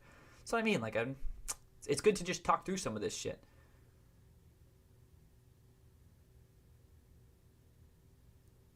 CU says that's why the Microsoft partners would announce it, then build the in-store infrastructure to test display while riding the wave. Maybe. Definitely is bigger than it ever was. Corsair just had their IPO a few weeks ago. I don't even know Corsair. Okay. Oh, Uber crushing it with the analysis. Oh. In 2019, the global gaming PCs computer graphics hardware market was worth $35 billion, with forecasts suggesting that this will rise to 30 by the end of 2020. Oh, that's pretty big, right? And I'd say more fitting with GameStop's current business model than some of its other past avenues. You know, I mean, obviously PCs can be used to game. Interesting.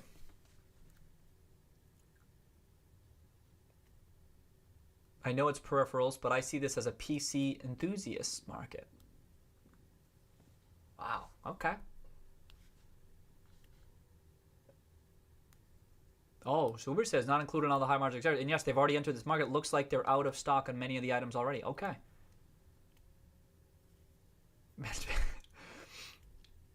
Management should do a PR saying we will now have at least one board member watch the Roaring Kitty stream to seek new ideas and improve the business. Boom, another 44% up for PR. Oh, Reggie, you here? You here, Reggie? Reggie, Burry, Cohen? Can you imagine? Who knows? Oh, even 1% of GPUs pass through games out 30% margins. That's like, so I agree. So there you go. What Eric says. Even if 1% of GPUs pass through GameStop at 30% margins, that's like $100 million in extra free cash flow. I love it. Look at this. Look at this analysis that just happened in the live stream chat right there. Terrific. You just... Yeah, I love the 1%. Real small. I like it real small. 1%. Because so I could take it seriously. Like, I need a conservative. I need 1% of the GPUs pass through 30, and then 30% margins.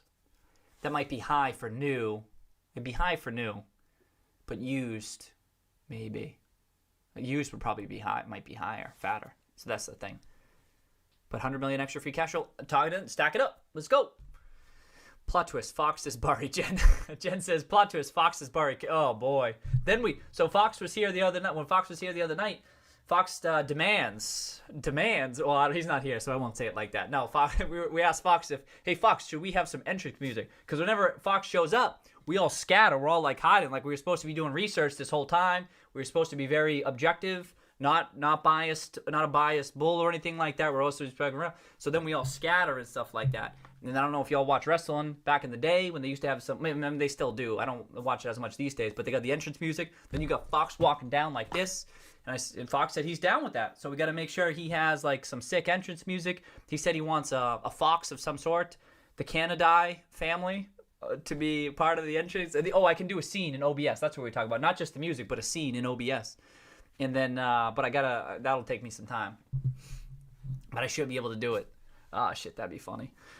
But what if it's Burry? What if it's Burry? Oh, here we go. Okay. I think the big thing with the GPU trade-ins is that top-end GPUs stay competitive for a long time. 1080 is still better than what I'm using. If I could get used at GameStop at a reasonable price, that would be dope. Interesting. Sick. Okay. Yeah, if GME introduces GPU trade-ins, that could be huge. Wow. So Tang-a-lang. All right. I've had dozens of GPUs in the past that I simply threw away. Whoa. I'd be happy with a bit of money for all of them. I could even make it 80 million free cash flow, and that's still 10% of current market. Exactly, Steve.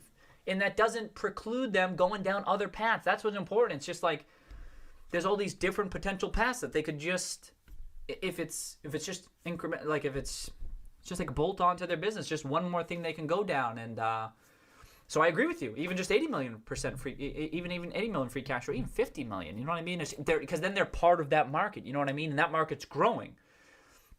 So they can get a toehold in there and grow along with it. That's the big thing. And that's not going anywhere. So importantly, like people talk about gaming, they go, oh, it's all going digital, even though GameStop is kind of proving its case that it can still exist and serve a purpose for its customers and its vendors to still exist, looking out 5 years, 10 years, and so forth.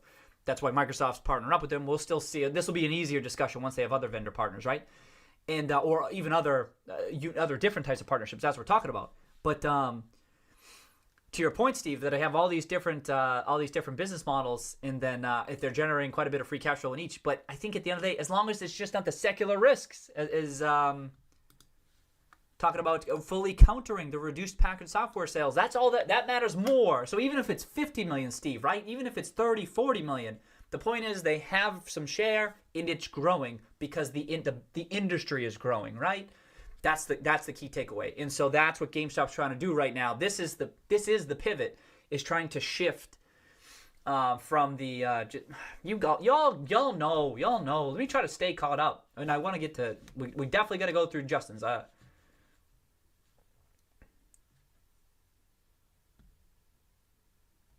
Gme doesn't even have to be a PC parts store. Just trade-ins will be fine. Oh, good point, Tangline. Interesting. They could just do trade-ins. Whoa. Maybe.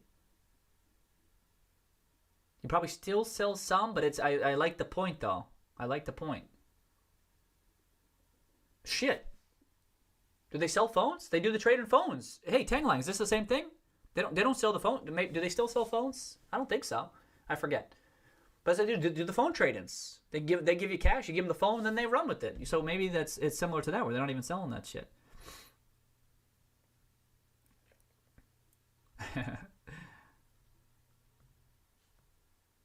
They can make a market for GPU and sell building kits, or even help. It's easier to sell a GPU when you could package them with the rest of the components. Yeah, true. Could be higher margin too. Might be less demand. I don't know. Fox is definitely, or Jordan says, Fox is definitely a wrestling villain. Maybe a Randy Orton. The Undertaker, yeah. I'm bouncing when he comes. I can't take that. Oh, shit. Oh, Jordan, can I include you in the scene? Oh, damn. Write corporate an email. Yeah, seriously, Anthony, right? Give them, we'll be like, yo. So folks on the chat do it. People reach out. They do. And some of the big investors, too. They're planting seeds in the management team. They have their own ideas, too. But I wonder if they're already thinking about it. Look at it. Look at Eric. Oh, Eric. If they partner with NVIDIA, AMD, the stock price will skyrocket. Holy shit. I think I agree with you. All right, I'm making a note of this. This one's interesting to me.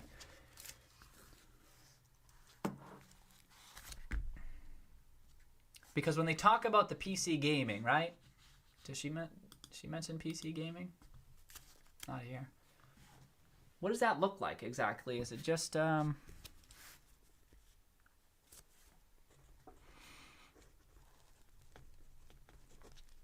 mean, if they, yeah, I agree. If they announce the partnership, I don't know how meaningful it would be. I mean, I don't know how likely. Probably unlikely, right? But even still, I like the point. Hey, just imagine if they announce the partnership.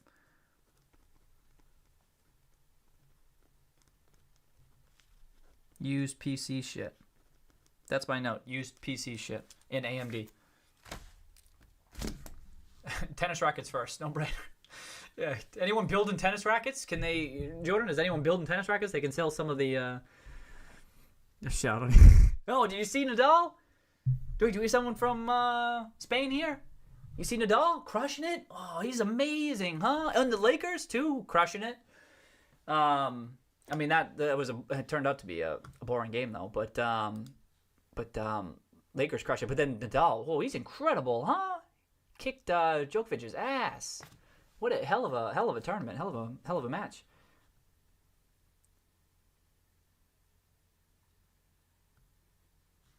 Wouldn't that make them an essential business? Oh yeah, I know. So hyperbole, kid. Cheers to this. If they sold PC parts, wouldn't that make them an essential business so they could be COVID proof and avoid store shutdowns? Isn't that? I know. Isn't it interesting that one little change could change that? You know what I mean? It was kind of weird that they suffered that others didn't. Agreed. Grow sales and grow free cash flow, even a small, would be very positive. I agree with you, Jordan. You know, we're on the same page there because they're priced for. What I say, obsolescence and impotence. You know what I mean? Looking out just a couple of years. If all of a sudden that's off the table, and even if it's stable, hell, even if it's just stable, forget about it. It's going way high. It will likely go much higher.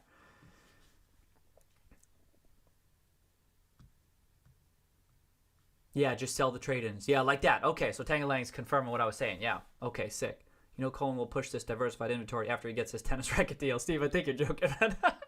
Oh, you're joking, yeah, because is that the tennis rackets? Oh, shit, that's funny. Selling new GPUs isn't a high margin market, but selling used ones would be huge because nobody else is doing. Oh, so I get, yeah, because no one else is doing, right. I like that right off the bat. I would think maybe they'd sell just, but you can sell them anywhere. So there's, okay, maybe they don't even bother. Okay. They could make a huge spread. Right, just like they do with used games. You can do it elsewhere, but no one really feels like it. For making that market. Great points, Eric. Yeah, okay, and Tangalang. Eric Tangalang. Tag team in this one. I don't think there's been mention of that. Okay, let's keep going.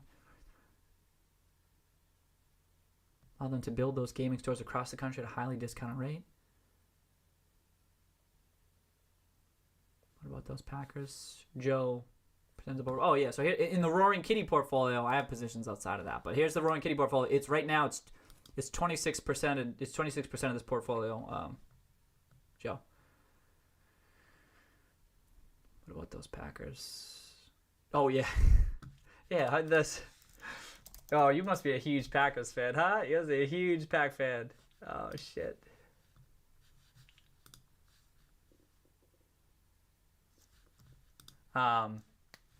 They're looking good this year, huh? I saw Nadal on clay is a beast. Just a beast. Have you ever seen? I mean, so dominant on especially on a certain thing. I mean, Serena's been super dominant too. You know what I mean? But like on clay, it's like untouchable, crazy.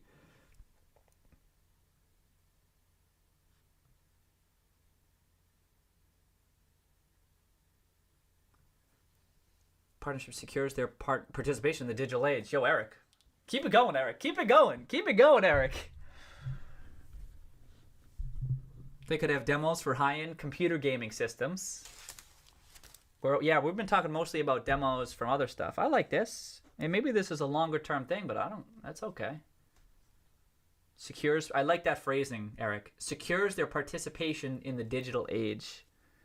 Nice. Like the Microsoft partnership is kind of doing that, and you know what I mean? Like it's securing their participation in the digital age. I'm writing that one down. Securing participation in digital age.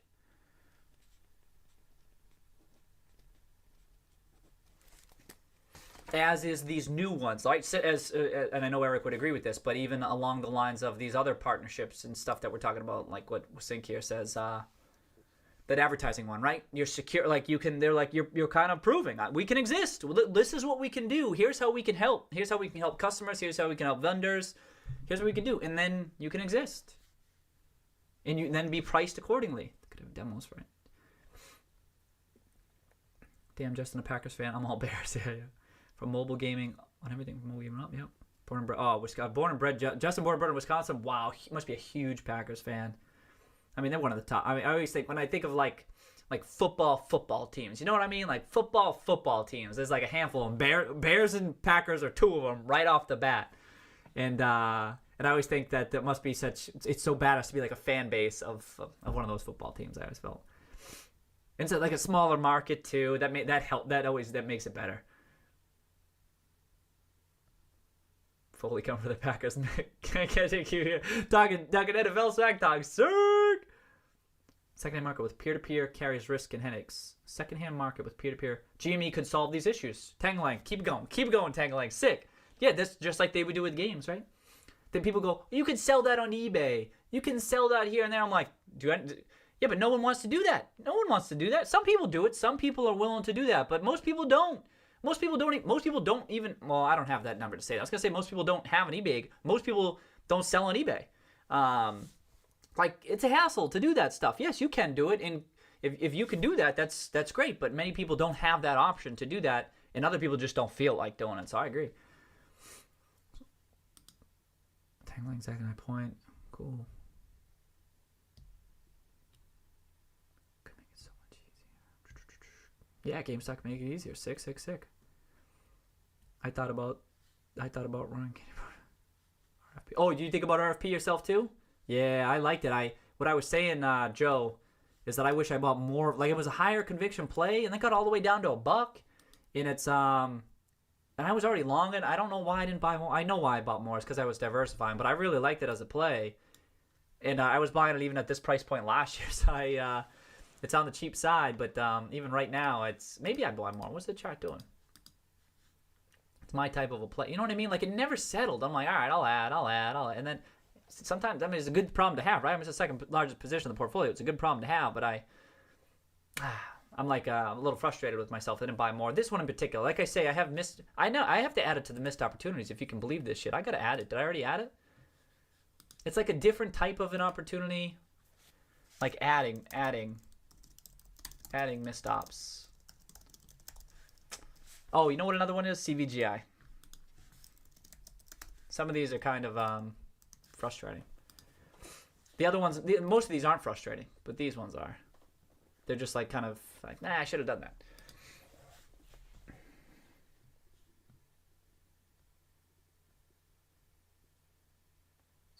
No reason to sell.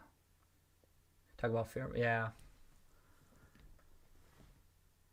Johan I played tennis in the 70s when the strings were it's not good, yeah. It's because I love kids. Yeah, right. Need to give more than $5 per GPU with games through the yeah. eBay fees at 9% is very high. Yep. Pokemon cards. Can you explain Maxar a bit? Polygon Astronaut Maxar. If I could quickly do it. I want to get into. Once I get caught up, I'll get into. I want to get into Justin's article because there's like stuff in there that I read it. I'm like, yo, I want to review this. Let me just close out of some shit. Hold on.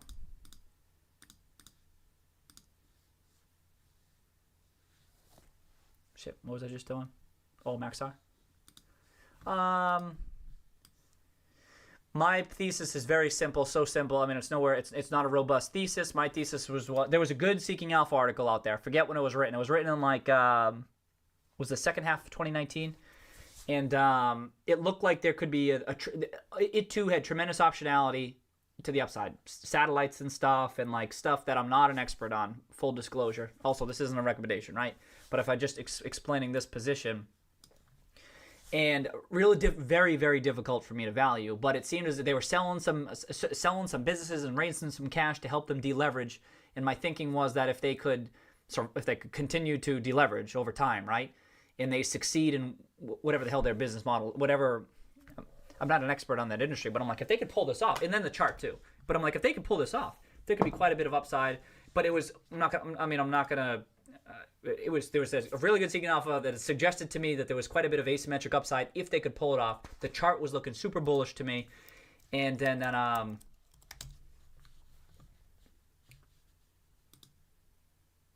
like this, like it was like I was getting involved right around this area where I saw this turning, and then I saw the chart. I think I was screening. This is where technical analysis can help. I was screening. I was looking at the chart, and then I went to go look at Seeking Alpha, look at the article, and whatever the hell the article was, I meant to look it up. But I'm like, oh shit, there's something spicy going on here. I didn't know that was going to work out necessarily, but I'm like, if they do, this could go up quite a bit.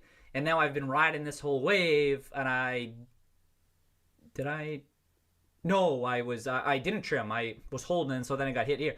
But then I did a good job adding right here, and now I've added, and then I don't think I've trimmed yet. But it's all, see, it's still like I'm leaning on the charts right now and just following what's happening. I'm like, damn, this is working out okay.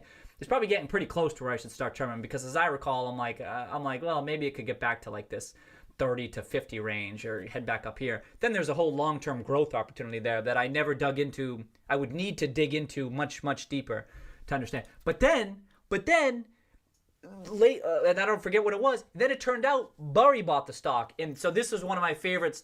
This was one of my favorite stock picks because I had no right buying the stock, and I was buying it for like those weird things, the idiosyncrasies I was just talking about. I had no right buying. I knew it was very difficult to value. I'm like, this looks like this could be something going on here. And then when I saw Burry bought this stock, I'm like, that's sick. Because it wasn't like my traditional type of value play. This is security analysis. You know what I mean? It's not just straight fundamental analysis and stuff, and sometimes there's other things you need to take into consideration. And so I felt a little bit validated with this position when I saw Burry bought it. I'm like, all right, sick. That kind of worked out. And I mean, now it's is it a triple?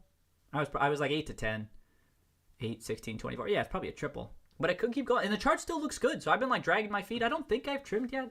But that's all. That's it. Cheers, Polygon. Cheers, Polygon. I wish I could. I'll try to look up that Seeking Alpha card. I tried one stream to like pull up the exact one, but it was well written. I'm like, this person kind of gets it. No, I talk about the importance of tracking. I hadn't been tracking that person, but when I read the article, this is kind of because I've been tracking this stuff for a while.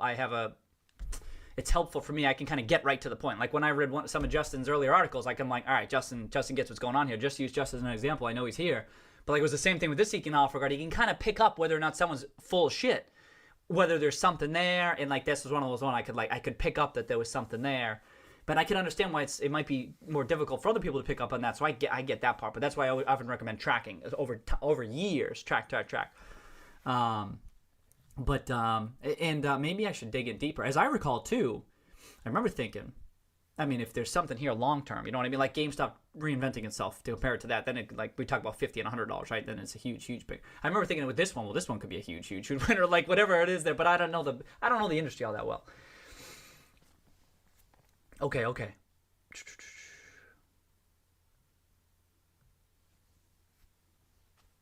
Card opening ship. I need to look at TCS. Oh yeah, I looked at TCS a little bit. Container Store is my other retail play.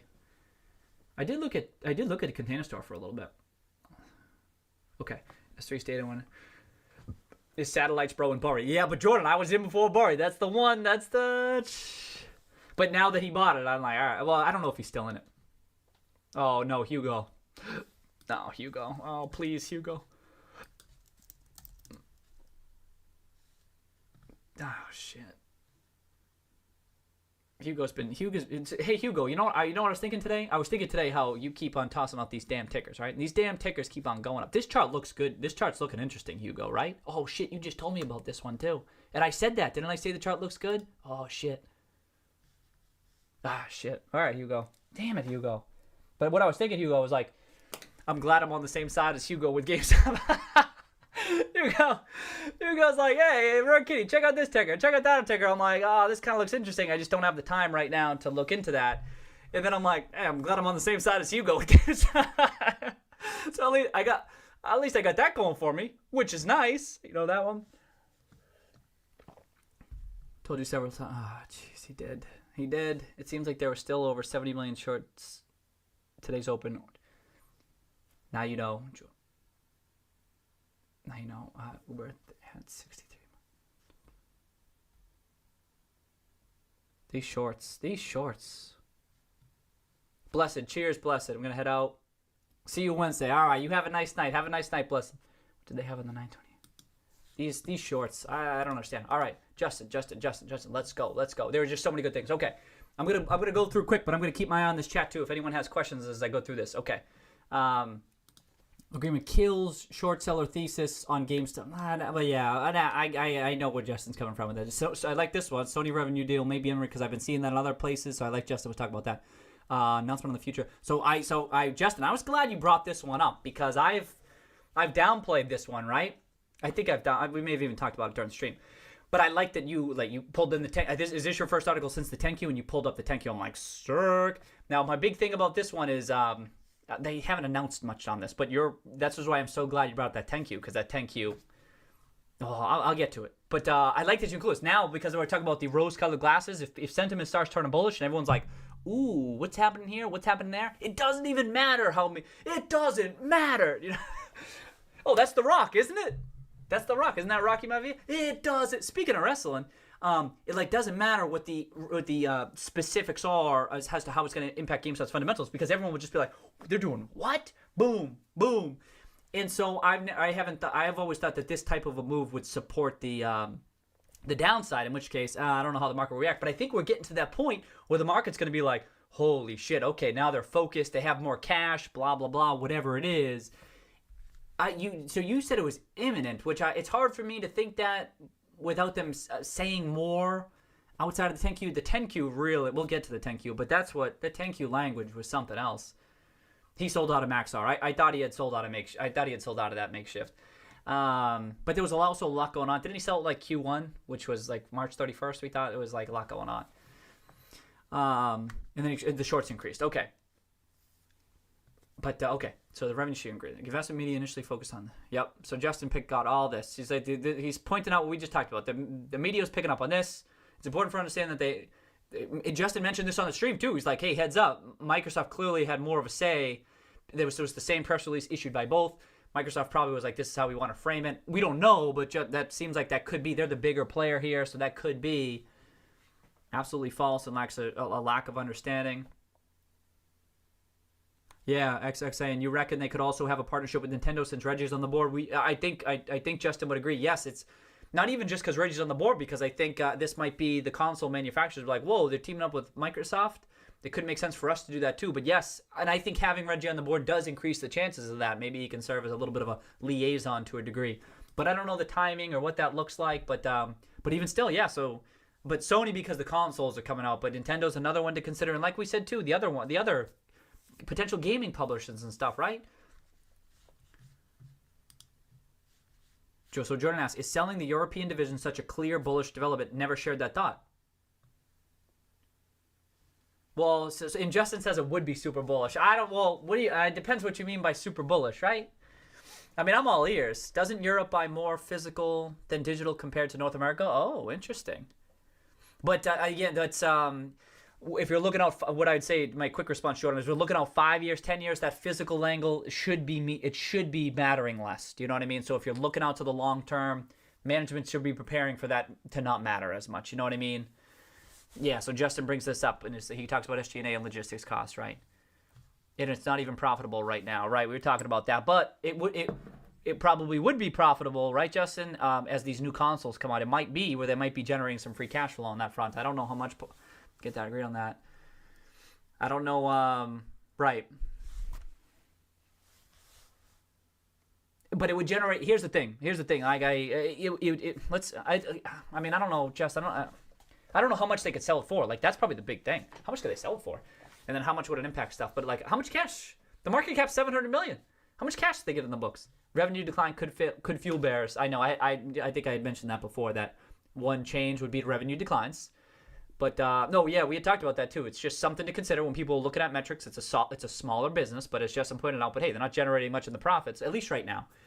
But, so that on the timing, so I was thinking about that too, Justin. What if they want to stick around with the European options for at least a couple of quarters or something, generate some free cash flow from that front? But someone said this, and I think I liked the comment somewhere, but it also makes it more attractive to a potential buyer that the consoles are here. So there's an incentive. Maybe it was you, Justin. I can't remember.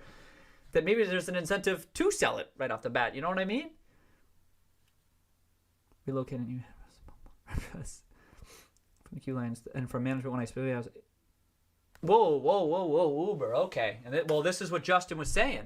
Okay, so Justin, whoa. So Uber says it did sound like from the queue language and from management when I specifically asked about it, that something is coming imminently. Whoa. Okay. You had my attention, but now you got my curiosity. Oh, that movie? All right. Took me a while to remember that quote. Jeez. Interesting. Okay. So, right, value is maximized now. So it could be, and again, if they're transforming themselves, they maybe care less about the European options. The sale leaseback on the lawn. Yeah, you've mentioned that a couple of times too. And I kind of group that in as it could just be more. So you might say that the cash on the books is big because we talk about it costs money to transform. It costs money to turn around your business, to reinvent yourself, blah, blah, blah. And if like the SEC open up, was there filing? I don't know what that was. Okay. So if they get the cash on the books to potentially to do anything, I think in the shorts might maybe get a. I don't know. That's the thing. Here's the thing, Justin. This is what I'm getting at. I'm not so sure that the shorts would be scared off by this. Not that Justin says this. But it doesn't. The big, huge announcements are ones like that. But like it seems to me, the big, huge announcements are the one where people like are rethinking their outlook on GameStop, and this doesn't really do that. However, I'm sure you get it. It gives them some cash. It gives them some flexibility. But the market seems to have been so slow moving with this stuff. You know what I mean? We had the sale leasebacks, and well, the stock price is up since then actually, and they've been talking about it for quarters. But if they actually do it, and then the rose-colored glasses, everyone's going to perceive it as bullish. So I'm on board with this. Oh, you got something? We want to make sure we have the flexibility to be more efficient optimize. We're evaluating our options on a number of things. The team has looked at everything. Some of the things we might have been moving on. Okay. If they don't have a good offer, I wouldn't sell. I'm not sure they sell here. More likely, that's what I was thinking. But I concede that the value does. It seems very attractive, but it's almost like it's too much all at once. Like it takes time to close. It takes time to close these deals and stuff. I would think looking out a longer term time, but I mean, if it is imminent, and it's just another announcement that I don't think many people are taking seriously. So if it happens, you know what I mean? I agree with you. I agree. By and large, though, I view it as bullish. We continue to look at all options for Europe. I know it's fascinating. All right, let me keep going.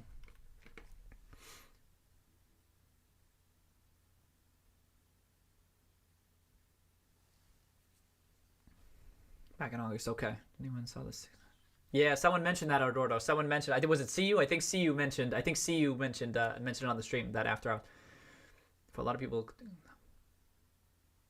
it's absolutely false. Shows lack of understanding. So Justin was talking about this lifetime revenue value. Each game bought in text bars. Webbush. And so then he quotes Michael Proctor of Wedbush, who elaborated on this, talks about how it might look looking out. And then he disagrees, said this was a meaningful upside, right? Disagree with him, saying, and here's some of the economics of the agreement. And so I like that Justin went through and gave some numbers on this. So we don't know the revenue, simply limited to a percentage of revenue.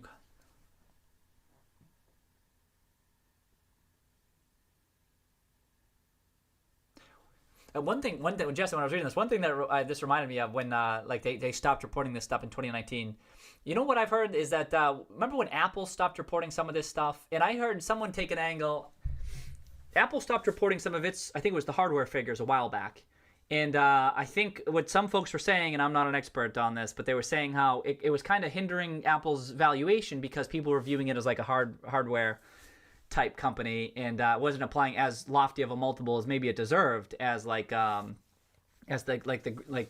brand that it is, and the ecosystem that it was developing. They were still viewing it as like this hardware type thing, whereas it needed to be valued differently. And once they stopped reporting it, and then the stock continued. I mean, the stock was going to crush it probably, maybe. But it was like, I was like, oh, you know what? Maybe this was a couple of months ago, I thought, and then I thought, damn, maybe that was something that it just kind of changed people's thinking of it. And so anyway, when I was reading this, I thought of that article that I had read a while back I'm like, oh yeah, that's probably good. I mean, companies do this. GameStop has changed their reporting a number of times over the years, but I thought of them how they stopped reporting their hardware sales, and of course, that would be super relevant because they don't want to tie themselves to hardware sales either, because they want to have this more digital offering, this more digital thing over time. That's going to take time, but you know what I mean? It could change people's perspective. Hey, this isn't just hardware and used games, blah blah blah. It's going to be the social and cultural hub of gaming, blah blah blah. And that's anyway, just something I was thinking about. Okay, so GameStop makes about talking about that. That's the margin on the consoles. So he goes through some numbers here, right? And Justin's pointing through this is how much it's worth to them over time, which I liked kind of going through what the breakdown would be, how much GameStop would actually make per each of these sales here and these scenarios. And then if they continue to subscribe, this is that big debate over lifetime value. You know what I mean?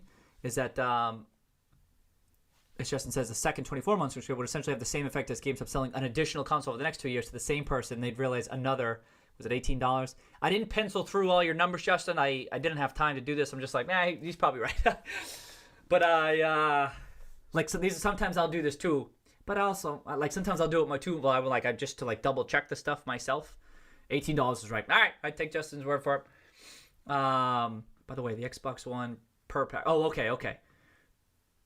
By the way, the Xbox One sold over 48 million. So, okay. So this is the thing, too. But so the big thing Justin's trying to clarify here is that whole lifetime value.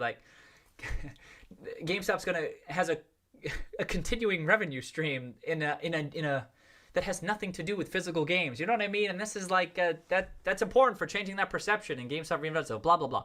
But then he goes into saying, okay, now by the way, Xbox One sold 48 million units, right? And we expect this console cycle to be bigger and better. He says GameStop's going to sell tens of millions of Xbox X's. Let's assume they only sell 5 million to users and then extend the Game Pass for another 2 years at a cost of $360. 15 times 5 million customers, so 180 million. Into years 3 and 4 combined, just 5 million. That's nearly a quarter of. Okay, so this is the type of stuff that I like, right? Destin took a whack at trying to piece together how much this could be. So I don't know how much this 5 million though. How much I don't know. Here's the thing, Justin. What stuck out to me is that many Xbox people are already Xbox All Access subscribers. I think that the folks who might be buying the console, I don't know this, but I'm like, I wonder what percentage of them are already All Access subscribers. And it's the 5 million that stuck out to me. I was like, I have no idea. What's their allocation going to be? Of Xbox, and how many of them won't have subscriptions? But even still, this is the same discussion. So the numbers Justin used. Oh, okay. But remember my disclaimer. This is a Pactor example only. Thank you, Justin. So Justin's saying this was an example from this gentleman right here of Wedbush, who's had a lot to say about GameStop. Oh, okay. Did I miss some stuff? Oh, Justin added some stuff in the comment section. Okay. Oh, yes. I did see this in the chat. Downloadable content and gaming subscriptions. Oh, here we go. So it's not just the Xbox All Access. Got it. Thank you. This is the clarification. Uber mentioned this up above. Okay.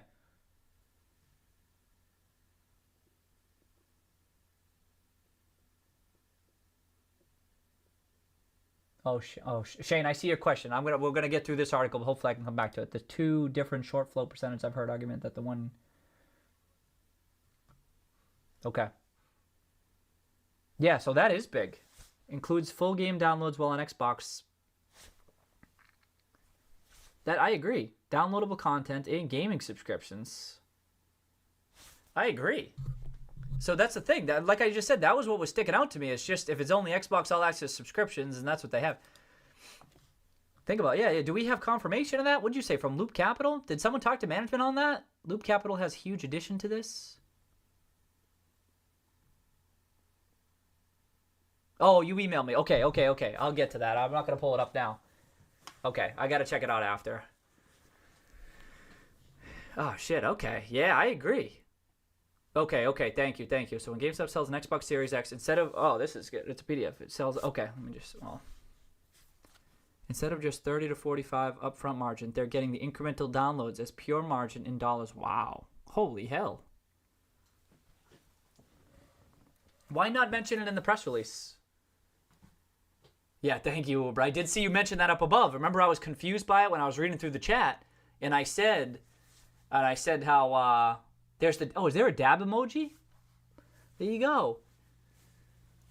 Yeah, because that was my big thing. Is I was worried, not worried, but I'm like, oh, probably a lot of people have the Xbox All Access. So if that's the only partnership, why wouldn't they mention this in the? It's actually an elbow cough. Oh shit! Oh, it does look like dab, huh? Why wouldn't they mention this in the press release? Why leave something like that off? That seems kind of meaningful. Yeah, see, Eric's surprised too. A lot of folks are surprised by this. What the hell?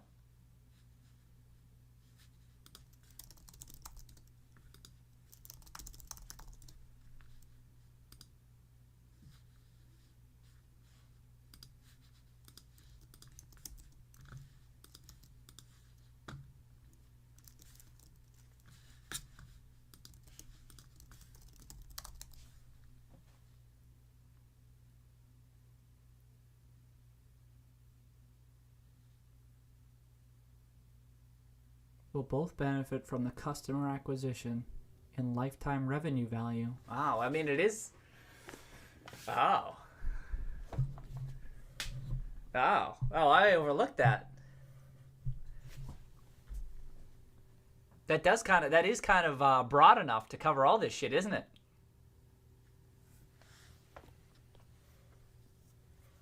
Are we all just misinterpreting it? Can we get some Roaring Kitty dab merch? Yeah, well, look at that loop note. Pull it up into here. Okay.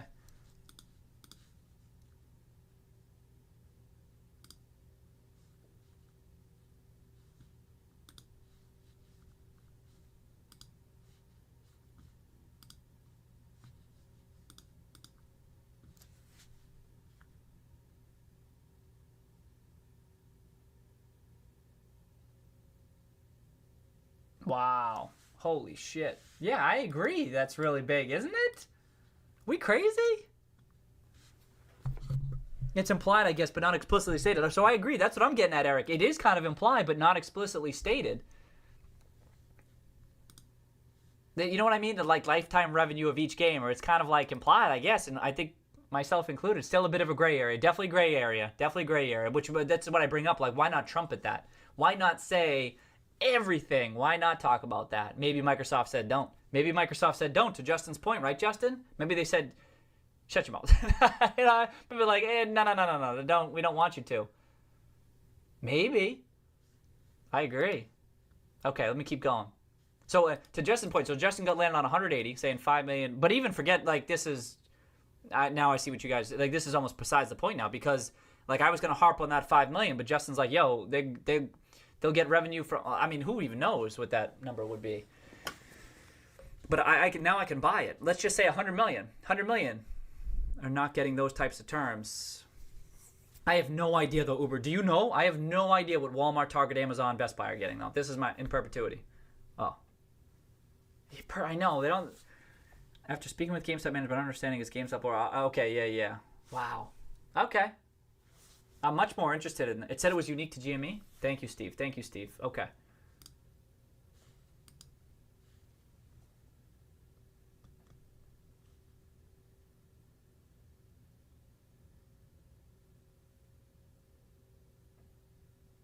Then bump up the.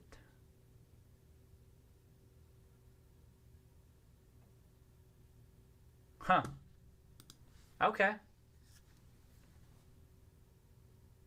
Wow. Okay. Thank you, Steve. Whoa. You're saying the deal is completely unique to GameStop. It's fully confirmed with management. Shit. Okay. This is sick. Okay. This is okay. Then this is bigger. It seems that since the console is tied to the All Access, they can finally do that. This is good. This is good research sharing, huh? Shit.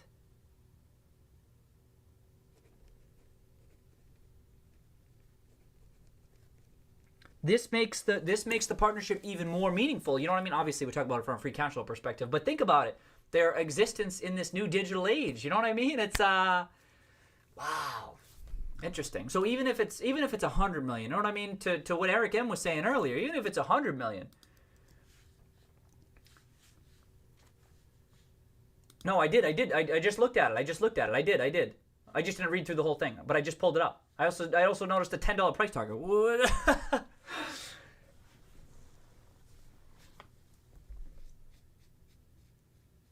They can finally do that. In the past, it would be much hard. It would be much harder to track. I see. I see. Wow. Okay. Yeah. No, I took a peek at it, Uber. I took a peek. I saw that, but the price target. But this validates their existence in this new environment even more. I think. You know what I mean? So, but even if it's 100 million, like Eric was saying with the PC gaming stuff, they start trading that stuff. Even if it's 100 million, boom, another potential revenue stream, right? And then on top of all this, okay, let's keep going. Something that's just unbelievable. Yeah, is their price target still 350? By the way, this is what I'm talking about. I can't take this seriously. I know it is. I think I know Justin's looked into it, but I'm like, well, what's going on here? Come on, they're bearish models. Oh, I like this point that Justin brought up too. Loop isn't even trying to look for it. They're simply stuck in there. Okay, but at least they confirm the info. I agree, Uber, right. Hey, we'll just take the information and then we'll run with it on our end. Be like, all right, we'll pluck that. I mean, that's often what investment research is. You know what I mean? Pluck it from Seeking Alpha, plug it from Twitter, StockTwits, wherever the hell it is, from Michael Burry's letters, piece it together. That was my first GameStop video. I'm like, let me show you where I'm plucking this information from. Voice your own opinion. But boom, boom, boom, boom. That's what you got to do. Okay, so I like Justin saying, hey, it doesn't include all games. And I do remember some publishers saying we don't want to go the subscription path. Doesn't make any sense. And then plus they were raising the prices. I don't know if that's been mentioned in the articles we talked about on the stream, but I'm glad you mentioned it. It's like people keep comparing it to like DVDs and stuff, and like, no, this is different. Like these are expensive games. These are expensive games, but people, the more expensive they get, the more likely people are to want to trade it in so that they can get some resale value. You know what I mean? And but even still, that what Justin's getting at is that there's still an opportunity that it's not like this eats up all of GameStop's different. Like this isn't the only way that GameStop can continue to generate free cash flow from Microsoft products, right? There's still these other products.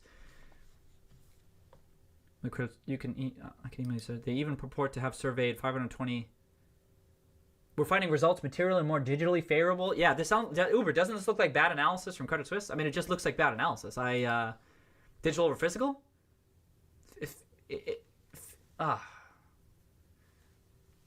I also, so 520, first of all, 520 is not that many, but I always ask myself, who's taking these surveys? You know what I mean? You know who's not taking these surveys? Well, I think part of GameStop strategy to compensate, raising prices could be part of GameStop strategy to compensate retailers. Part of GameStop strategy? No, well, it's the survey bias is real deal. Right, I agree, Makeshift. That's survey bias is definitely a real deal. Okay, Eric Chain. Okay, let me keep going. So I like that Justin mentioned that. What do you say? The increase in price also makes buying the physical game more beneficial. It increases the trading value. Yup. Encourage others to wait until it pre-owned. Yup. Whereas has no impact on GameStop's future pre-owned sales.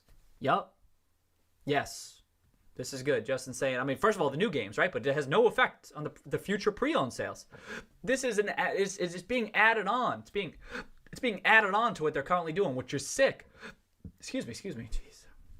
A new revenue stream that GameStop is developing a new revenue stream that they never had before. While going forward, gamers will be even more incentivized to want to purchase the blockbuster AAA games in the physical format from GameStop. How do you view that press release? Thank you, Justin, for writing this out. How do you view it and get a bearish take? It's bad analysis, I think. Like call me wrong about our thesis and something like that, but there's certain takes where I'm just like, this don't make. I don't know. Keep going. Need to read. Okay, I'll look into that, Uber. Okay, in fact, we get additional. Essential to Microsoft, Sony, their ability to handle cash transactions. Oh, I like this too. GameStop's ability to handle cash transactions, right? In selling the cards and stuff like that. I like that. We talked about that too. There's some folks who, not everyone has an Amazon Prime account. Not everyone has a credit card that they can use. Not everyone, not everyone can afford to go the only digital path. You know what I mean? There's all these different folks who might be. And so, but things like these cash cards are a good reminder of that. And it hasn't been touched on in a while, Justin, so I was glad you mentioned it here. But didn't you have a quote in here too? Yeah, you had a quote right here. Selling the cash cards for people who don't have a credit card. There's a list of, you know who didn't take that survey? People who don't have credit cards. You know what I mean? They're not leading toward the digital path. You don't know. Not to say that that's the lion's share or any of them. I just think what Makeshift is talking about. I think about that survey bias. Who took that survey, and is it representative of the types of folks who shop at a GameStop? So I thought that was good. I like that. Talked about a Nintendo and Sony revenue sharing deal. That's right. Okay, so he did mention Nintendo. I just forgot. Likely shocked. We think they were shocked, huh, Justin? I don't know. Nintendo and Sony were likely shocked. I don't know. Historically, GameStop has had a much larger, closer. Okay. Yeah, so I did think that. I don't know about that. Well, I didn't. Yeah, I thought Sony and Microsoft and then Nintendo after. But interesting, you thought Sony over Microsoft. I don't really have an opinion. But the addition of Reggie, yep. We received more than our fair shares. I had forgotten this quote. How George Sherman said we received more than our fair share of Nintendo Switches, which is good because Switch is crushing it. Microsoft's warming relationship with GameStop cannot go unmatched. You would think so, right? You'd think that it has to be matched. I don't know. Cannot afford to have the GameStop sales force pushing. You'd think so, right? We'd see nothing about exclusivity or anything like that. So you'd think that they'd come. If you're Sony and them, don't you want to make your Trey coming in for the last minute? Thank you, Trey. You'll really need to reminder, make sure if they think they still do. No problem. Just want everyone to support Roy and Kitty. Cheers, Trey. Let's remember, people with strong opinions are usually the people who actually vote on online surveys. Yep. On top of the cash cards, the people with less income. I like the rent-to-own avenue that GME is going to try and order to get the consumers who can't drop $600 in a day. Yeah, that's right, Steve. That's why those other payment options were sick. Oh, you've been here, Trey. Cheers, Trey. Cheers, Trey. Thanks. Oh, I think Nintendo and Sony might not have expected it because they didn't care about what GameStop did. But now they're going to promote Xbox over other platforms. Okay, so you think that they might not have expected it because they didn't care what GameStop did. But now that so you thought, okay, I could see that. Maybe they were indifferent. And they were like, oh, shit, if they're doing that with Microsoft, just hard but listening on the road. Oh, no problem, Trey, no problem. Cheers, Trey.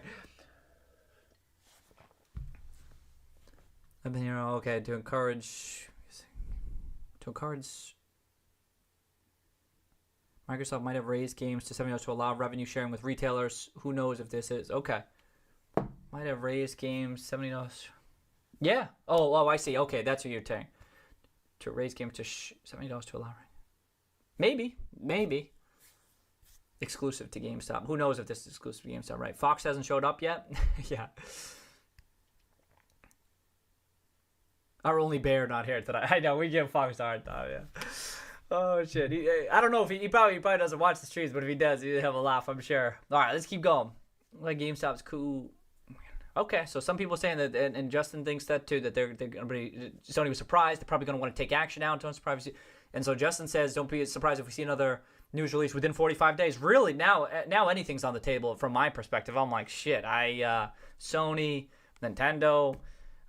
This advertising type stuff. Now I'm like, my eyes are open, or I'm like, well, and then the halt too. I'm like, what the hell is that? You don't see that too often. You know what I mean? I don't. Not in stocks I deal in. Midday news like that. Now I'm like, what the? Now we're in this mode. We're just chilling, kicking back. You know what I mean? What else did they do? Just wait, and just make sure that we're interpreting everything clearly and rationally. Okay, sale of imminent. Okay, so Justin thinks it's imminent. I'm shocked that one of the most. So he must have been sending. Right, so I love. First of all, the Milan DC is the only property that was not a part of any sale leasebacks. She made to be on the. Okay, yeah. Hold on. Okay, keep going. Okay, as part of our previously. Okay. Banning future strategic reserve that operate within our international segments. Okay, for certain. Okay, sorry, I'll just read the whole thing. We are evaluating future strategic and operating alternatives for certain of our unprofitable operating subsidiaries and business units that operate within our international segments. We currently believe that the aggregate amount of any potential charges associated with the disposition or wind down, blah blah blah blah blah blah blah blah blah, would not be material. And that was, I think that's the first time that showed up, Justin. I think that was the first time that showed up in their 10Q. Expect to sell the European segment. I can, okay. So did anyone ask them about that? Has anyone reported? Like, I haven't even seen any analysts talking about this. You know what I mean? Like, it's like, I know Justin's been talking about this for a while. So if it happens, I think Justin's the only one who's getting props. Because like I haven't heard management talk about it too much. I haven't seen like the analysts when they get published, like Seeking Alpha and stuff. I haven't seen them talk about that too much. I just haven't seen it. Sometimes I I deliberately won't think. I don't want to think about this stuff too much. I don't want to take it too seriously when I have too much. Of course, then I get blindsided by stuff. But I'm like, but it's in the 10Q. I mean, this is clear. This is why I'm glad you included that language in the 10Q. It's like, how do I argue with that? I don't know. But then you say this: the value would be maximized just prior to the release. Yep. But I think there's a lot going on too. There's a lot of movement here. Would people buy it right before? Maybe. Does it take time? Maybe the wheels are already in motion. You know what I mean? Like the Microsoft. Like I could have said the same stuff about the Microsoft stuff, but obviously they're working on this stuff. They work on this stuff over time, and then and we knew vendor partnerships, but I didn't know the specifics. And then but they've been working on it behind the scenes, and we hadn't heard anything. Same thing here. They could be working on this behind the scenes. What are they going to telegraph it to us every single press release? I'm not saying that they should. I'm just saying it's. I try to have. I just try to. Oh, let me keep going. Result in significant SG&A reduction. So that part's definitely true, right? That can help them get that bloated SG&A cost down. Yep, and that whole region of the world. I mean, they closed down the Nordic region too. They can just get out of there, right? But I was thinking too, we'd expect them to still keep Australia. Australia's been crushing it, right? I don't think you mentioned Australia in this section. But you're focused on this region of the world. Then they're like completely removed, right? They're out of Europe, out of Nordic, and then who do we have? North America, U.S., Canada, and I think Australia, which Australia's been doing well. Yeah, probably keep Australia and Canada. Okay, we're on the same boat there. I know they love their EB games. So there's no guarantee on the season. Justin qualifies. No guarantee on the timing. Expect it would have extremely. So. Like I said before, I'm like, it's like downside protection and stuff. But now we're getting to that point where everything's just like maybe rose-colored glasses for even something like this. But like I just mentioned this, Justin. But like the Bears, would this change the short thesis? You think? What do you think? If it generates a ton of cash, maybe, because it would just be pure cash, right? Well, then you'd remove it off the books. But it would be cash. If you have a ton of cash. And then they announce a buyback authorization. Justin, they sell the European operations for $10 billion, and then they authorize a $5 billion. All right, now I'm going crazy. What time? Must be after 10. Yeah, that 10. That's how you know I'm going crazy. Okay, short seller thesis is dead. Do you think it's dead? I still feel like, it's kind of dying now, right? It's kind of dying now. I still don't think the secular risks are gone. I don't think the secular risks are gone. I feel like Justin would agree with that. But that's why I always still keep saying the short thesis. It has legit not 140% thesis, right? Do I still get that shit open? Not this. This doesn't make any sense to me. I don't understand. But I just thought the secular, as even Ryan Cohen getting involved and stuff, and then the Microsoft partnership, it's like it's getting chipped away. And 140% is inexcusable. I don't understand, above me. But I think. Well, let me just see where you go with this. Is the final nail in the coffin for people claiming GameStop is next block? It creates a recurring revenue stream that will exist for the lifetime. I mean, with all those products too. I mean, if it turns out, Justin, that ends up being like. If they end up generating like an ongoing $200 million from free cash flow every year, then I'd have to agree. Then I'd have to say it's dead. I guess then I'd have to agree with that, right? What am I skeptical of? Am I skeptical of some short sellers and financial media such as Barron have expressed how perplexed they are. Yep, they don't understand how the deal could bring that much. Oh yeah, and then you did this, so I already brought up this part. I love this part. It doesn't happen in a vacuum. It's changing sentiment. That's sick. I like that you mentioned Kink and Tactical's article too, because that article is sick. No need to recreate his brilliant work. Go read it. Sick. Oh, so then Justin said this. If I were short selling, my biggest concern may actually be one of the exclusion of the news on October 8th and 9th. 153 million. Can you believe that shit? That's how you know weird shit's going on, right? There's 65 million shares outstanding. 150 million sold in 2 days. Promptly any material changes. Yep. Additionally, no man's Friday. They haven't sold anything material, right? And they were right above 5%. So if they sold anything, it would pop up for Donald Fuss and Must.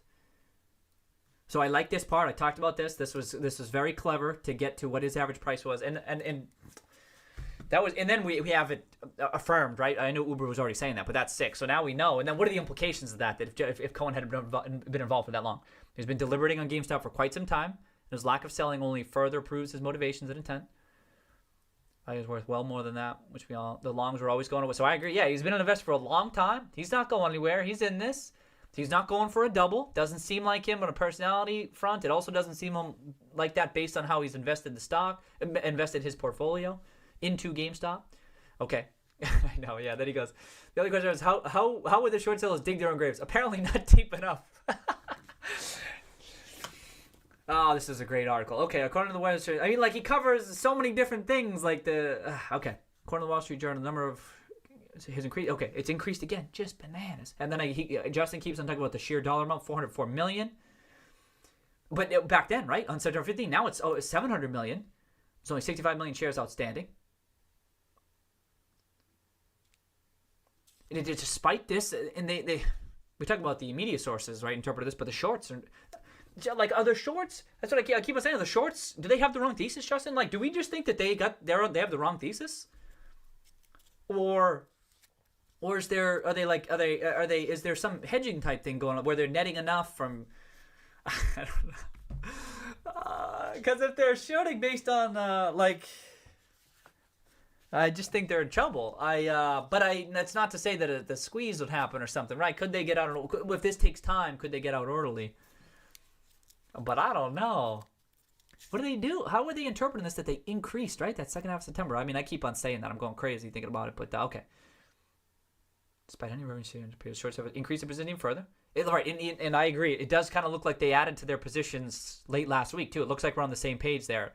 And that's guesswork on my part, but...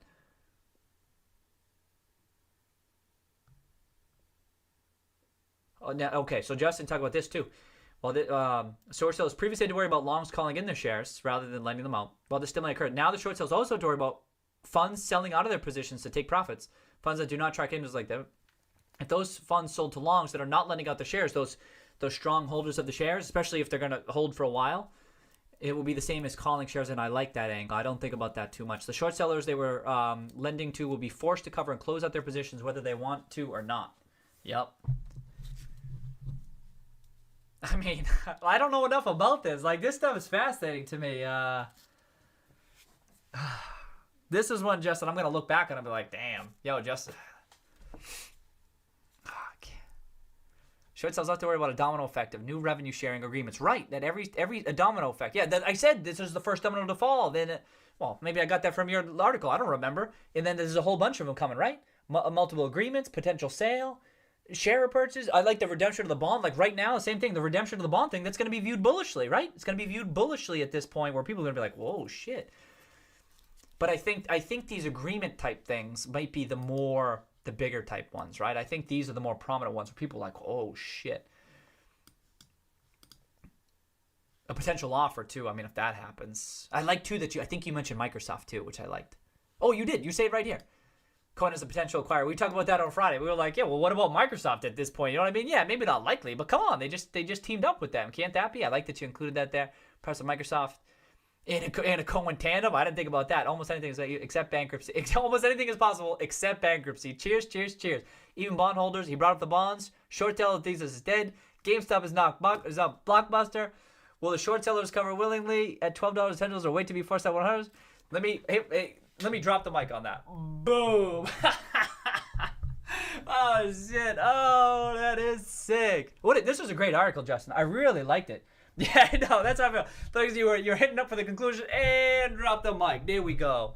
I just liked how you covered so many different things in this. You know what I mean? And stuff I don't think about too much, too. The European side, the European angle, and then you covered the shorts, too, and the revenue streaming thing. I mean, this article just kicks ass. I hope more people will. If you're on the stream and you haven't read this, you got to read through this. I mean, I just tried to read it real quickly, but you know what I mean? It's rare to be following a stock and have folks who are very invested in it and keeping you updated, keeping you abreast of the updates of what's happening and kind of like putting stuff, framing stuff for you. And that's what I mean. We're spoiled. We're spoiled. So thank you. Cheers to Justin. Absolutely, mate. And I agree. I mean, I agree. I largely agree with everything here. And I like to think that the price point will validate everything. Justin's the price point over time is going to validate a lot of stuff. Again, Justin's written so many articles. Justin, I was saying on one of the streams too. At the very least, like we were both very bullish this whole time. But there's part of me who was just like, "Am I crazy? You know what I mean? Like, is there something I'm missing here?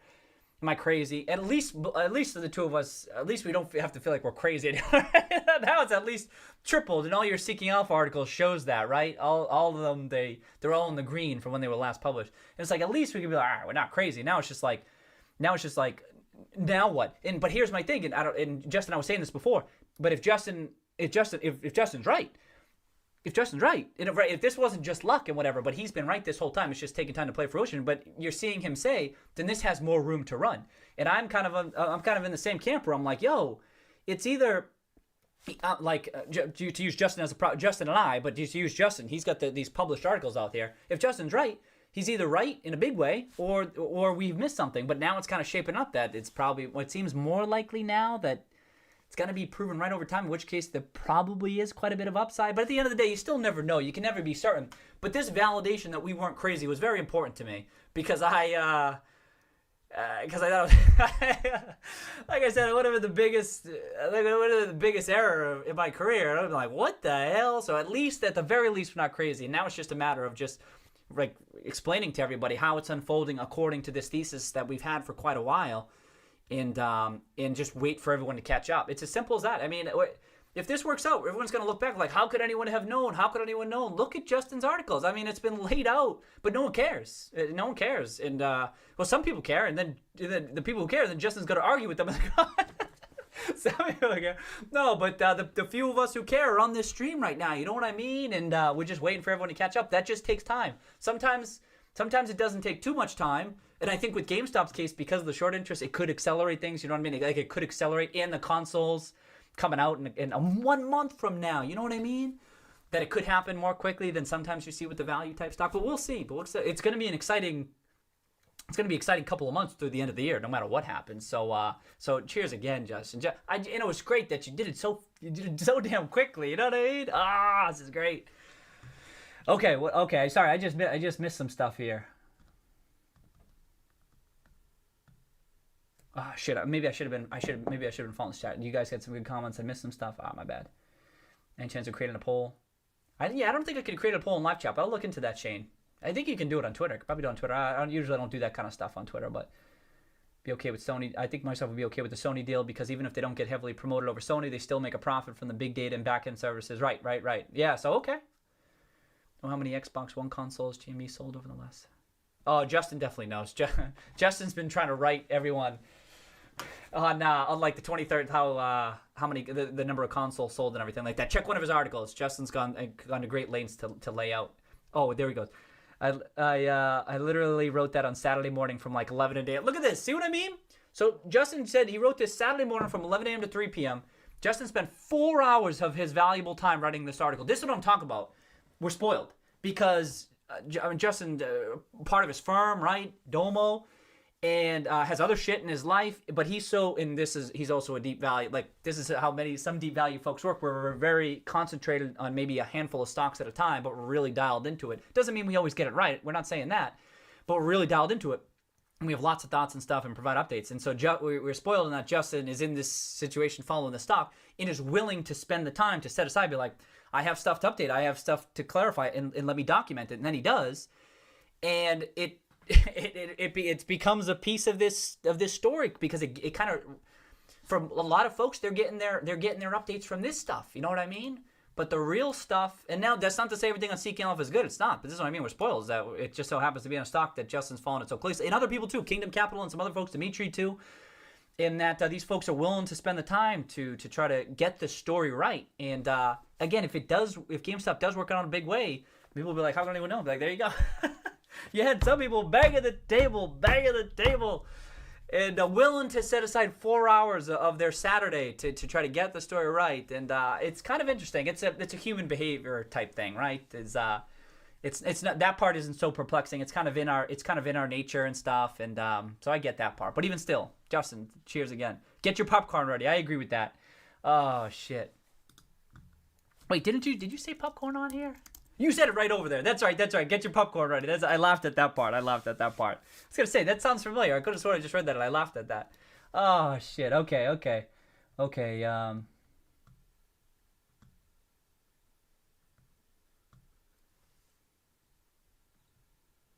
Oceana, only thing that'll change their show. Okay. Oh shit, we got it. So if the okay, too many Xbox One call. Okay, Justin says Loop Capital has been able to fully. Yeah, they've been able to fully confirm. Check the 10Ks. So yeah, Trey says I think hanging at 1190 even after a sell-off is super bullish. I agree. It's just not for those short-term folks. You know what I mean? Those short-term. Well, do you think? I have no opinion on those individual positions. I'm seeing at least 3x and 3s. Agree. Yeah, it's tough to make the short term plays, Trey. It's like it's hard to know for sure. I mean, you could think.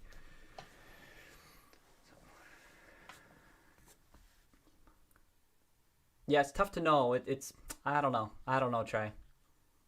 Like it's easier. Like this analysis is always largely focused on the stock, because like that's tough, a bit easier. But when it gets to like that type of stuff, it's a little bit more difficult analysis. That's kind of beyond this stream.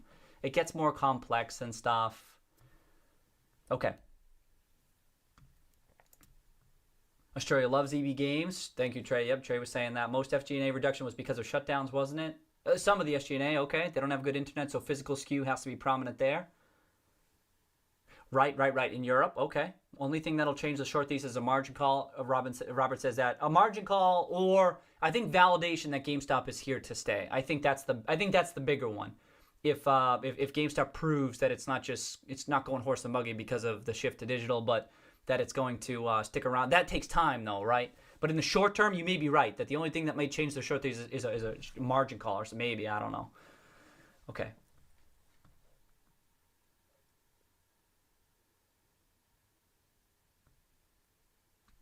Bears obviously don't care. Yeah, Bears don't care about the shocking PR. Well, they may have added Jordan, right? I was stunned to not see follow through on the second day. I don't see huge value names as management starts to deliver. Yeah, they may have been adding. That's what's interesting, right? Jordan, they may have like adding to their short position. Keep it down. I'm not saying that that's what happened. I thought there might be follow through too, and there was. It was a weird day, right? It was down 10%, up 10%, down, whatever the hell it was. So that's kind of weird price action, right? You know, I do not read too much into Friday's price action at all. But if it still being at $12 makes sense, though, if the shorts are still, if they're adding to their position. That's what I got to say about that.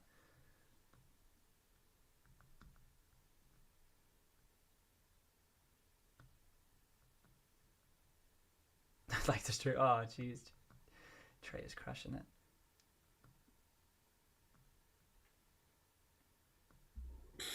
Oh, you can't. There's someone who does read into price action, though. Holy shit, I'm glowing.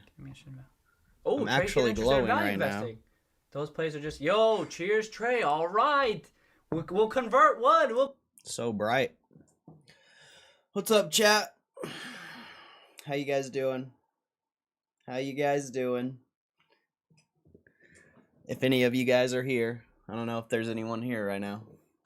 It says there's 20 people here, but we talked about that earlier.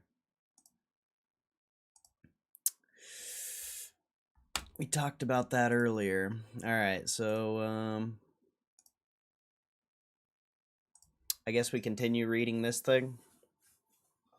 I guess.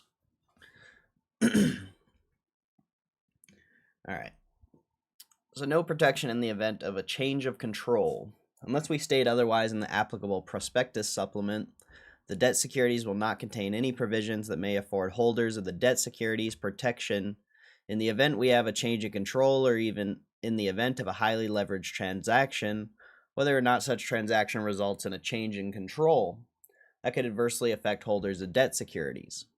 Covenants. We'll set forth in the applicable prospectus supplement any restrictive covenants applicable to any issue of debt securities. Subordination. Debt securities of a series may be subordinated, which we refer to as subordinated debt securities, to senior indebtedness, as defined in the applicable prospectus supplement, to extent set forth in the prospectus supplement relating thereto. To the extent we conduct operations through subsidiaries, the holders of debt securities, whether or not subordinated debt securities, will be structurally subordinated to the creditors of our subsidiaries. consolidation, merger, or sale of asset. We may not consolidate or merge with or into or convey, transfer, or lease all or substantially all of our properties and assets to any person, which we refer to as a successor person, unless we are the surviving corporation of the successor person, if other than GameStop is a corporation organized and validly, existing under the laws of any U.S. domestic jurisdiction, and expressly assumes our obligation on the debt, securities, and under the indenture. Immediately after giving effect to the transaction, no event of default, and no event which, after notice or lapse of time, or both, would become an event of default, shall have occurred and to be continuing under the indenture, and certain other conditions are met. Notwithstanding the above, any of our subsidiaries may consolidate with, merge into, or transfer all of our part or of its properties to us. Notwithstanding the above, any of our subsidiaries may consolidate with, merge into, or transfer all or part of its properties to us. Okay. Events of default. Events of default with respect to any series of debt securities, any of the following. Default in the payment of any interest upon any debt security of that series when it becomes due and payable, and continuance of that default for a period of 30 days, unless the entire amount of the payment is deposited by us with the trustee or with a paying agent prior to the expiration of the 30-day period. Default in the payment of principal of any debt security of that series when due and payable. Default in the performance or breach of any other covenant or warranty by us in the indenture or any debt security, other than the covenant or warranty that has been included in the indenture solely for the benefits of a series of debt securities other than that series, which default continues uncured for a period of 60 days after we receive written notice of the trustee or from the trustee, or we and the trustee receive written notice from the holders of not less than 25% in principal amount of the outstanding debt securities of that series as provided in the indenture.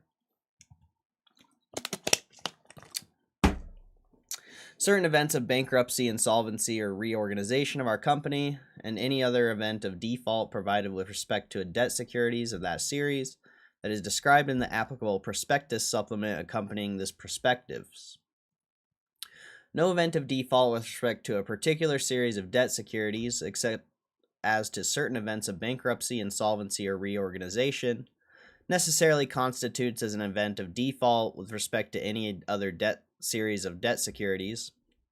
The occurrence of certain events of default or an acceleration under the indenture may constitute an event of default under certain of other indebtedness outstanding from time to time. If an event of default with respect to debt securities of any series outstanding at the time occurs and is continuing, then the trustee or the holders of not less than 25% in principal amount of the outstanding debt securities of that series may, by notice in writing to us and to the trustee if given by the holders, declare to be due and payable immediately the principal, or if the debt securities of that series are discount securities, the portion of the principal amount as may be specified in the terms of that series, of and accrued unpaid interest, if any, on all debt securities of that series. In the case of an event of default resulting from certain events of bankruptcy, insolvency, or reorganization, the principal or such specified amount of an accrued and unpaid interest, if any, on all outstanding debt securities will become and be immediately due and payable without any declaration or other act on the part of the trustee or any holder of outstanding debt securities. At any time after a declaration of acceleration with respect to debt securities of any series has been made, but before a judgment or decree for the payment of the money due has been obtained by the trustee, the holders of a majority in principal amount of the outstanding debt securities of that series may resign and annul the acceleration if all events of default, other than the non-payment of accelerated principal and interest, if any, with respect to debt securities of that series, have been cured or waived as provided in the indenture. We refer you to the prospectus supplement relating to any series of debt securities that are discount securities for the particular provisions relating to acceleration of the portion of the principal amount of such discount securities upon the occurrence of an event of default. The indenture provides that the trustee will be under no obligation to exercise any of its rights or powers under the indenture, unless the trustee receives indemnity, whatever that is, satisfactory to it against any loss, liability, or expense. Subject to certain rights of the trustee, the holders of a majority in principal amount of the outstanding debt securities of any series will have the right to direct the time, method, and place of conducting any proceeding for any remedy available to the trustee, or exercising any trust or power conferred on the trustee with respect to the debt securities of that series. No holder of any debt security of any series will have any right to institute any proceeding, judicial or otherwise, with respect to the indenture, or the appointment of a receiver or trustee, or for any remedy under the indenture, unless the holder has previously given the trustee written notice of a continuing event of default with respect to debt securities of that series, and the holder of not less than 25% of the principal amount of the outstanding debt securities of that series have made written requests and offered reasonable indemnity to the trustee to institute a proceeding as the trustee, and the trustee has not received from the holders of not less than 25% the principal amount of the outstanding debt securities of that series a direction inconsistent with that request and has failed to institute the proceeding within 60 days. Notwithstanding the foregoing, the holder of any debt security will have an absolute and unconditional right to receive payment of the principal of and any interest on that debt security on or after the due dates expressed in that debt security, and to institute suit for the enforcement of payment. The indenture requires us within 120 days after the end of our fiscal year to furnish the trustee a statement furnish to the trustee a statement as to compliance with the indenture. The indenture provides that the trustee may withhold notice to the holders of debt securities of any series of any default or event of default, except in payment on and any debt securities of that series. With respect to debt securities of that series, if it in good faith determines the withholding notice is in the interest of the holders of those debt securities. A lot of reading. Modification and waiver. We may modify and amend the indenture with the consent of the holders of at least a majority in principal amount of the outstanding debt securities of each series affected by the modifications or amendments. We may not make any modifications or amendment without the consent of the holders of each affected debt security. Then outstanding, that amendment will reduce the amount of debt securities whose holders must consent to an amendment, supplement, or waiver, reduce the rate of or extend the time for payment of interest, including default interest on any debt security, reduce the principal of or change the fixed maturity of any debt security, or reduce the amount of or postpone the date fixed for the payment of any sinking fund or analogous obligation with respect to any series of debt securities. Reduce the principal amount of discount securities payable upon acceleration of maturity. Waive a default in the payment of principal of or interest on any debt security, except for a rescission of acceleration of the debt securities of any series by the holders of at least a majority in aggregate principal amount of the then outstanding debt securities of that series, and a waiver of the payment default that resulted from such acceleration. Make the principal of or interest on any debt security payable in currency other than the stated in the debt security. Make any change to certain provisions of the indenture relating to, among other things, the right of the holders of debt securities to receive payment of the principal of and interest on those debt securities, and to institute a suit for the enforcement of any such payment, and to waivers or amendments, or waive a redemption payment with respect to any debt security. Except for certain specified provisions, the holders of at least a majority in principal amount of the outstanding debt securities of any series may, on behalf of the holders of all debt securities of that series, waive our compliance with provisions of the indenture. The holders of a majority in the principal amount of the outstanding debt securities of any series may, on behalf of the holders of all the debt securities of such series, waive any past default under the indenture with respect to that series and its consequences, except a default in the payment of the principal of or any interest on any debt security of that series, provided, however, that the holder of a majority in principal amount of outstanding debt securities of any series may resign an acceleration and its consequences, including any related payment default that resulted from the acceleration.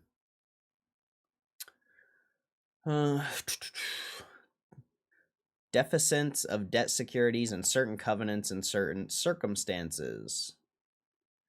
Bro, this is... this is a lot. All right.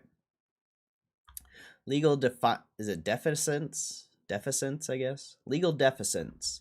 The indenture provides that unless otherwise provided by the terms of applicable series of debt securities, we may be discharged from any and all obligations in respect to the debt securities of any series, except for certain obligations to register the transfer or exchange of debt securities of such series, to replace stolen, lost, or mutilated debt securities of such series, and to maintain paying agencies and certain provisions relating to the treatment of funds held by paying agencies.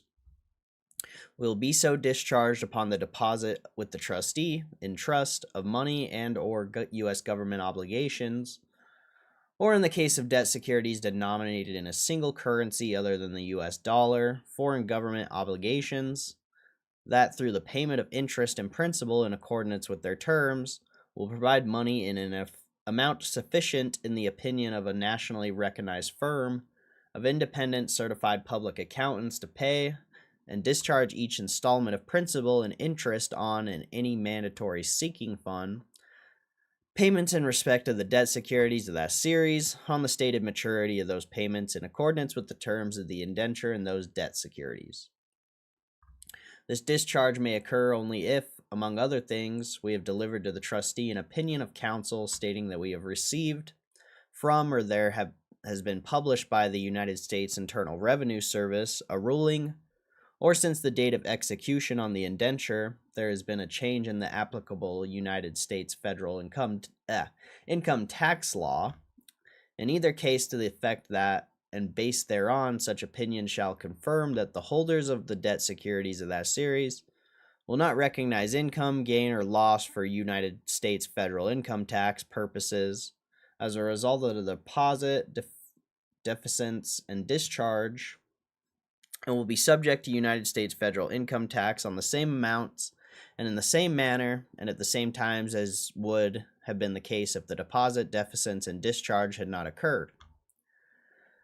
Deficits of certain covenants. The indenture provides that unless otherwise provided by the terms of applicable series of debt securities, upon compliance with certain conditions, we may omit to comply with the covenant described under the heading consolidation, merger, or sales of assets, and certain other covenants set forth in the indenture, as well as any additional covenants that may be set forth in the applicable prospectus supplement.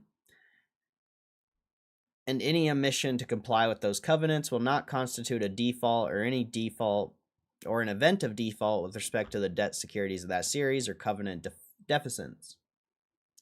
Conditions include depositing with the trustee money and or U.S. government obligations, or in the case of debt securities denominated in a single currency other than the U.S. dollar, foreign government obligations that through the payment of interest and principal in accordance with their terms will provide money in an amount sufficient in the opinion of a nationally recognized firm of independent certified public accountants to pay and discharge each installment of principal of and interest on and any mandatory sinking fund payments in respect to the debt securities of that series on the stated maturity of those payments in accordance with the terms of the indenture and those debt securities and delivering to the trustee an opinion of counsel to the effect that the holders of debt securities of that series will not recognize income, gain, or loss for United States federal income tax purposes as a result of the deposit and related covenant deficits, and will be subject to United States federal income tax on the same amounts and in the same manner and at the same times as would have been the case if the deposit and related covenants deficits had not occurred. There's a lot. What's up, Moose? What's up, bro? Hope you're doing good. Covenant deficits in event of default. In the event we exercise our option to effect covenant deficits with respect to any series of debt securities, and the debt securities of that series are declared due and payable because of the occurrence of any event of default, the amount of money and or U.S. government obligations or foreign government obligations on deposit with the trustee will be sufficient to pay amounts due on the debt securities of that series at the time of their stated maturity, but may not be sufficient to pay amounts due on the debt securities of that series at the time of the acceleration resulting from the event of default. In such a case, we would remain liable for those payments. Foreign government obligations means, with respect to debt securities of any series that are denominated in a currency other than US dollar, direct obligations of the government that issued or caused to be issued such currency for the payment, of which obligations its full faith and credit is pledged, which are not callable or redeemable at the option of the issuer thereof, or obligations of a person controlled or supervised by or acting as an agency or instrumentality, that's a weird word, of that government, the timely payment of which it is unconditionally guaranteed as a full faith and credit obligation by that government, which are not callable or redeemable at the option of the issuer thereof. Regarding the trustee, the indenture provides that except during the continuance of an event of default, the trustee will perform only such duties as are specifically set forth in the indenture. During the existence of an event of default, the trustee will exercise such rights and powers vested in it under the indenture, and use the same degree of care and skill in its exercise as a prudent person would exercise or use under the circumstance in the conduct of such person's own affairs. The indenture and provisions of the Trust Indenture Act of 1939, as amended, that are incorporated by reference therein contain limitations on the rights of the trustee, should it become one of our creditors, to obtain payments of claims in certain cases, or to realize on certain property received by it in respect of any such claim as security or otherwise. The trustee is permitted to engage in other transactions with us or any affiliates, provided, however, that if it acquires any conflicting interest, as defined in the indentures or in the Trust Indenture Act of 1939, as amended, it must eliminate such conflict or resign. Regarding payments and paying agents, unless we state otherwise in the applicable prospectus supplement, we'll make payment of the interest on any debt securities on any interest payment date to the person in whose name the debt securities are registered at the close of business on the regular record date for the interest payment. We will pay principal and any premium and interest on the debt securities of a particular series at the office of the paying agent designated by us, except that unless we indicate otherwise in the applicable prospectus supplement, we'll make interest payments by check that we will mail to the holder or by wire transfer to certain holders. Unless we indicate otherwise in the applicable prospectus supplement, we'll designate the corporate trust office of the debenture trustee in the city of New York as our sole paying agent for payments with respect to debt securities of each series. We will name in the applicable prospectus supplement any other paying agents that we initially designate for the debt securities of a particular series. We will maintain a paying agent in each place of a payment for the debt securities of a particular series. All money we pay to a paying agent or the trustee for the payment of the principal of or any premium or interest on any debt securities that remained unclaimed at the end of the 2 year after such principal, premium, or interest has become due and payable will be repaid to us, and the holder of the debt security thereafter may look only to us for payment thereof. Governing law. The indenture and the debt securities will be governed by and construed in accordance with the internal laws of the state of New York. Oh man, so much reading, bro. It was so much easier to just have Roy and Kitty do all this.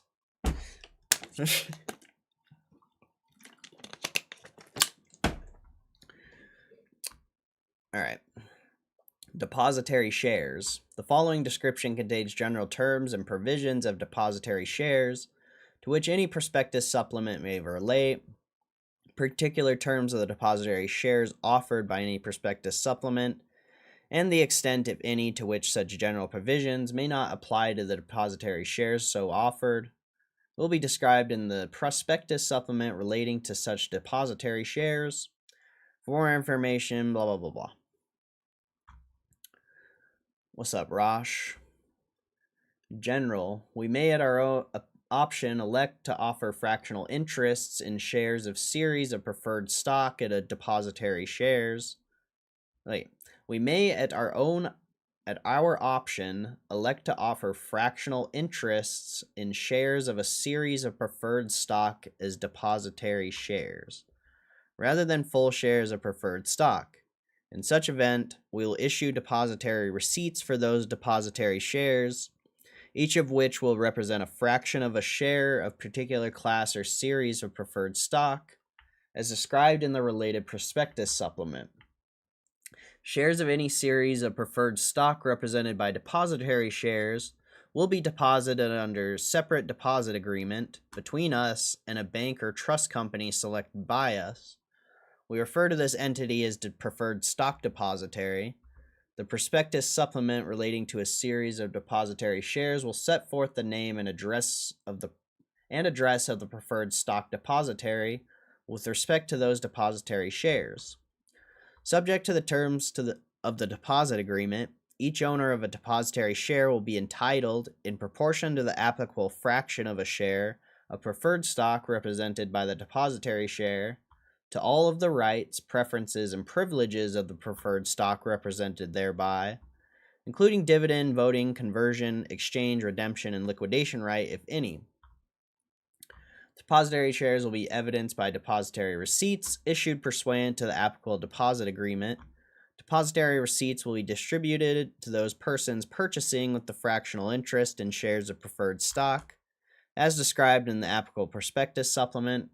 Copies of the applicable form of deposits, agreements, and depository receipts may be obtained from us upon request, and the statements made hereunder relating to the deposit agreement and the depository receipts to be issued thereunder are summarizes of certain provisions thereof, and do not purport to be complete and are subject to, and qualified in the entirety by reference to, all of the provisions of the applicable deposit agreement and related depository receipts.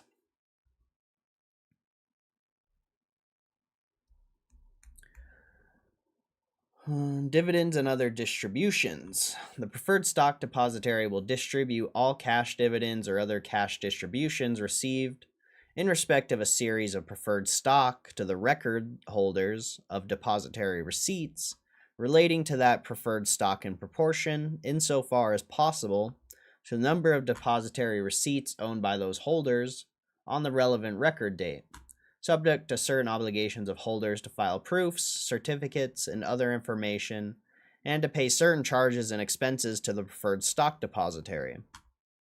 The preferred stock depository will distribute only such amount, however, as can be distributed without attributing to any holder of depository shares a fraction of 1 cent, and the balance not so distributed will be held by the preferred stock depository and added to and treated as part of the next sum received by the preferred stock depository for distribution to record holders of depository shares then outstanding.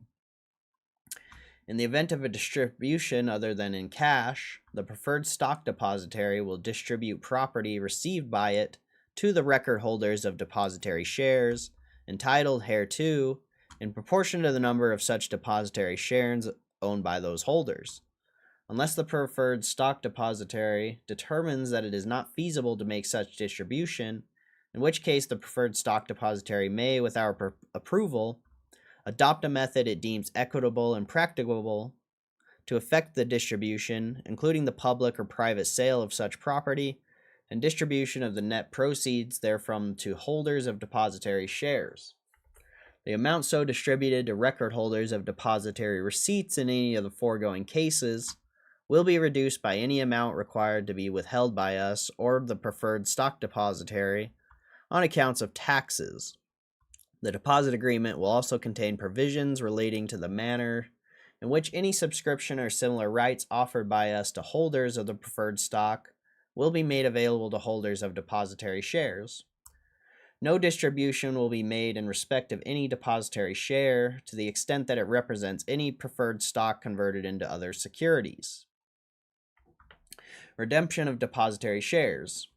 If a series of preferred stock represented by depository shares is subject to redemption, the depository shares will be redeemed from the proceeds received by the preferred stock depository, resulting from redemption, in whole or in part, of such class or series of preferred stock held by the preferred stock depository.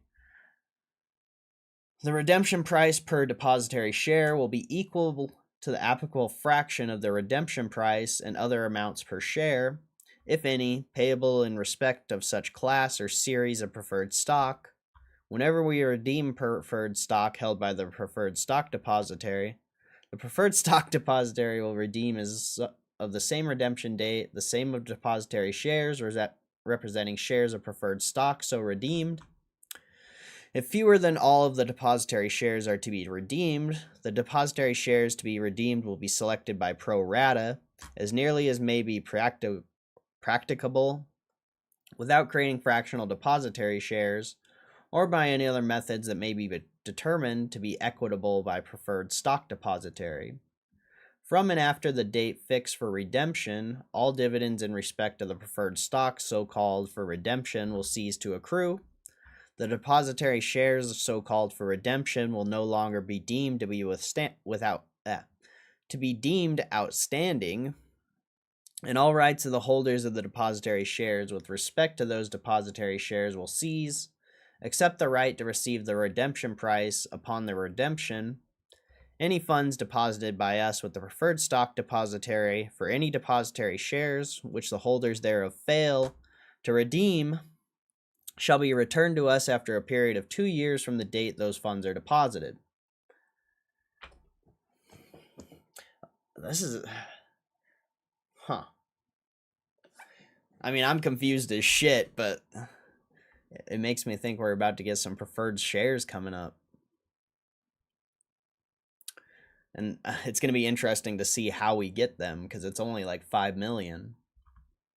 Voting of the shares of preferred stock. Upon receipt of notice of any meeting at which the holders of class or series of preferred stock represented by the applicable series of depository shares are entitled to vote, the preferred stock depository will mail the information contained in the notice of meeting to record holders of the depository receipts, evidencing the depository shares of such class or series of preferred stock. Each record holder of the depository receipts evidencing depository shares on the record date, which will be the same date as the record date for the related class or series of preferred stock, will be entitled to instruct the preferred stock depository as to the exercise of the voting rights pertaining to the amount of preferred stock represented by that holder's depository shares.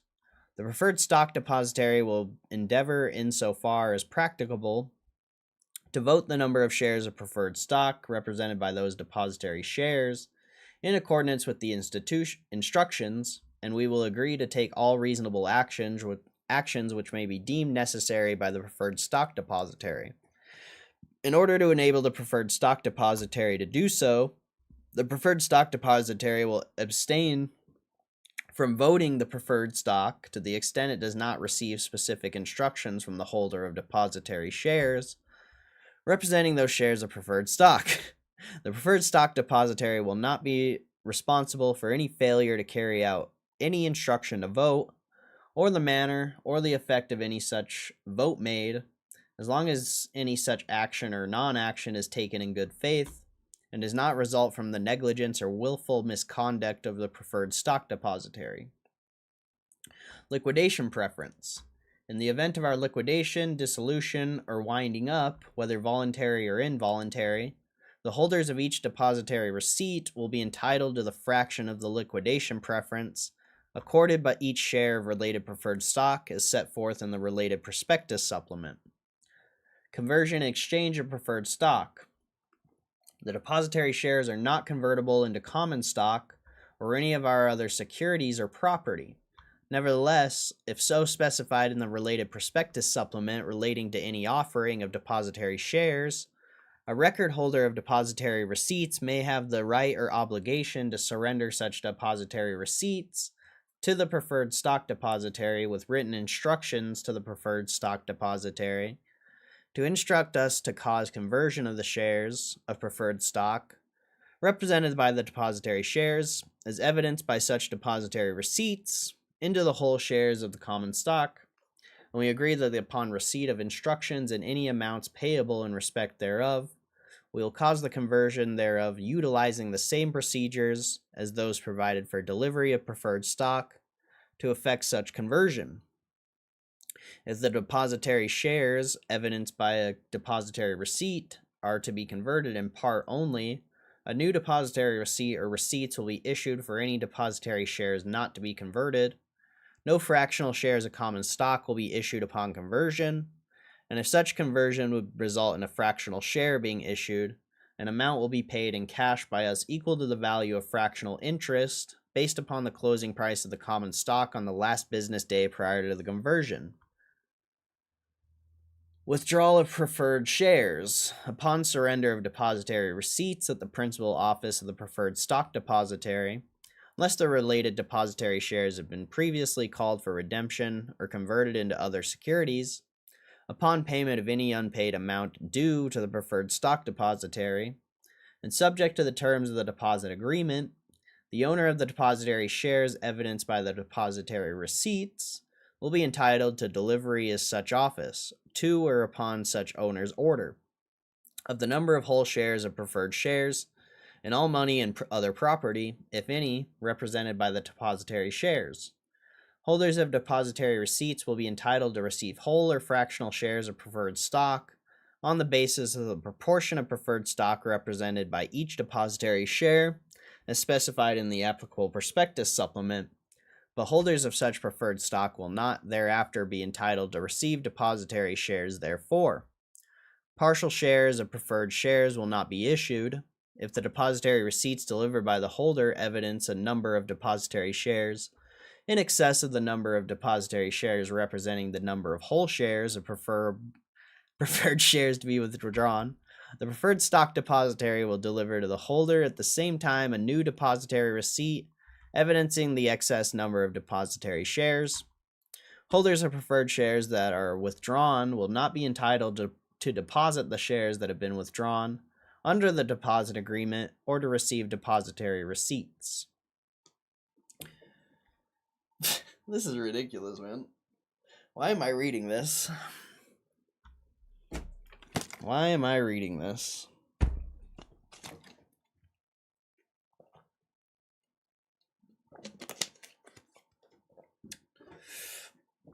I think it's almost done, though. I think it's almost done. All right. Amendment and termination of deposit agreement. The form of depositary receipt evidencing the depositary shares, which represent the preferred stock, and any provision of the deposit agreement may be amended at any time by agreement between us and the preferred stock depositary. However, amendments, if any, which materially and adversely alter the right of holders of depositary receipts, or that would be materially and adversely inconsistent with the rights of holders of the underlying preferred stock, will be ineffective unless the amendment had been approved by the existing holders of at least a majority of the depositary shares then outstanding under the deposit agreement. Every holder of outstanding depositary receipts at the time of any such amendment, if any, becomes effective shall be deemed, by continuing to hold its depositary receipts, to consent the amendment and to be bound by the applicable deposit agreement as amended thereby. We may terminate a deposit agreement upon not less than 30 days prior written notice to the preferred stock depositary. If a majority of our class A or series of preferred stock subject to the deposit agreement consents to its termination, whereupon the preferred stock depositary will deliver or make available to each holder of depositary receipts, upon surrender of the depositary receipts held by such holder, the number of whole or fractional shares of preferred stock as are represented by the depositary shares, evidenced by those depositary receipts, together with any property held by the preferred stock depositary, With respect to the depositary receipts, additionally, a deposit agreement will automatically terminate. All outstanding depositary shares related thereto have been redeemed.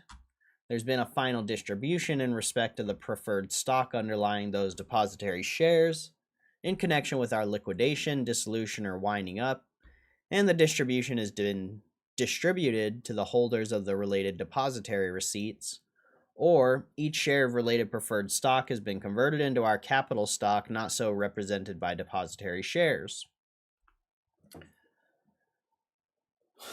Charges of depositary.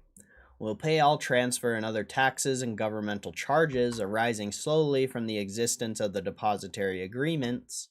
We will pay the preferred stock depositaries fees and charges in connection with the initial deposit of the preferred stock, and initial issuance of depositary receipts, and any redemption or conversion of the preferred stock. Holders of depositary receipts will pay all of the other transfer and other taxes, governmental charges and fees, and expenses of preferred stock depositary for any duties requested by such holders to be performed which are outside of those expressly provided for in the deposit agreement. Resignation and removal of depositary. A preferred stock depositary may resign at any time by delivering us notice of its election to do so, and we may at any time remove any preferred stock depositary. Any such resignation or removal will take effect upon the appointment of a successor preferred stock depositary, and that successor preferred stock depositary's acceptance of the appointment.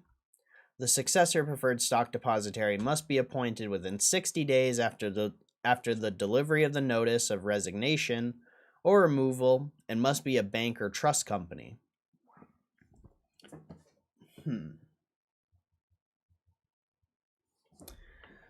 Miscellaneous. The preferred stock depositary will forward all reports and communications which we deliver to the preferred stock depositary, and which we are required or otherwise determined to furnish to holders of the preferred stock. Neither we nor any preferred stock depositary will be liable if we are or it is prevented or delayed by law or any circumstance beyond our or its control in performing our or its obligation under a deposit agreement.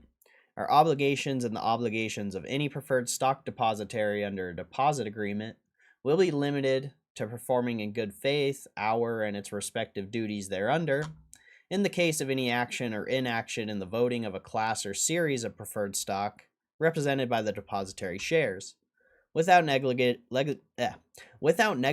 gross negligence, or willful misconduct, we and any preferred stock depositary will not be obligated under the deposit agreement to prosecute or defend any legal proceeding in respect of any depositary shares, depositary receipts, or shares of any preferred stock represented thereby unless satisfactory indemnity is furnished. We and the preferred stock depositary may rely upon written advice of counsel or accounts or information provided by persons presenting shares of preferred stock for deposit, holders of depositary receipts, or other persons believed to be competent to give such information, and on documents believed to be genuine and to have been signed and presented by the proper party or parties.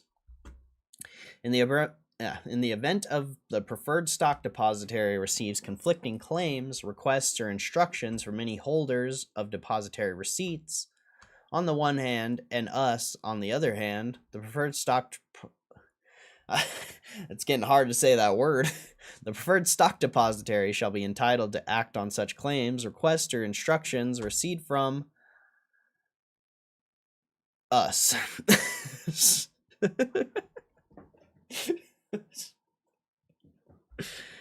Oh man, it's not even over yet. It's not even over yet.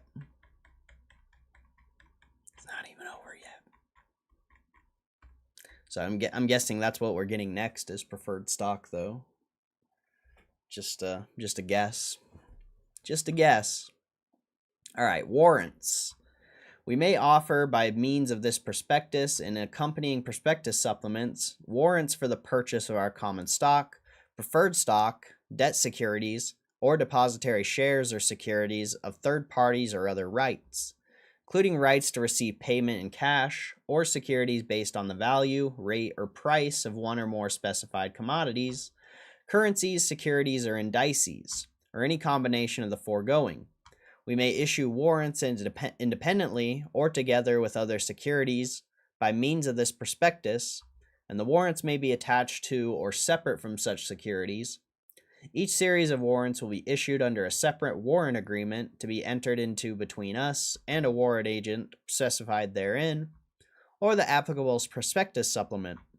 The warrant agent will act solely as our agent in connection with the warrants of such series and will not assume any obligation or relationship of agency or trust for or with any holders or beneficial owners of warrants. I don't want to read that. Exercise of warrants. Each warrant will entitle the holder of a warrant to purchase the amount of common stock, preferred stock, debt securities, and or depository shares or other securities or rights, as the case may be, at the exercise price stated or determinable in the applicable prospectus supplement for the warrants. Warrants may be exercised at any time up to the close of business on the expiration date shown in the applicable prospectus supplement, unless otherwise specified in the such prospectus supplement. After the close of business on the expiration date, unexercised warrants will become void. Warrants may be exercised as described in the applicable prospectus supplement when the warrant holder makes the payment and properly completes and signs the warrant certificate at the corporate trust office of the warrant agent or any other office indicated in the prospectus supplement. We will, as soon as practicable, forward or cause to be forward the common stock, preferred stock, debt securities, depository shares, or other securities or rights that the warrant holder has purchased, as the case may be. If the warrant holder exercises the warrant for less than all of the warrants represented by the warrant certificate, we'll issue a new warrant certificate for the remaining warrants. Okay. All right, purchase contracts. We may issue purchase contracts representing contracts obligating holders to purchase or sell and obligating us to sell or purchase a specified or varying number of debt or equity securities issued by us or securities of third parties. A basket of such securities, an index or indices of such securities, or any combination of the foregoing currencies or commodities at a future date or dates. Price and quantity terms may be fixed at the time of purchase, at the time the purchase contracts are entered into, or may be determined by reference to a specific formula set forth in the purchase contracts. The purchase contracts may be entered into separately, or as a part of a unit that consists of a purchase contract and warrants. The purchase contracts may require us to make periodic payments to the holders of the units, or require the holders of the units to make periodic payments to us. These payments may be unsecured or pre-funded, and may be paid on a current or on a deferred basis. The purchase contracts may require holders to secure their obligations under the contracts in a specified manner.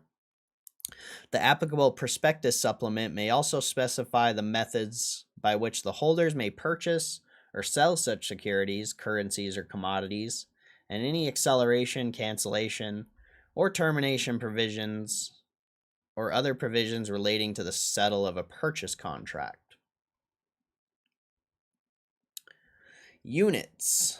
We may issue units from time to time in such amounts and in many distinct series as we determine.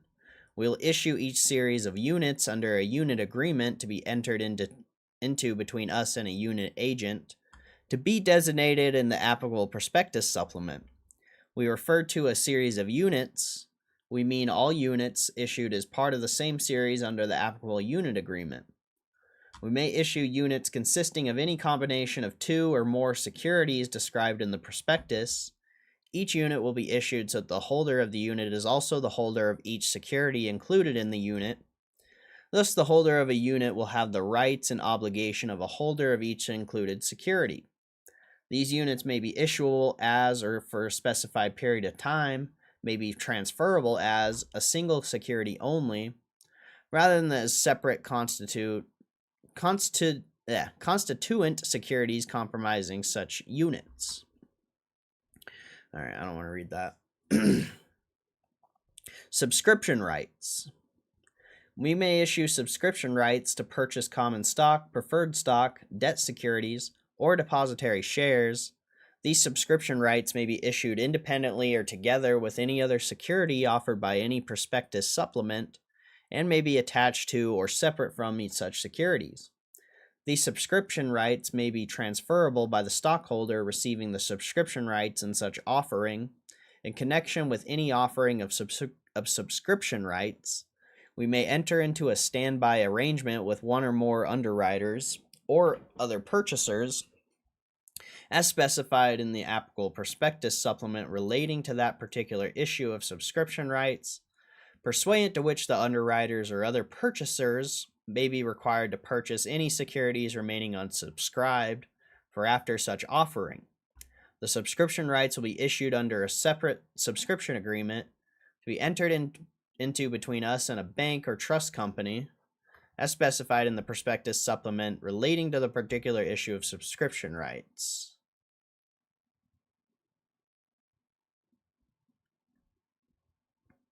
The fuck?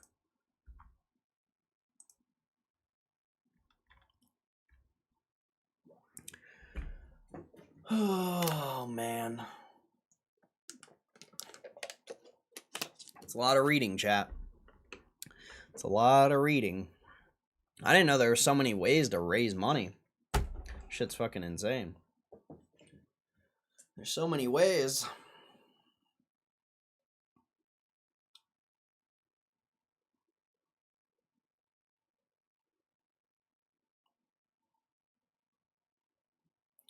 All right. Book entry securities.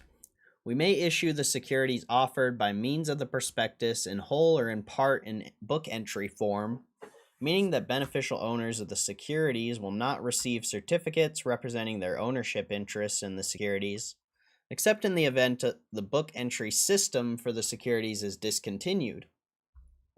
If securities are issued in book entry form, there will be evidence by one or more global securities that will be deposited with or on the behalf of a depository identified in the applicable prospectus supplement relating to the securities.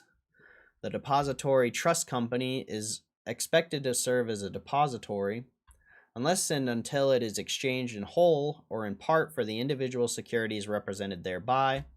A global security may not be transferred except as a whole by the depository for the global security to a nominee of such depository, or by a nominee of such depository to such depository, or another nominee of such depository, or from the depository, or any nominee it lists, or any nominee of such depository to a successor depository, or a nominee of such successor. Global securities may be issued in either registered or bearer form and in either temporary or permanent form. The specified terms of the depository arrangement with respect to a class or series of securities that differ from the terms described here will be described in the applicable prospectus supplement. Unless otherwise indicated in the applicable prospectus supplement, we anticipate that the following provision will apply to depository arrangements.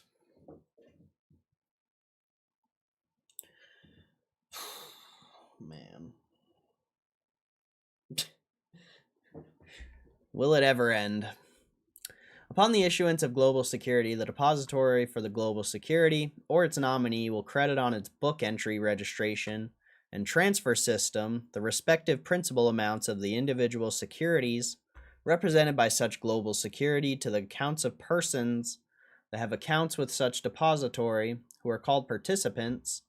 Such accounts shall be designated by the underwriters, dealers, or agents with respect to the securities, or by us if the securities are offered and sold directly by us.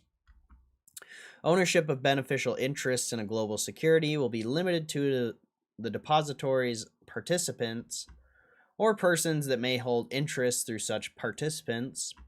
Ownership of beneficial interests in the global security will be shown on, and the transfer of that ownership will be effected only through records maintained by the applicable depository or its nominee with respect to the beneficial interests of participants, and records of the participants with respect to the beneficial interests of persons who hold through the participants.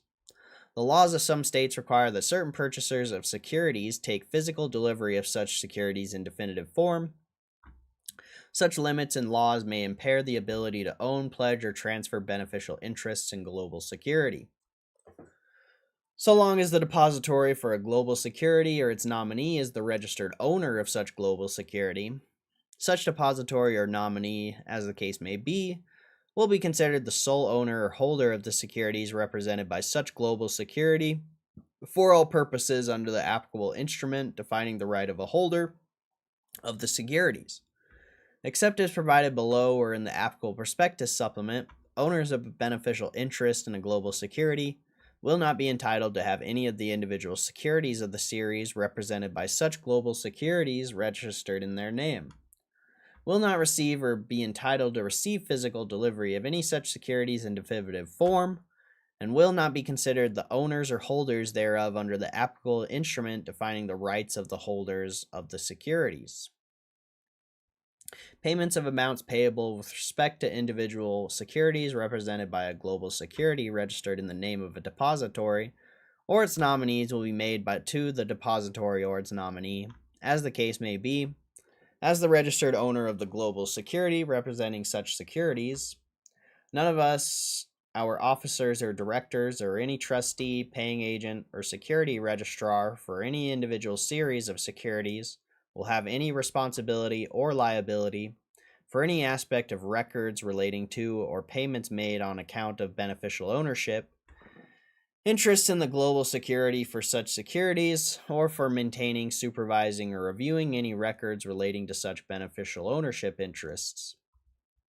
We expect that a depository for a series of securities offered by means of this prospectus or its nominee, upon receipt of any payment of principal, premium, interest, dividend, or other amount in respect of permanent global security representing any such securities, will immediately credit its participants' accounts with payments in amounts proportionate to their respective beneficial interests in the principal amount of such global security for such securities as shown on the records of such depository or its nominee. We also expect that payments by participants to owners of beneficial interests in such global security held through such participants will be governed by standing instruction and customary practices, as is the case with securities held for the account of customers in bearer form or registered in street name. Such payments will be the responsibility of such participants. If a depository for a series of securities is at any time unwilling, unable, or ineligible to continue a depository, or a successor depository is not appointed by us within 90 days, we'll issue individual securities of such series in exchange for the global security representing such series of securities. In addition, we may at any time and in sole discretion, subject to any limitations described in the applicable prospectus supplement relating to such securities, determine to not have any securities of such series represented by one or more global securities, and in such event will issue individual securities of such series in exchange for the global security or securities representing such series of securities. Man, oh man. Man, oh man. It's too much reading. This is why people get the wrong story. There's too much reading. I mean, you probably don't need to be reading all this, let's be real. Selling security holders to be named. Selling security holders to be named in a prospectus supplement may from time to time offer and sell some or all of our securities held by them pursuant to this prospectus and the applicable prospectus supplement. Such selling security holders may sell our securities held by them to or through underwriters, dealers, or agents, or directly to purchasers, or as otherwise set forth in the applicable prospectus supplement. See plan distribution. Such selling security holders may also sell, transfer, or otherwise dispose of some or all of the securities held by them in transactions exempt from the registration requirements of the Securities Act. We'll provide you with a prospectus supplement which will, among other things, set forth the name of each selling security holder and the number of our securities beneficially owned by such selling security holders that are covered by such prospectus supplement. I don't want to read that.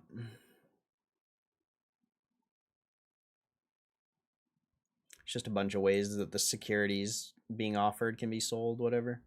If we sell securities to a dealer acting as a principal, the dealer may resell such securities at varying prices to be determined by such dealer in its discretion at the time of resale without consulting with us, and such resale prices may not be disclosed in the applicable prospectus supplement.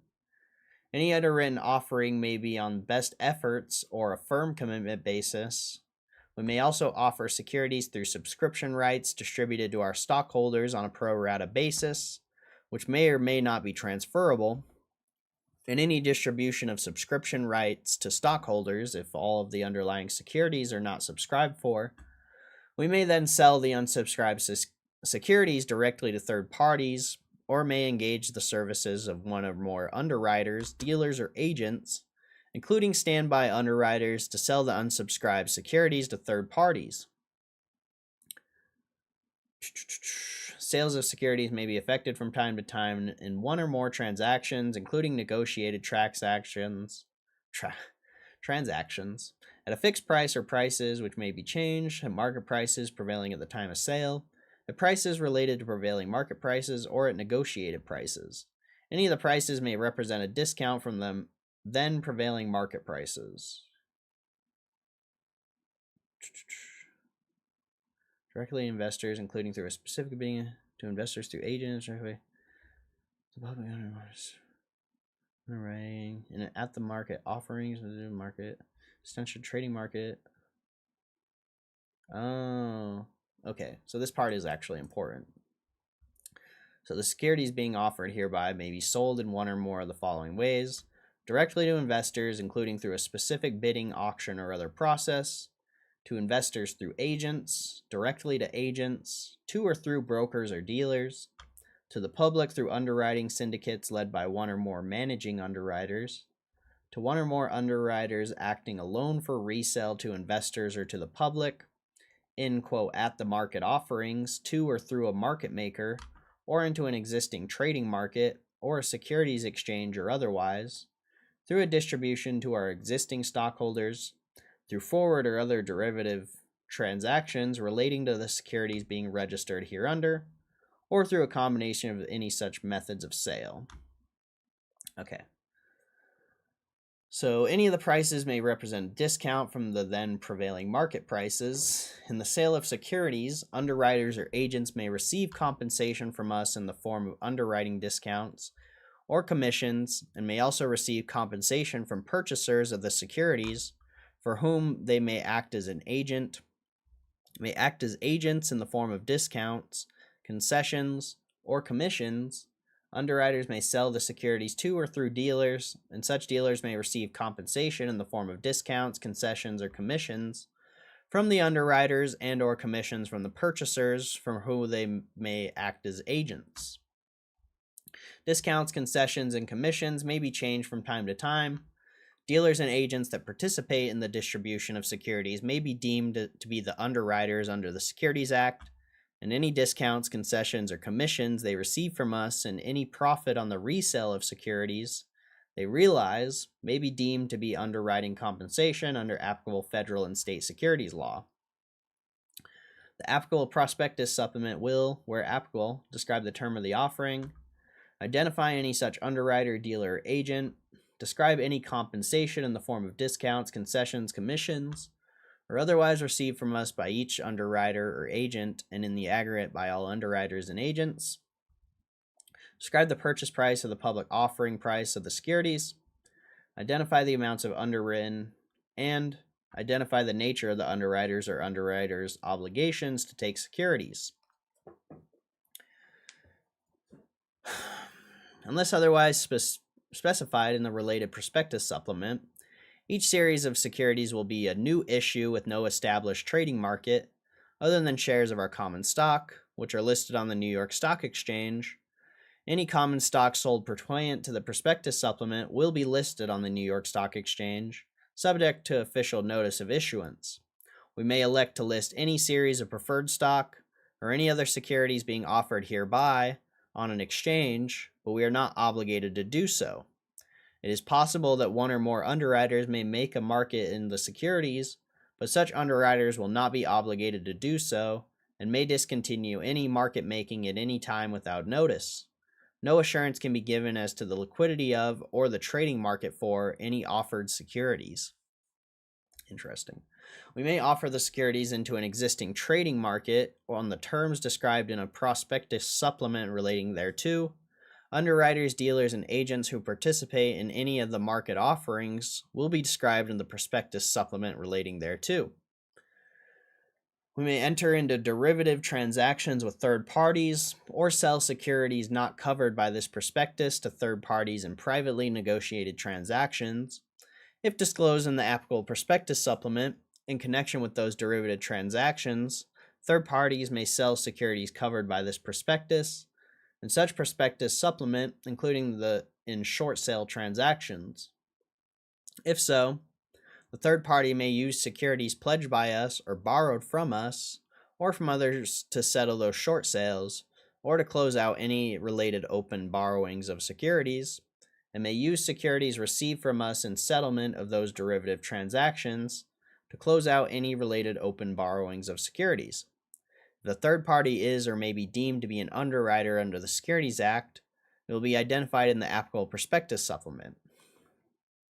Until the distribution of the securities is completed, rules of the SEC may limit the ability of any underwriters and selling group members to bid for and purchase the securities. As an exception to these rules, underwriters are permitted to engage in some transactions that stabilize the price of the securities.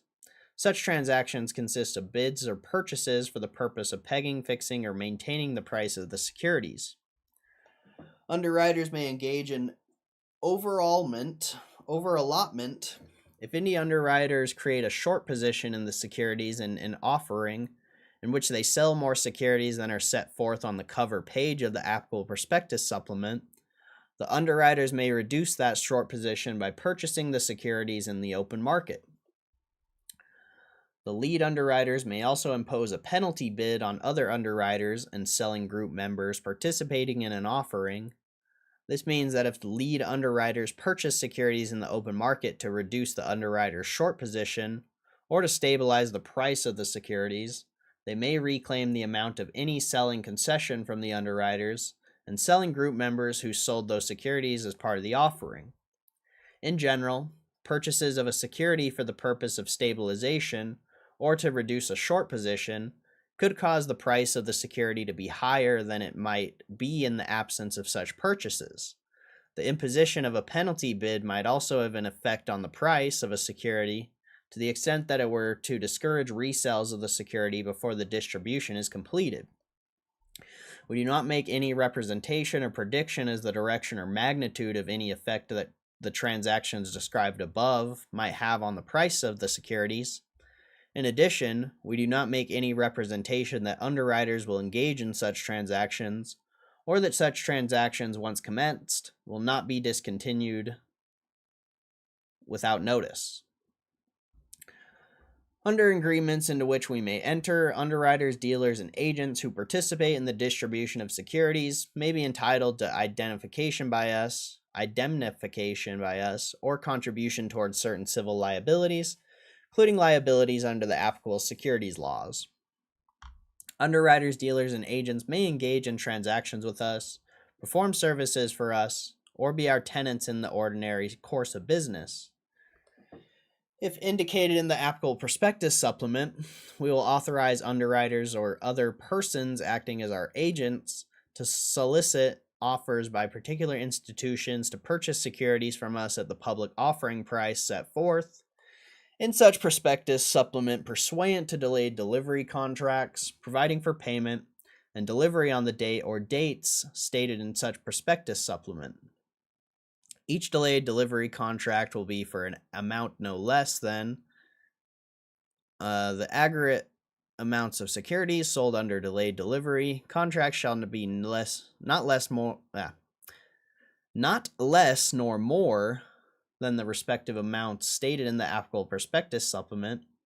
Institutions with which such contracts, when authorized, may be made including commercial and savings banks, insurance companies, pension funds, investment companies, educational and charitable institutions, and others, will in all cases be subject to our approval. The obligations of any purchaser under any such contract will be subject to the condition that the purchase of the securities shall not at any time of delivery be prohibited under the law of any jurisdiction in the United States to which the purchaser is subject, and B, if the securities are being sold to underwriters, we shall have sold to the underwriters the total amount of securities less the amount of thereof, covered by the contracts. The underwriters and such other agents will not have any responsibility in respect to the validity or performance of such contracts. So I don't know if I read that or got what this was saying correctly, but it's like, I feel like it's saying that anything they issue, like warrants, units, whatever it may be, people who are borrowing shares are able to buy those to potentially cover their position, maybe. I'm not exactly sure if that's exactly what it meant, but something like that, it seemed like. To comply with applicable state securities laws, the securities offered by this prospectus will be sold, if necessary, in such jurisdictions only through registered or licensed brokers or dealers. In addition, securities may not be sold in some states unless they have been registered or qualified for sale in the applicable state, or an exemption from the registration or qualification requirement is available and is complied with. Underwriters, dealers, or agents that participate in offer of the securities, or their affiliates or associates, may have engaged or engage in transactions with and perform services for us or our affiliates in the ordinary course of business for which they may have received or receive customary fees and reimbursement of expenses. Legal matters. Certain legal matters with respect to the securities to be offered by us by means of this prospectus will be passed upon for us by White and Case, LLP.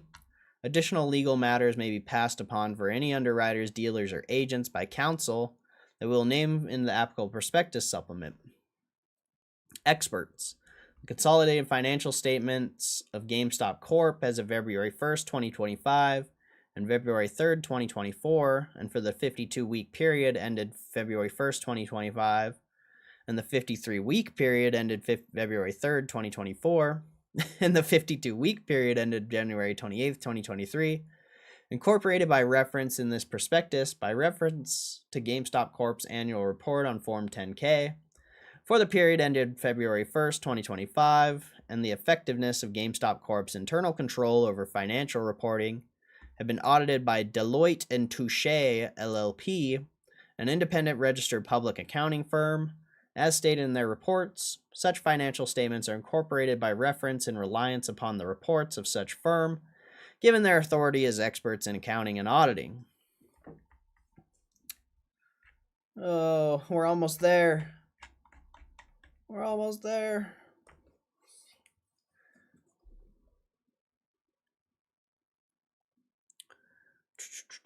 Connection with the issuance and distribution of securities, blah, blah, blah. I don't even know if I want to read this anymore. I think we got most of it.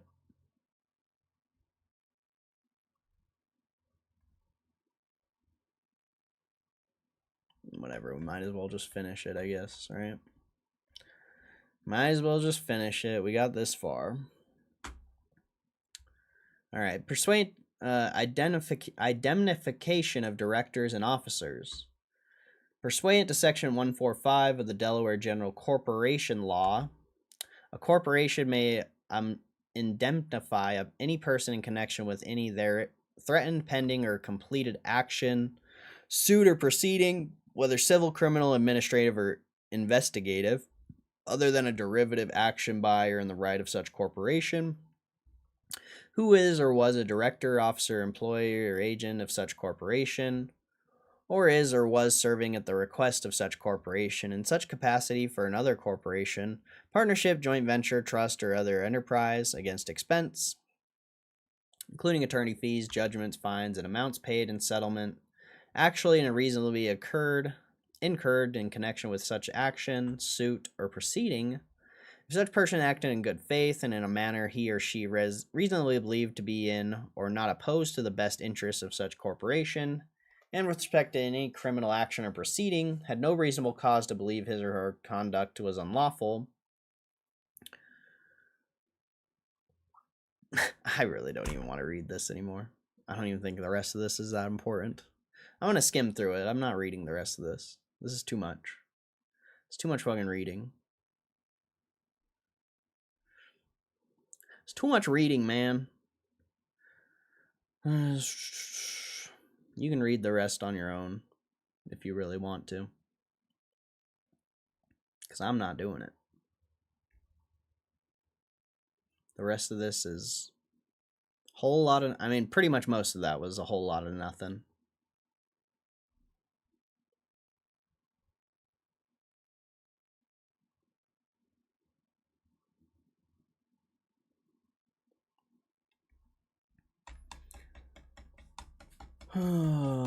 Pretty cool, pretty cool, pretty cool. I think we're getting preferred stock next, though. I think we're getting some preferred stock.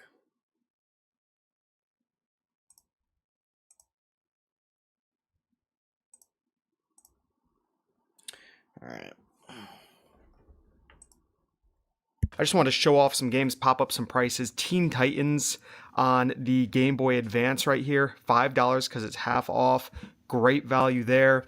Streets of Rage 4 for $10. Sharon's Staircase for $10. Cozy Grove, again, $10. Phobia, Saint Dinfna Hotel. I don't even know how to pronounce that. Gungrave Gore. Since I picked this game up, I'm pretty sure the price has already come down on it because they just announced that they're remaking this game because this one was made so poorly. So, I don't know. Maybe I'll just keep that one. Looney Tunes Wacky World of Sports. Another game where it's not worth that much, but I've actually been looking for this game for myself. It just looked like fun, so I picked it up. Postal 4 No Regrets for $30. Not part of the sale, but this is a very low print run game. There's none on Amazon at all. And on eBay, I think the cheapest one is $60 or $70. I was debating keeping this. I'm going to play through it first, but it's going to be hard to find in the future, I think, so I grabbed it. Ratatouille for $5. Not a bad deal there. Mario Party Star Rush for $10. And what I try to do with these games, guys, when I'm buying them, especially for Amazon, I always try to make sure they're at least complete with the manual. It's very rare that I'll grab one that's either missing the manual or without a box. But if you notice during the video, there were a few I grabbed without the box or without a manual or something. And that's because I was just trying to fill the quota of getting the 4 games and I couldn't find another one. So I try not to do that. Mario versus Donkey Kong for $5. Again, it is complete. So the price you're seeing here on the screen, you could actually ask a bit more for it because it has the manual, the case, the artwork, and all that stuff. Price that's referenced on the screen is usually the lowest price on Amazon, which could just be cartridge only. 1-2 Switch for $10. Wreckfest for $10. Yeah, my local GameStop was just stacked. WarioWare Get It Together for $10. This is an interesting one. I'm not so sure. I think it's just because Shohei Ohtani is on the cover. The PlayStation 5 version doesn't sell for a lot, but this PlayStation 4 version of the show 2022 sells for decent money. And at $10, I grabbed it. I don't even know what this is. After Image? Oh, yeah, that was easy. After Image. $10. Trails of Cold Steel 3. Project Cars 2. New Tales from the Borderlands for $5. And The Walking Dead Complete first season plus 400 days. Now, I think you guys saw at another GameStop, I picked these exact 2 same games up. So it's nice when you already start to learn which ones are going to be worth it. And I could just run in and be like, okay, scan the shelves. Do they have any of these games? I grab them all. Do they have this one? I'll grab it because now I know. So yeah, it worked out really well. So we are here in my basement now, and when I say I actually play these games, I actually do play a lot of the PlayStation games. As you can tell, this is my little PlayStation 4 corner right here, and I have a lot of... I want to on the PlayStation 4. It sells games like this right here got delisted. Godzilla on the PlayStation 4 sells for over $200 last I looked. Maybe it goes for more now. I have no idea. And there's other games Bro, just... that's fucking insane. Godzilla PS4 is a $300 game?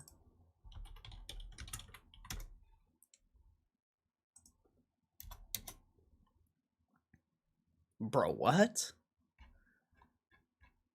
That's crazy, bro. $250 game. Wow. like that sitting here that have been delisted that are just worth an insane amount of money. So I keep a lot of them and I do enjoy playing them. And down here, it's literally a basement. So this is a little gaming nook down here with Xbox, PlayStation 4, Switch, all that stuff. And then upstairs is my PlayStation 5. But that is how easy it is to make a few extra $100 in a day or two of running around finding cool deals. It's not going to make you rich. I guess it could if you want to drive around the whole country, hit up every single GameStop. Yeah, that dude like went to like 4 different GameStops and probably got like, I don't know, like $700-800 worth of product, and he's gonna be able to sell it for like 1,200, maybe 1,000 on the low end. Like that's pretty impressive for like a day or two of just going to GameStops and, you know, doing what you would do at like a thrift store or something. It's kind of interesting. I didn't know like used games and stuff were that expensive. Like I never knew.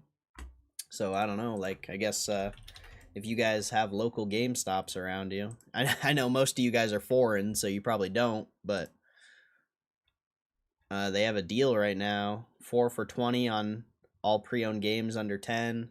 Then 4 for $40 on all pre-owned games under 20. Like you can go find some games, and you might be able to make like $5-10 a game potentially, maybe even more if you find something sick. You never know. It's kind of interesting how I don't know, that's just interesting, you know? GameStop's giving like resellers potential to make money, which is wild.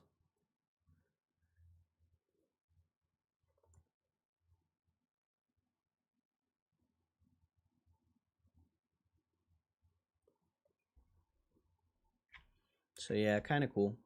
Kind of cool. But let's see if there's any like other news going on.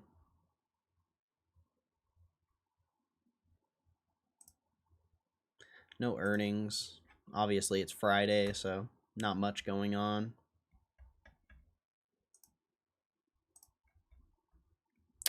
Utilities are up. Energy's up 1%. Good to see. Of course, not much insider buying, really. You got any whales on GameStop yet? Nope, nothing. Short interest update. Nah, short interest should update next week, I think. Not really sure, but soon. Wow, Bitcoin's at all-time highs. Another all-time high on Bitcoin. She is son. Crazy. Crazy.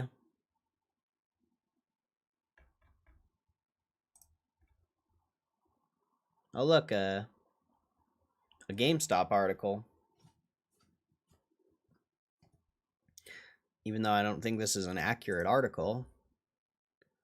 GameStop files for automatic mixed security shelf, shares down 3%.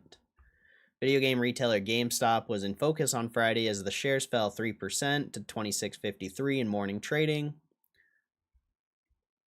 Grapevine, Texas firm filed a prospectus related to the offer and sale of automatic mixed security shelves. Retail company. What a terrible article. I really wasted my fucking Seeking Alpha article on this. That was stupid. I ain't reading that shit.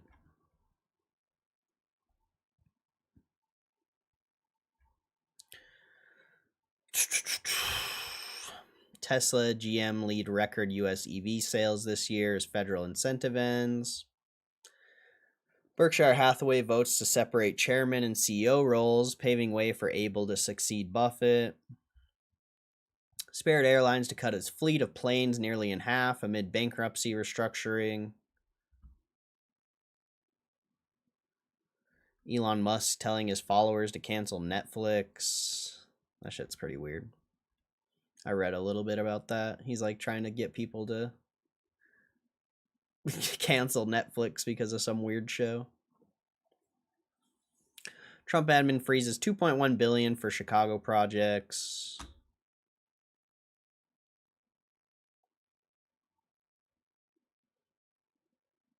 Google, Apple drop ICE agent tracking apps from stores after Trump admin complaints. Digital price tags. I've been told about this. It's kind of interesting. How long's the article?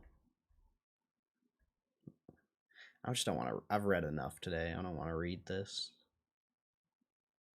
Digital price tags may enable Kroger and other grocery chains to transition to dynamic pricing in which the price of basic household goods could surge based on the time of day, weather. Yeah, that's kind of what I figured anyway. Didn't need an article for that one.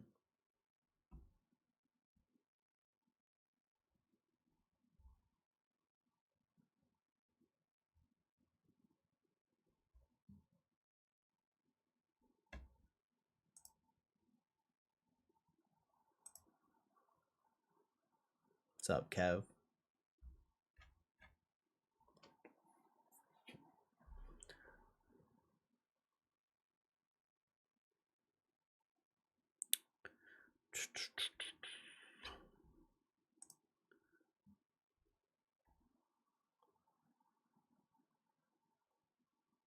Samsung brings Bitcoin access to 75 million people via Coinbase partnership. Well, I don't think we're reading about this because this website's shit.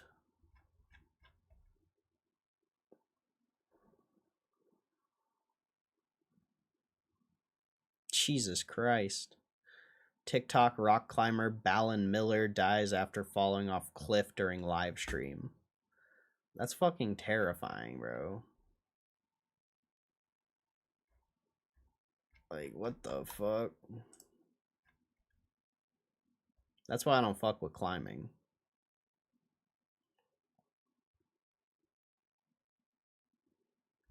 Streamers accuse Twitch of slashing their viewership by not counting lurkers.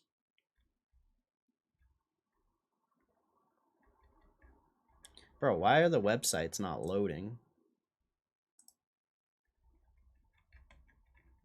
Thank you.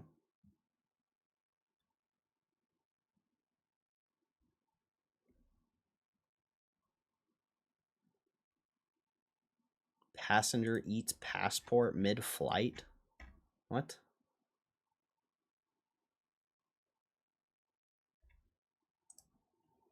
Destroyed their passports mid-air? Psychos.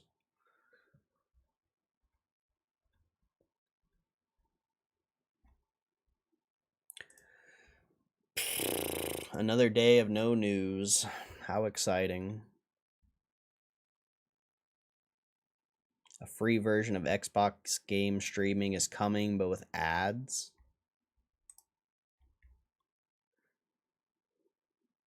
Xbox is reportedly close to announcing a new ad-supported version of its game streaming service. Apparently, Microsoft has been internally testing ad-supported cloud streaming with employees, letting them play games without a Game Pass subscription.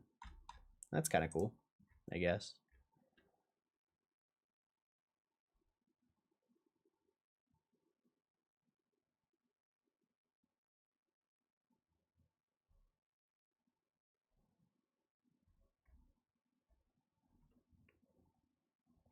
There's some like gaming news, but not much. Checking in from mobile, busy day.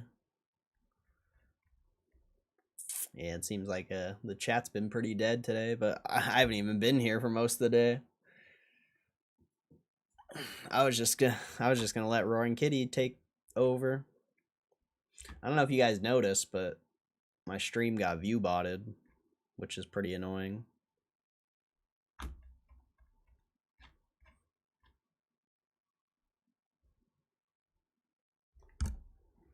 I don't think there's actually 20 people here, just saying.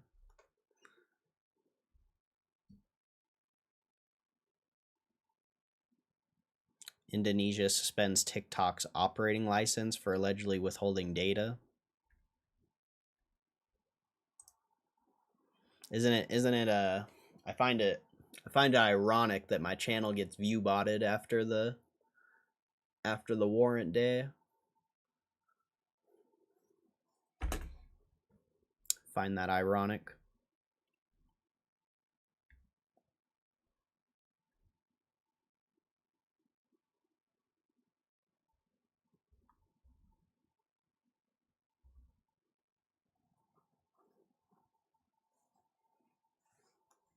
Just viewership.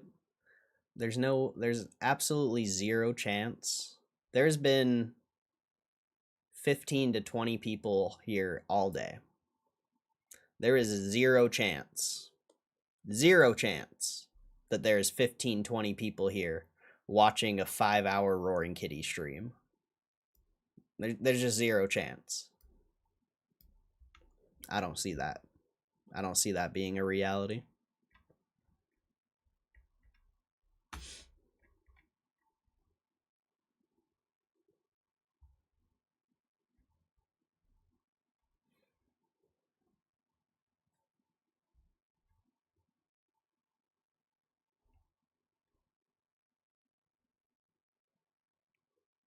Desktop stream still on, does that count? Probably, but there's nobody here. There's nobody here. It hasn't changed. It's the same people who have been here for the past year or the past few months. Like, there's nobody new here. There's nothing. Like, it's, you can just tell. And look at the chart. Like, right when I started the stream, boom, boom. And then it hasn't gone down since then. Like, that's a sign of U-botting right there. Little spikes, like, oh, you can't see it because my webcam's in the way. But these little spikes right here when I first started the stream, like, those are signs of U-bots. You don't get spikes like that.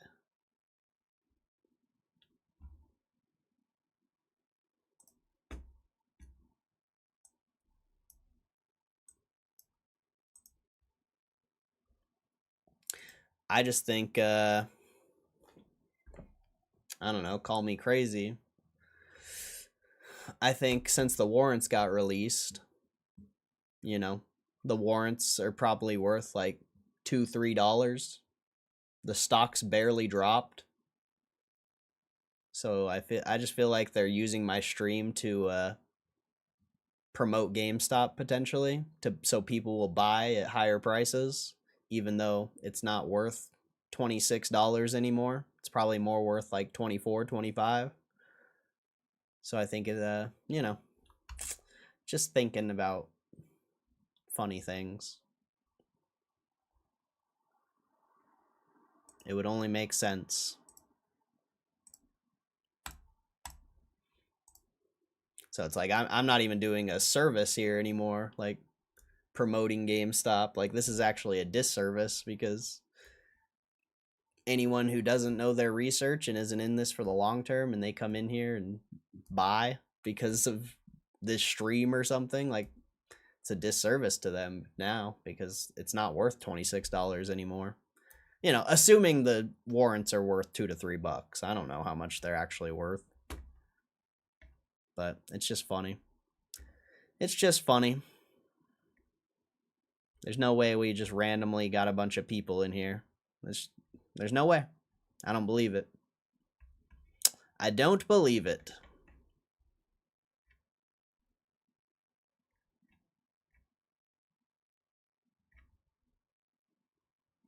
There's not shit worth news.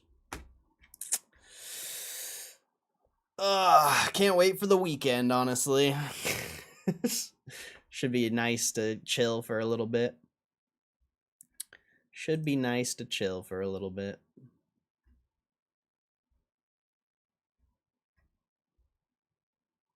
I've never actually been excited for a weekend for a while, but for once I'm actually pretty stoked for the weekend.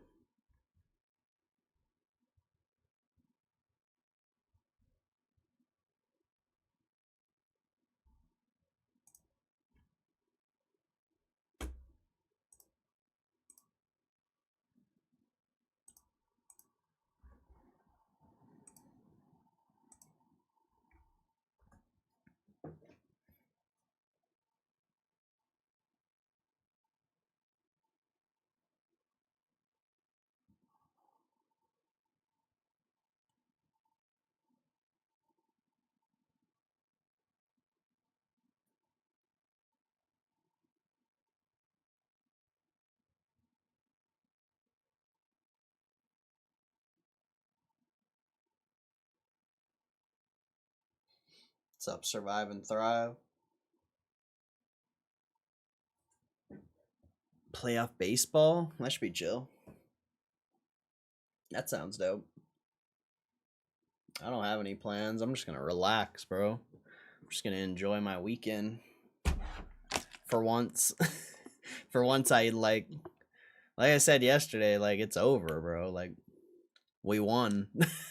Like straight up, we won. There's no reason to look at this stock anymore. So I have no clue, like I have no clue what we're gonna do going forward. I have no clue what we're gonna do going forward.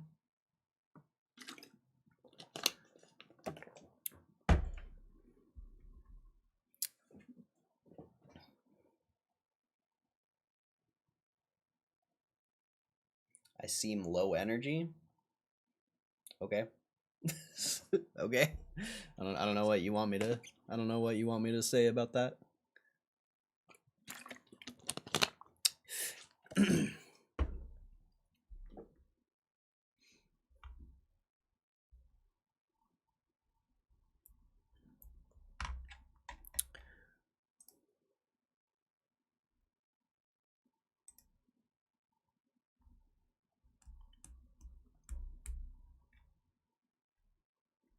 Did Solana break out yet? I don't think the breakout's to like 260, huh? 250? Oh no, it is 260. Quite a ways away.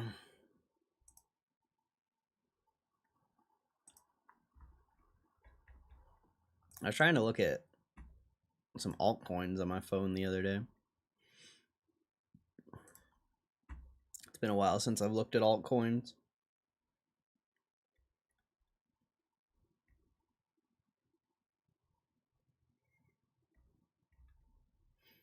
I don't even recognize any of these ones. Well, Near, obviously, I recognize that.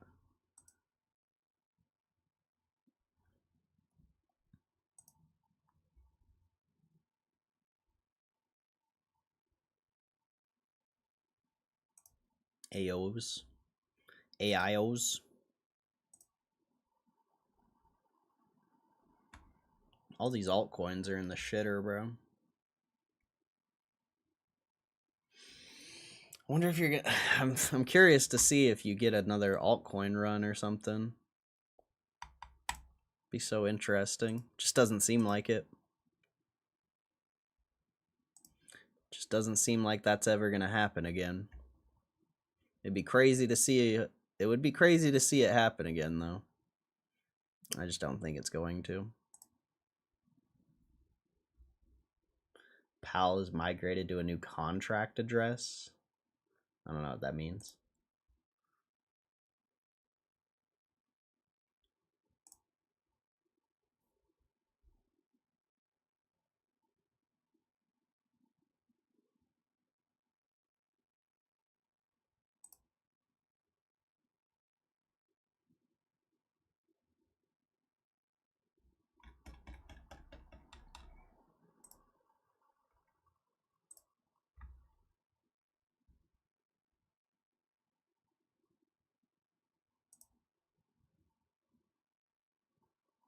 Render will be migrated and rebranded.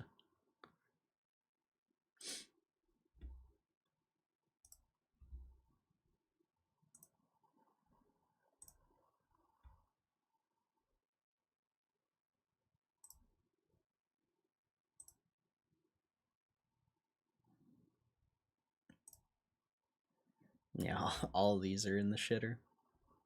So interesting. I can't believe Illuvium went from $100. So wild.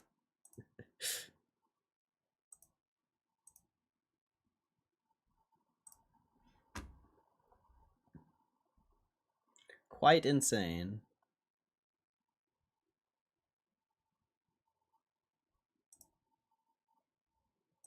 Damn, Pyre Forge is $1. Holy. These are all clapped. Every single one.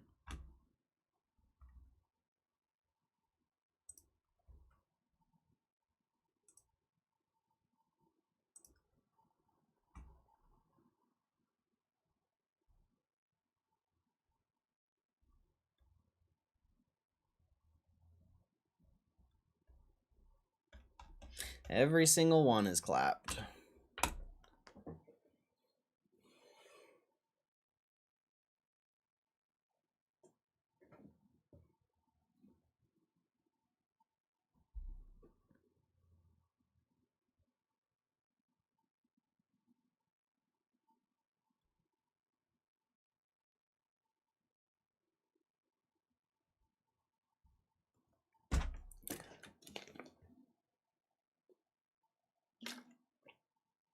Still got 45 minutes.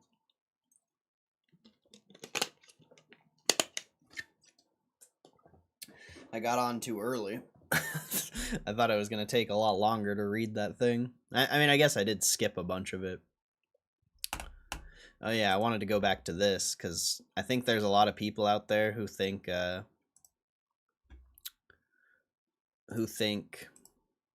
where is it?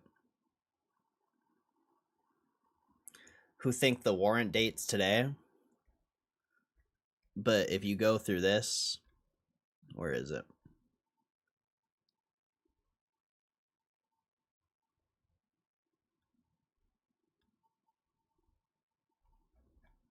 It says right here, what's the last day I can buy GameStop shares and still receive the warrants? We believe that in most cases you must purchase GME shares or convertible notes no later than close of trading on October 2nd, 2025 in order to receive the warrant dividend. Purchases made on or before October 2nd, 2025 would normally settle in time for you to be a holder at the close of business on October 3rd, 2025, and thus be eligible to receive warrants. If you buy shares or convertible notes on October 3rd or 2020 on October 23rd, if you buy shares or convertible notes on October 3rd, 2025 or later, you will not receive any warrants. In other words, October 3rd, 2025 is the expected ex-dividend date, the first trading day on which GME shares or convertible notes no longer carry the right to receive the warrants that will be distributed on or around October 7th, 2025. So I think there's a lot of people out there who think I don't know what I was talking about, but you gotta remember that I'm fucking tapped in, bro. I know like everything about this stock. So if you bought shares today thinking you're getting warrants, it's probably not happening. Just saying. Just saying.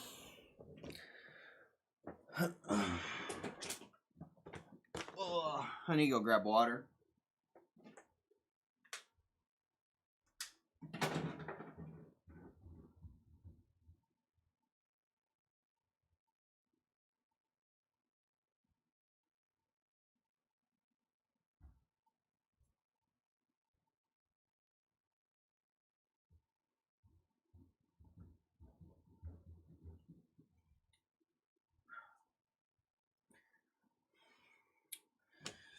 I guess we got sparkling water.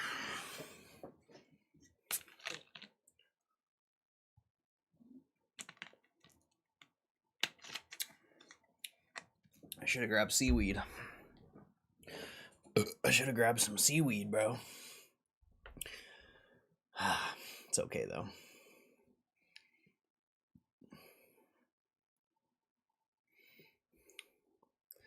Yeah, can we zoom in on this?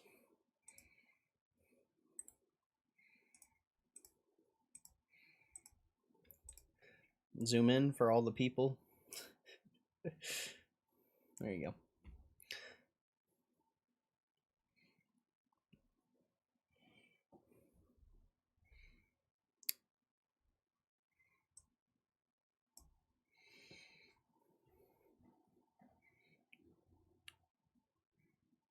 Can we get rid of that now? Why does it have this? I don't want that.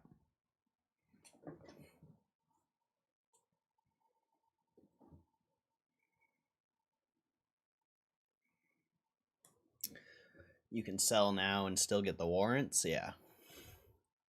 Well, no. You'd have to hold them until the end of the day. But you could sell them on Monday and still get the warrants.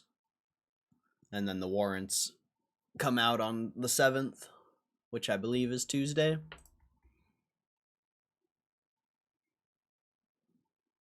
Yeah. So you could sell your shares on Monday and still get the warrants. But not today, I don't think.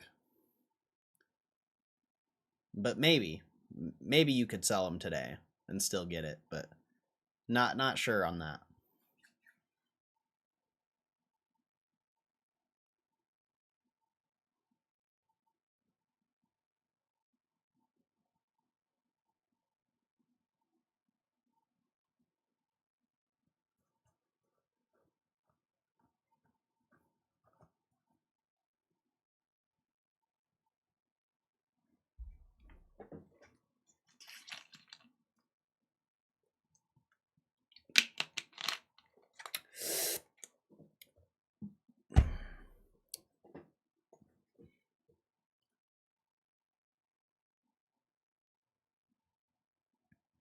It's the same thing if you got a dividend with a stock. You'd have your dividend date. If you sold after the dividend date, you would still get the dividend.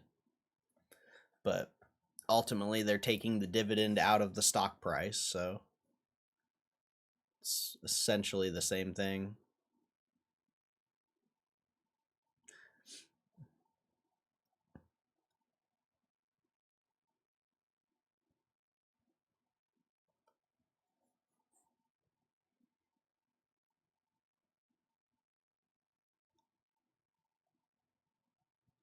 Could traders have loaded up last week on shares and dumped today just still get warrants on Tuesday? Free calls? No, because they're going to drop the share price.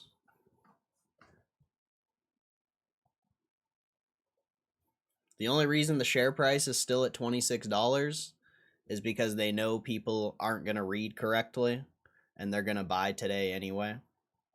And yeah, like the market knows what they're doing. But this stock will be trading at 25, 24 here in like a week or so, most likely. So no. They're not going to let you arbitrage like that. But, you know, that's all short-term shit anyway. If it goes up, you know, in the next year. Technically, I guess you would get free calls.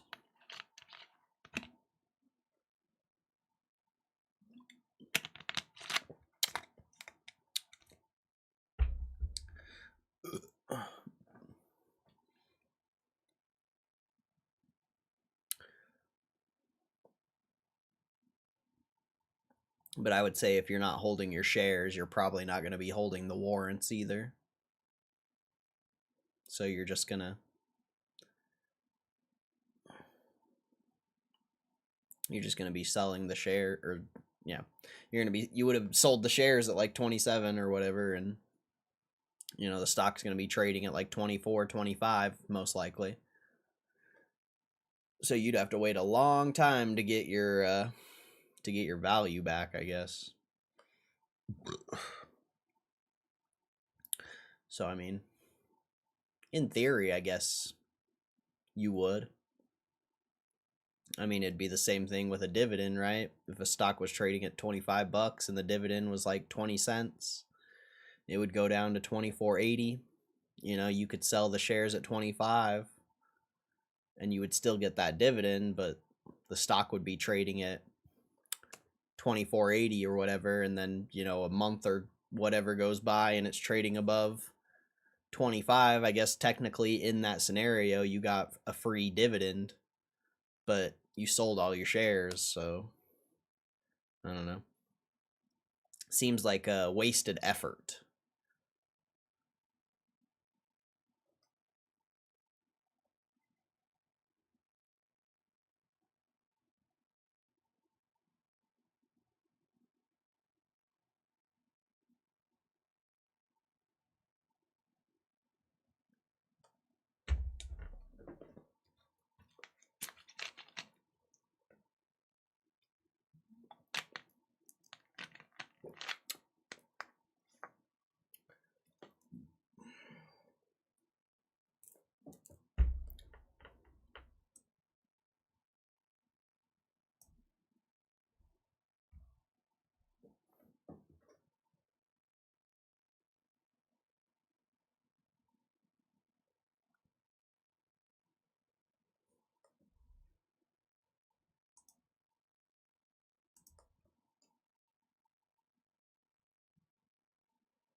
And who knows, maybe the stock doesn't drop. Maybe it just trades at 26. I don't fucking know. Like, who knows? I don't even know how much the warrants are going to be worth.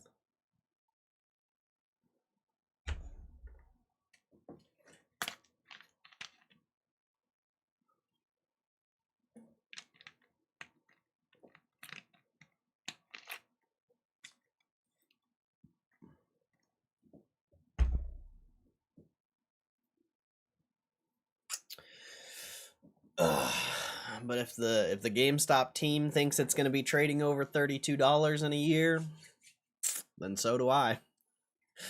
So I don't know. I don't think it matters. I think if you're selling your shares for a free warrant dividend, that's a mistake. You know, we'll find out. We'll find out, but I think that's a mistake.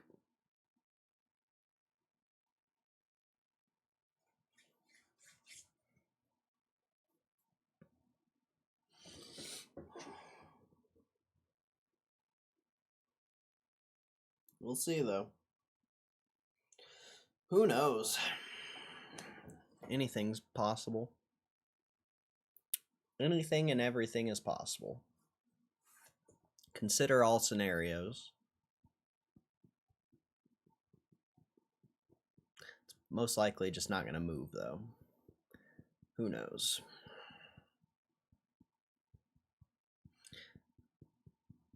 I would say how much the warrants are matter a lot. But I don't know how much the warrants are. I'm just assuming they're worth 10% of the stock price, but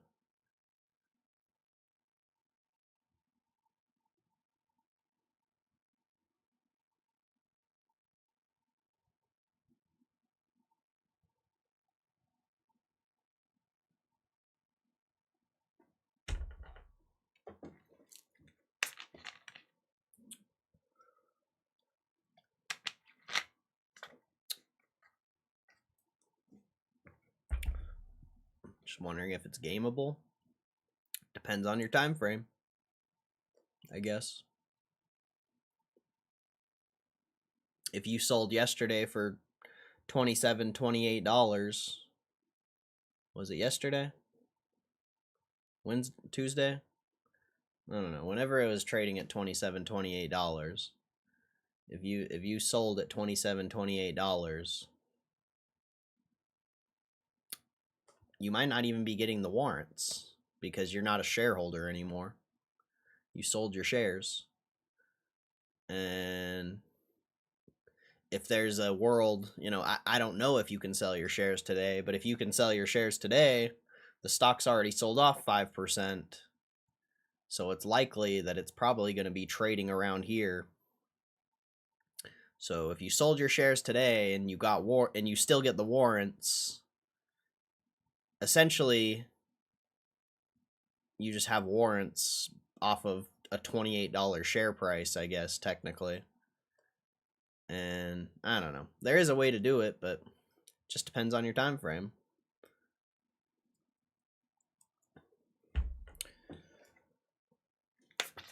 If you sold all your shares and hold the warrants, and then it goes to 32 in a year, you win, I guess. Or you sell your warrants the second you get them.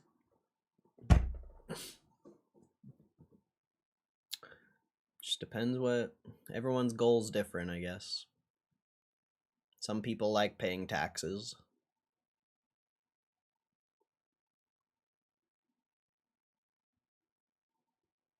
Said I can trade the warrants but can't execute them. Sounds weird.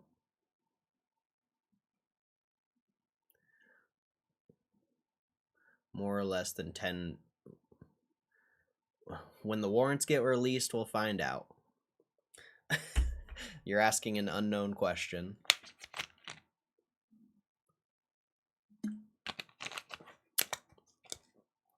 When the warrants get released, you'll know the price of it. And so will I. I'm just assuming that's how much it's going to be worth. I'm pretty sure I've said that every time I talk about this. I don't know how much it's actually going to be worth. Nobody does.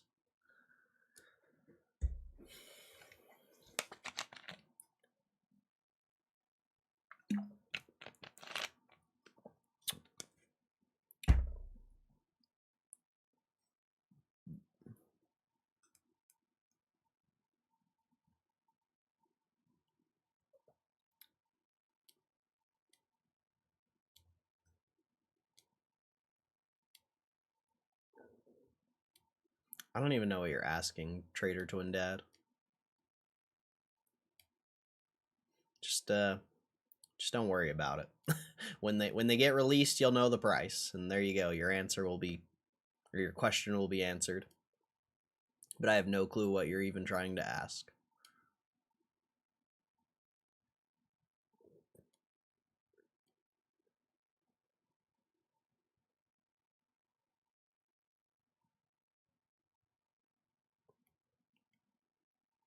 I mean, yeah, I guess in theory you could gamify it and you could get free warrants, but then you're not holding shares. And if you think GameStop's going to be $32 in the next year, why would you sell your shares? That seems to that wouldn't make any sense. Just for free warrants? Like, I mean, I could see why someone would do it, but it wouldn't make sense to me. I can definitely see why someone would do it, I was able to predict every step of the way of this stock, so I could definitely see why somebody would do it as a day trader. But as someone who's trying to maximize their gains, it would make 0 sense to sell your shares. Has this ever been done with any other company? Oh, I'm sure warrants are a pretty common thing, but I don't know what companies have done it. Probably all of them. Just because it's 10-1, it doesn't mean it'll be priced like that. It'll be around there, I'm sure.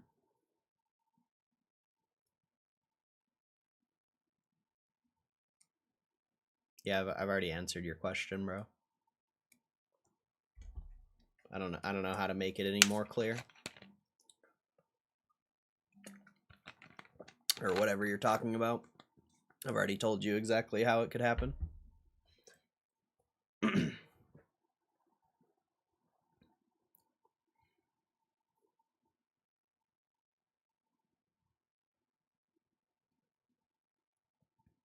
Somebody could sell their shares Monday morning, Monday day, and they could get free warrants.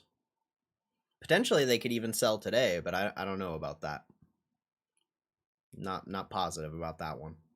But for sure on Monday you could sell your shares and get free warrants and not have any more risk on the stock.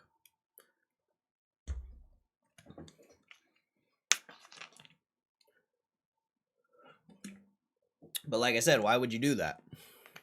If you think the stock's going to 32 or yeah, wouldn't make any sense to do that. Unless you're a day trader, I guess. And then I could see why it would make sense, I guess, but I don't know.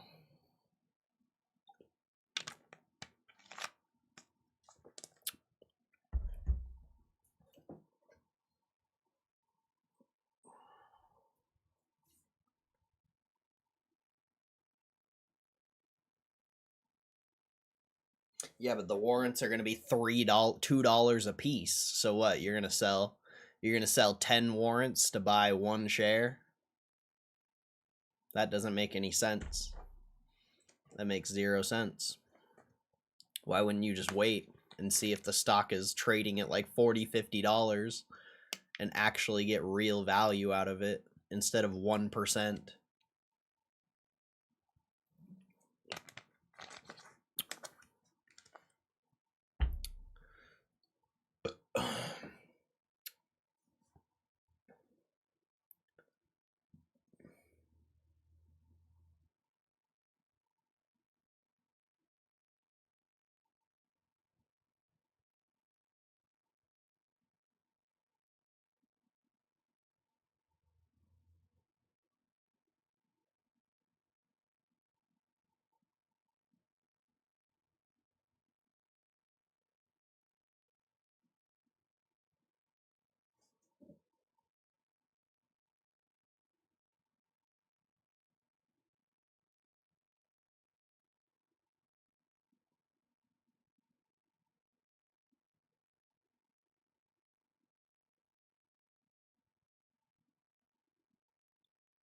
I mean, I guess technically it'd be 10% or no.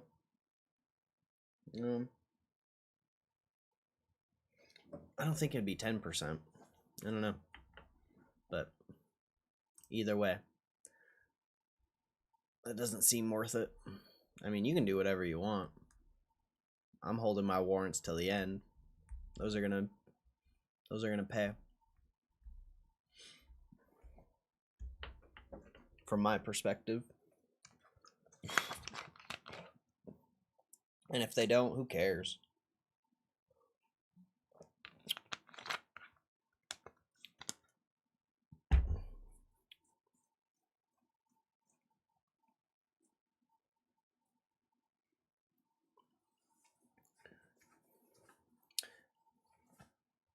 Why did they do warrants? To raise money? Because if the stock actually is trading above $32 in a year, everyone's going to exercise their warrants, and GameStop's going to raise $2 billion, and anyone who exercises their warrants is going to get the stock for cheaper than what it's trading at. So it's it's a commitment by the team to do enough to make this stock be trading above $32. I would say.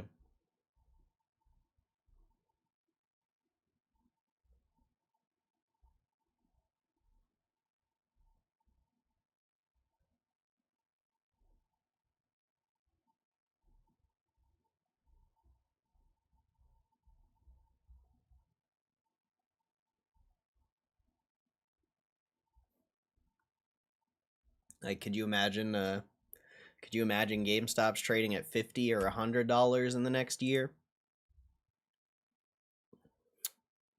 And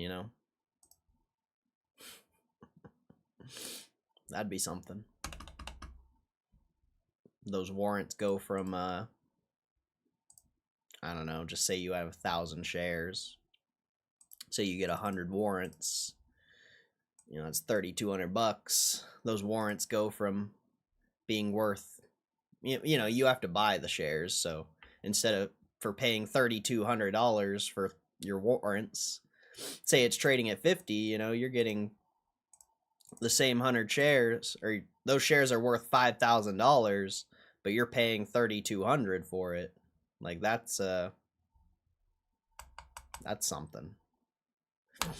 Whereas also, you know, to buy those 100 shares, that, or to get those 100 warrants for free, $1,000, you know, you say you bought it 24, you know, that's 24,000. So do what is that, 3,200 divided by 5, or minus 5,000, so that's 1,800. So you do 1,800 divided by 24,000, so that'd be about 7% of value if GameStop's trading at $50 by then. Imagine it's trading at 100 though, then you're getting exponentially more value. You know, minus 3,200, that'd be 6,800. 6,800 divided by 24,000. Whoops. Divided by 24,000.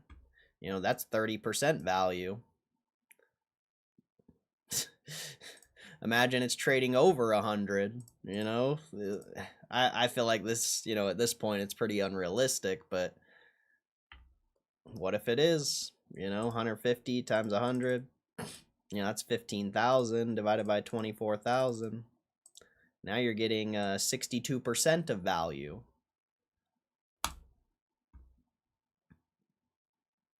Whereas what? When the warrants get released, they're worth like probably $2,500, or you know, $2.50 a piece. So 100 times 2.5. Whoops. 100 times 2.5. You know, that's $250. That's 1% value. Not worth it. Not worth it. You're better off holding and see what happens, because you're going to get anywhere from, you know, 5% to like 40, 50, 60% value. If the, you know, if there's a world where GameStop could be trading at $100, $150, who knows? Who knows?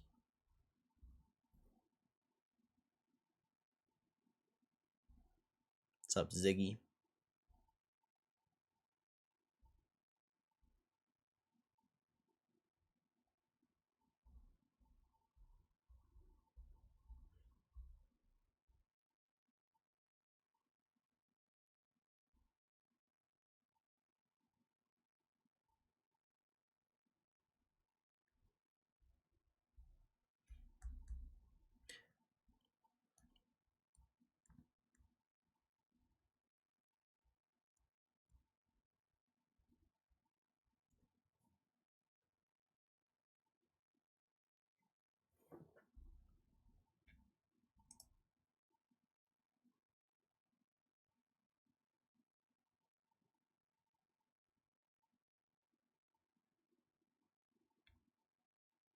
I don't know what you're asking, Trader Twin Dad.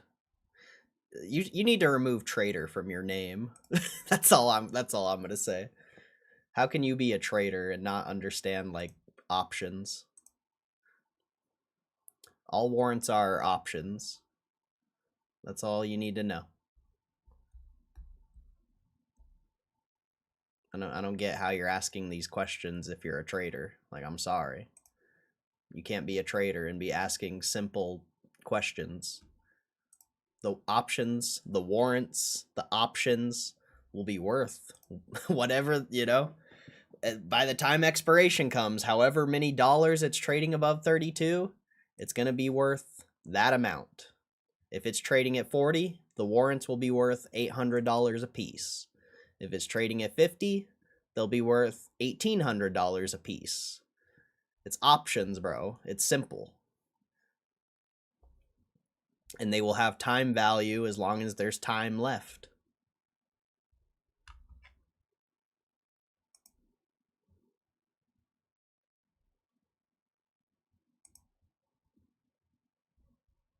What's up, Muma?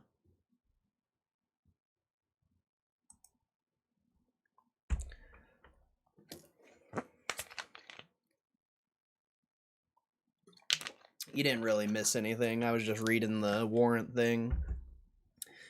And we might get some preferred stock soon. Yeah, we might get some preferred stock soon. I don't know how they're going to introduce it or what it's going to look like, but we might get preferred stock next.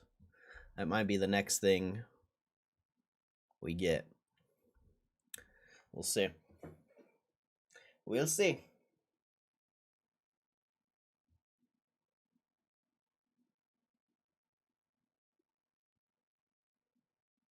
Just got done working for Bezos. Fucking Bezos, bro. You got that AI watching you at all times. You better make sure you put your seatbelt on, bro. That AI will snitch. Better make sure you're, what is it, 6 feet? I don't remember. You better make sure you're 6 feet away from the car in front of you. I think it's actually like 12. I don't know how far it is, actually.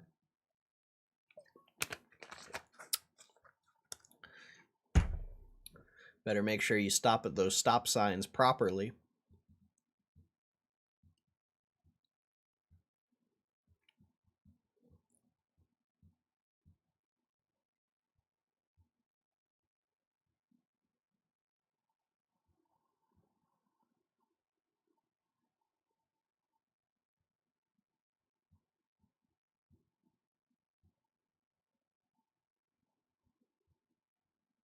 Is there a chance Ryan Cohen would screw over retail investors, or is he not that kind of person? Bro, you have a bet on the table. I'm sorry, I don't want to be rude, but you have a bet on the table. Do you know, have you gambled before?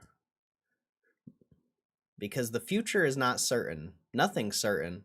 It doesn't matter what Ryan Cohen does or what anyone does.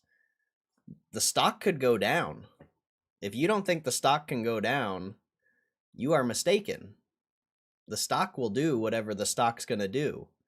Whether the stock's over $32 in a year from now, I don't know. Nobody knows. You could you could assume so by looking at the financials and the fundamentals and seeing what the company's doing and what the future looks like. But what this stock price on the screen is going to be, good luck predicting that. And if Ryan Cohen fucks us over, he fucks himself over. He's not getting paid. He's a shareholder, just like all of us. But if you're worried about the trajectory of this stock in the future, I don't know. I can't help you because you have a bet on the table, and there is no guarantee in this world if you're betting your money. Like, if you're looking for, like, reassurance or something like that, you're in the wrong stream, bro. I'm telling you, you're in the wrong stream because I have no fucking clue what's going to happen. Nobody does. Literally nobody does. So if you just need to accept that this is a bet and whatever is going to happen is going to happen. That's what you got to accept. I've seen your last few questions, Survive and Thrive, and I just got a feeling that you're like worried about this trade because you have a massive position or something. And if that's the case, you better just get over it, bro. You better either just sell now or fucking just get over it. Just ignore those feelings, ignore those negative feelings, because anyone who has a massive position in this stock gets those negative feelings. If you see your account going down, you're going to get negative feelings. It's part of the game. So just accept it.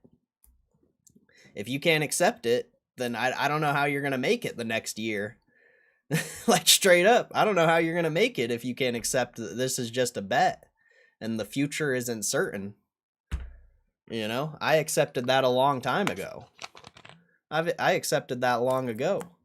And I'm telling you to help you out. It might sound like I'm being mean, but I'm trying to help you, bro, so you can make it through this fucking position. Because if this position makes you feel emotion, I don't know. I don't know how to help you, bro. I don't know how to help you because I don't feel emotion about this position. When I see my account go down tens of thousands of dollars, I feel nothing. Literally, I don't care. Because it's a bet, and the future's not certain. I'm confident in the bet, of course. I'm extremely confident in the bet, but it doesn't mean I'm blind to the downsides. So you just need to learn how to control how you're feeling, or whatever it may be. Maybe not even look at the stock, maybe not even look at your portfolio. That's probably the best thing for every single one of you, is to not even look at your portfolio, not even look at the stock anymore. If the daily stock, if this stock price today being down 6% makes you feel some type of way, I would just turn off this stream. I would close your stock portfolio, and I wouldn't look at this stock for the next year. I literally wouldn't look at it, because I can look at this every single day and not feel a thing. If this makes you feel some type of way, just literally close the stream now and just don't look at your portfolio. Like, that's my best advice for you. That's my best advice. Because you're not going to make it. If you're worried about the day-to-day price action, you're not going to make it. I'm sorry. You're not going to make it.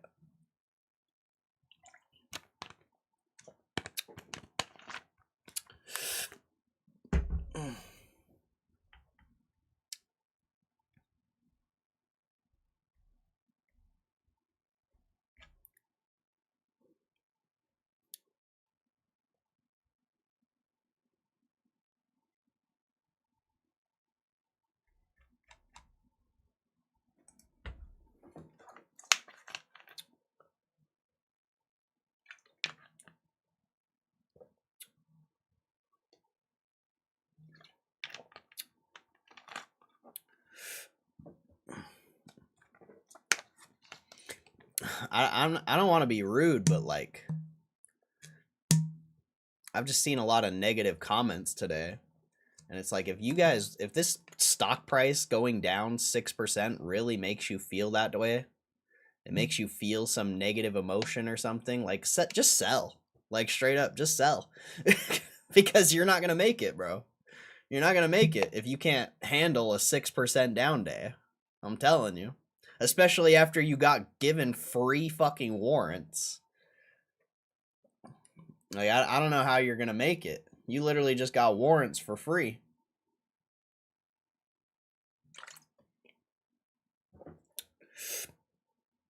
So I don't know.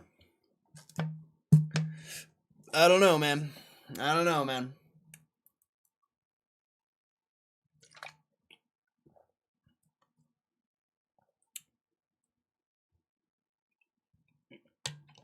Because you haven't had a down day like this in, like, I don't know, it's been what? It's been like 4 months since you've seen a down day like this. You had like 3 months of stagnation and the stock not even moving, and then the past like 2-3 weeks have been nothing but basically going up.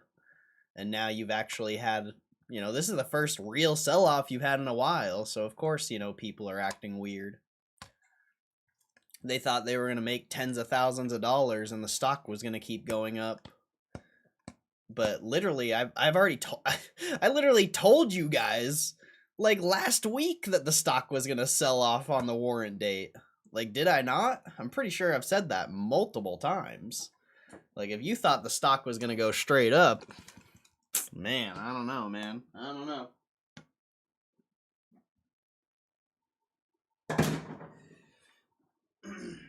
I don't know, man. But it's all good, You guys, the weekend's coming up, so hopefully you just have a nice little weekend, and you can get over whatever negative emotion you're feeling, because you literally got given warrants for free at $27. Oh man, like the stock was literally at $25 like what, 2-3 weeks ago, and you guys are tripping that it's back at 25. Like, come on, bro, come on. If you can't handle the heat, bro, don't play it. Don't play the game, bro.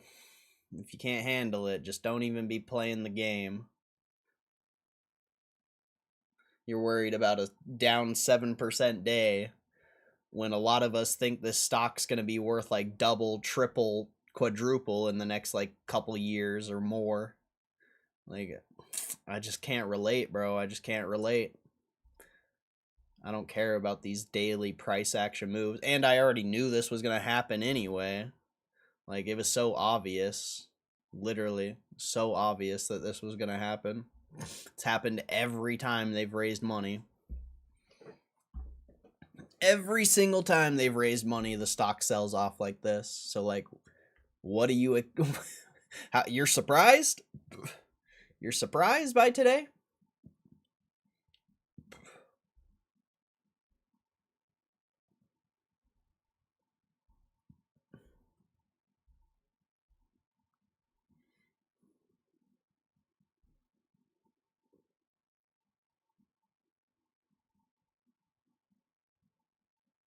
What's up, Jeremy R?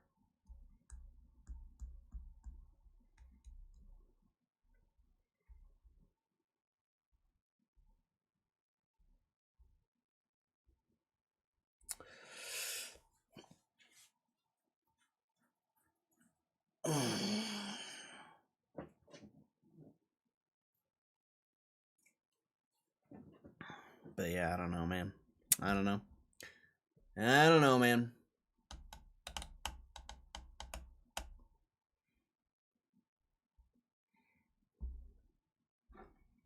Pretty big down day though. Down 7%. not a small down day by any means. It's not a small down day by any means. It's pretty funny though. It's pretty funny. I don't care who you are. I think it's funny.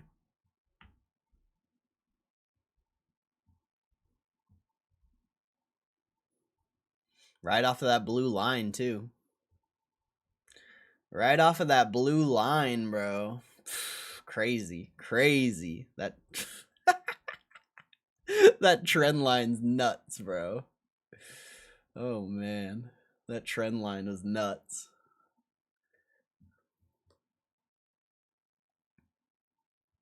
This is why you got to be in this stock for the long term, because like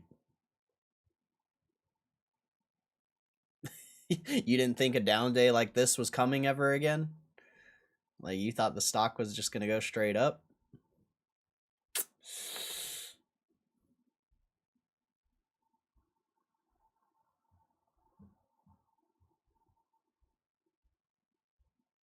This is a mediocre down day. The last note offering was a real down day. Yeah, the last note offering was massive though. You know, 3.5 billion. That was a massive note offering. Like, this is, you know, only 2 billion or 1.9, whatever it is. And it's not even like instant dilution, you know? It's not even instant, so it's kind of weird.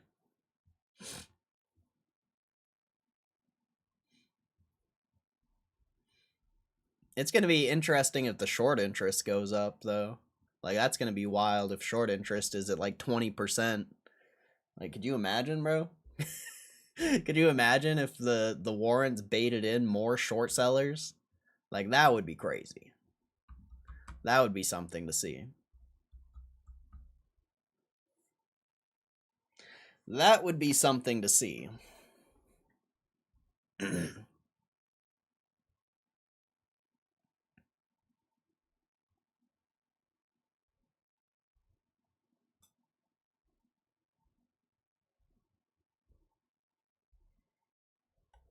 2 minutes. 2 minutes till the weekend. To the weekend. You guys got anything exciting going on for the weekend? I'm just gonna chill, bro. I'm just gonna enjoy my nice weekend. You know, think about all the free warrants I got.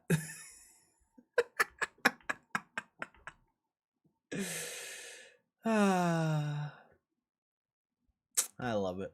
I love it.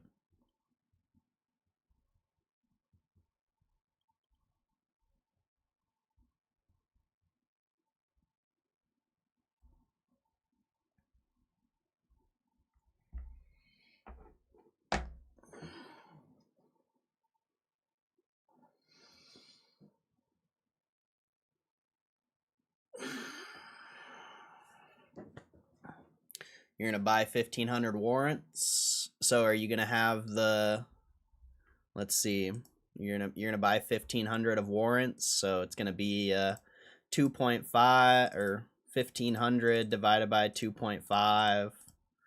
So you're gonna get 600 warrants, and then you're gonna have to exercise those. So you're gonna have 20,000, or you're gonna have $19,200 to exercise those warrants in the next year. You gonna have that? You know, that'd be cool if you do, I guess, but you better have a plan for what you're about to do.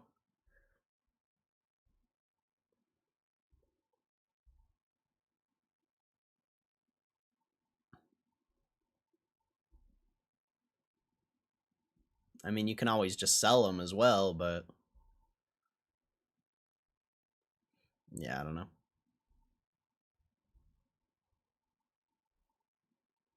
Like I said, Trader Twin Dad, remove Trader from your name. That's all I can tell you, bro. That's all I can tell you. You should be YOLO Twin Dad, not Trader Twin Dad.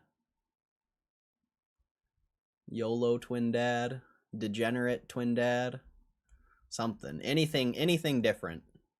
Because you're definitely not a traitor. I'm sorry to say, you're definitely not a traitor.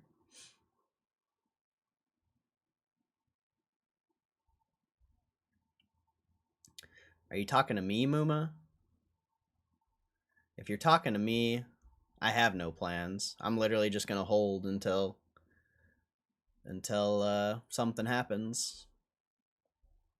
I have no plan though. I'm not even gonna trade. I'm not even trading GameStop anymore. I'm literally not gonna buy it. I mean, you know, if I have like spare money, I'll buy like 10 couple, you know, I'll buy some shares here and there, but I'm not doing shit, bro. I'm just chilling. The twin of a trader. The twin dad of a trader.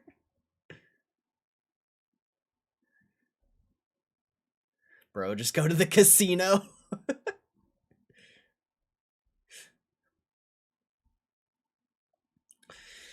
Alright. Oh well. Look at this fucking guy. Look at this fucking guy. How's that open door going, bro? How's that open door? Oh, right. You're an idiot. Get banned. Get banned. Fucking loser. Alright. I'll see you guys later. You guys have a good weekend. I appreciate the people who always support the stream. And, you know, if you're new here, thanks for giving the stream another chance. Have a good weekend. I'll see you guys on Monday. God bless you.